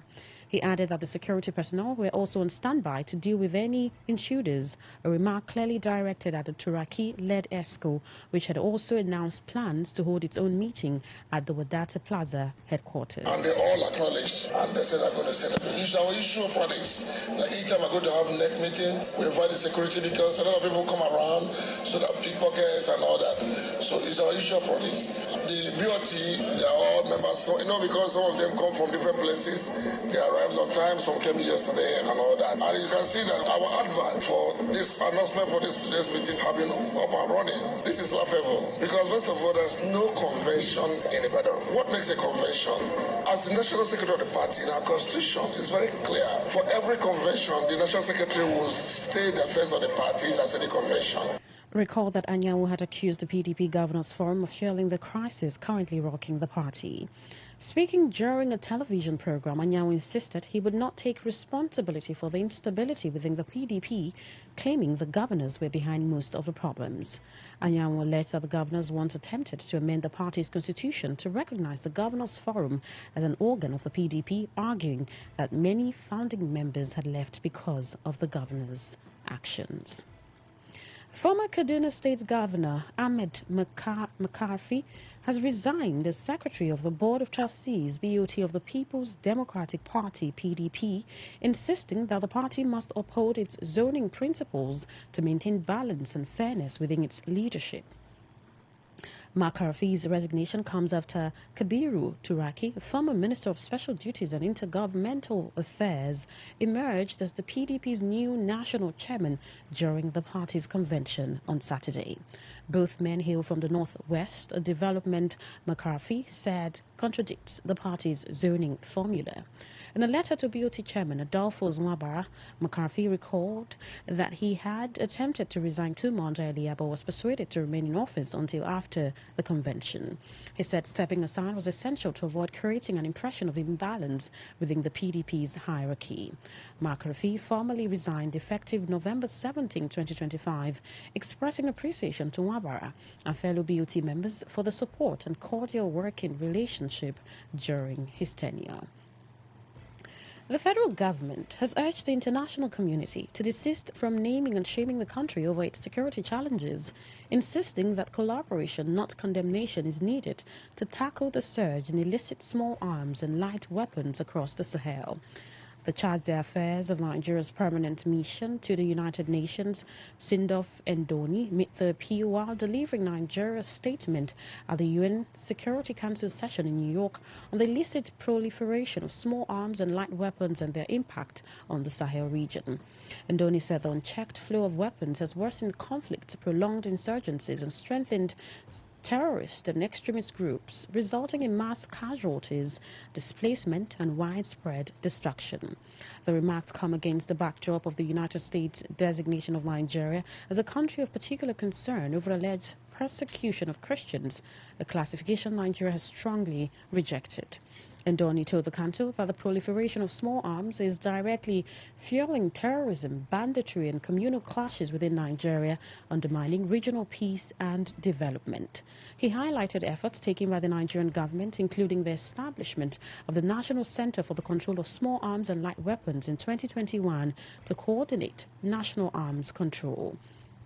Ndoni stressed that addressing the challenge requires coordinated global action, calling on the UN Security Council to strengthen small arms control measures within peacekeeping, conflict prevention, and peace-building frameworks. The Academic Staff Union of Universities, ASU, has urged the federal government to respect university autonomy and end the imposition of policies that undermine academic freedom.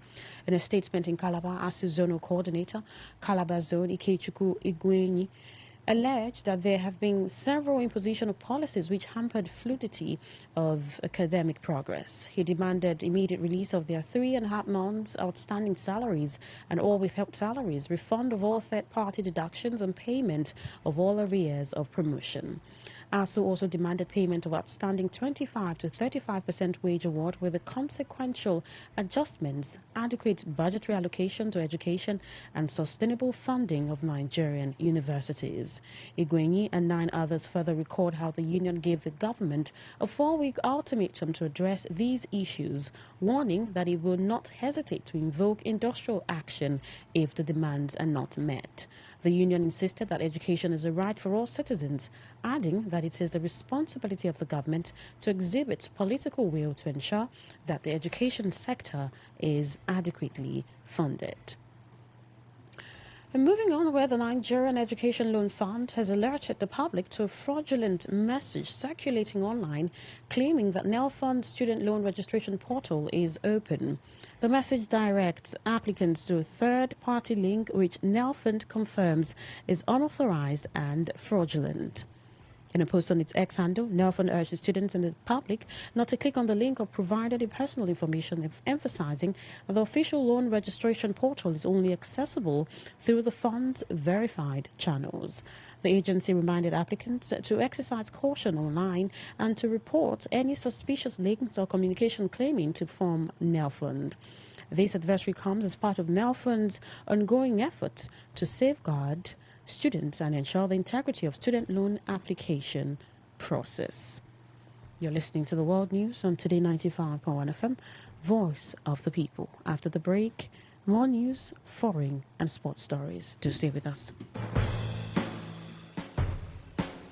Every day, every hour, when the big stories break, depend on our 24-hour news team to bring you the latest. Today 95.1 FM.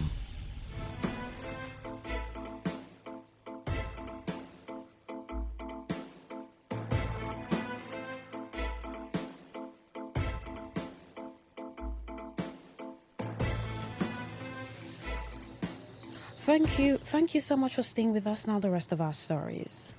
The immediate past chairman of the People's Democratic Party, PDP in Rivers State, Robinson Namewo, has described the recent dissolution of the party's state executive members in 3 states as a positive step towards restructuring the party.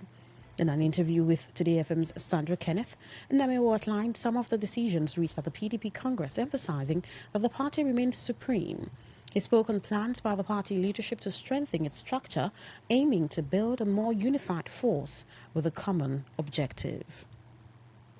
Highest decision-making body of the party. It has ability to do and undo, to elect new officers that will oversee the affairs of the party over the next 4 years, formulate policies for the party. It also has the power to discipline members that are involved in anti-party activity. It's for the party now at the center to make decisions and see how they can put up a new structure for the party at the state level. This is what the party will now do. I welcome it wholeheartedly because it will give the party at the state a new face.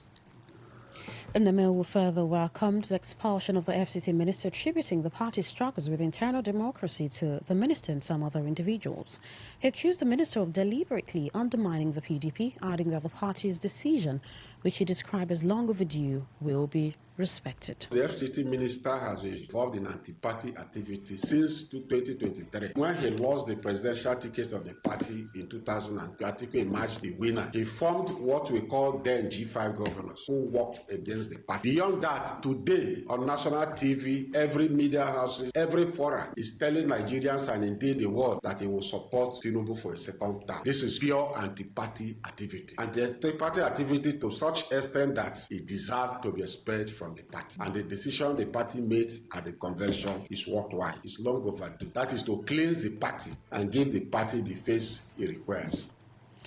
The Rivers State High Court, sitting in Port Harcourt, has fixed the 17th of February 2026 for commencement of the trial of 4 suspected assassins who allegedly attempted to murder the leader of Conscience of Ogoni people, Chief Gani Tukba.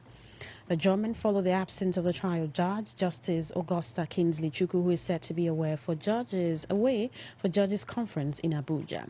The 4 suspects, Xavier Robert, Aka Timberland, Leso Pugesere, Lika Dele Manapo and Dele Akbobari, who is popularly called Bob Satan, and others now at large are facing 7-count charges bordering on conspiracy, attempted murder, cultism, possession of illegal firearms, amongst others. The suspects are alleged to have, on the 12th of March 2023, ambushed Gani Tuba on his way from his community, Zapo, in Kana local government area of the state, and shot him multiple times, leaving him unconscious. Today FM correspondent reports that the court in a separate suit adjourned till 15th and 17th of February 2026 for the trial of Liso Bugesiri, who is the 5th defendant linked to the murder of a pharmacist from Zapo community in Kana local government area of the state, Mwanalo Sunday, who was abducted and killed inside a forest. 4 suspected notorious cultists identified as Confidence Kirini, popularly called General Ila, Precious Muna, Loveday Liga, and Sonia Barry Saha, are already standing trial on 5 counts of murder, cultism, kidnapping, and possession of illegal firearms in the murder trial of Munalu Sunday. According to the charges, Leso Bugesiri allegedly conspired with the 4 defendants already standing trial and others now at large to kidnap, murder, and dismember the body of the pharmacist from Zapo community, took his head to a shrine in a neighboring village after dumping his remains inside a pit in a forest in Zapo.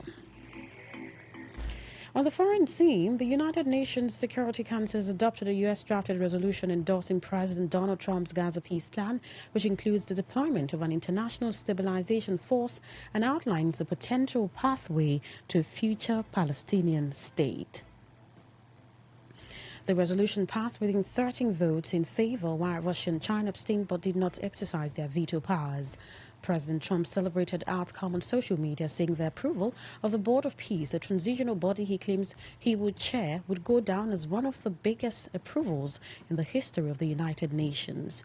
U.S. Ambassador to the UN, Mike Wards, said the resolution marked another significant step towards ensuring Gaza's recovery and Israel's long-term security. However, Hamas rejected the decision, stating that the plan fails to meet Palestinians' political and humanitarian demands and rights. To end the news, here is a summary of the major stories.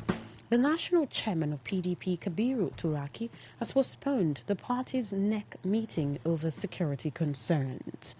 A PDP chieftain, Samuel Anyao, has insisted on the national secretary position pending the expiration of his tenure in December. We told you that ASU has urged the federal government to end the imposition of policies undermining academic freedom. On the foreign scene, you also heard that the UN Security Council has backed the U.S. drafted Gaza peace plan with international force. That was the news, as edited by Stella Sasongo Okori. For comment and inquiries, please call 0818-389-2850. Send your emails to news@todayfmlive.com. You can also read our stories on www.todayfmlive.com, Facebook at Today95.1fm, Instagram at TodayFM951, X at TodayFM951. You can also join our YouTube live at Today95.1fm. My name is Queen Chima. Good afternoon.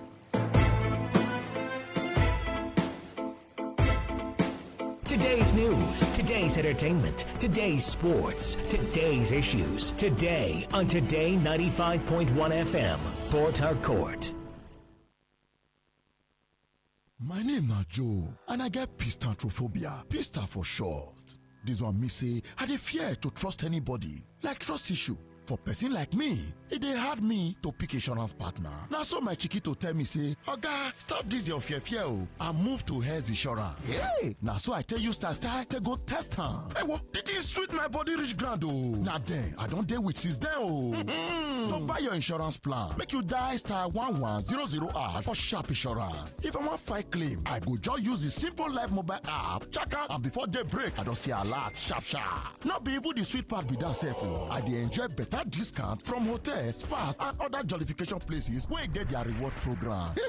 play, my pista have been a fear of trusting people till they command my body. Waiting you they wait for? Make you visit www.healthinsurancegroup.com. That is HEIROL, or make you die 1100# to get fast insurance today.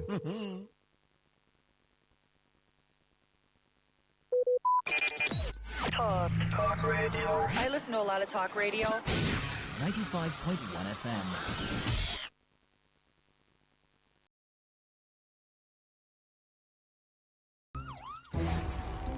It all begins with breaking news.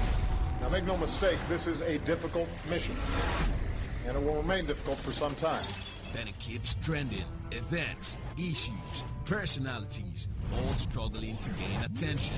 But in the race for deadlines, the intrigues, power play, undercurrents are often missed or underreported. Insecurity here is basically a product of poverty. But not anymore. As the platform on radio steps in to fill the missing links on events, issues, and personalities in the news. I'm not afraid of anybody.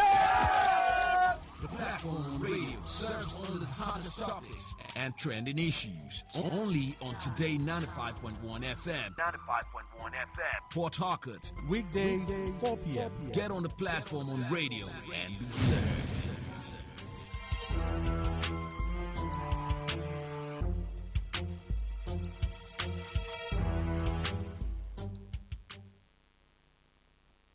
Father,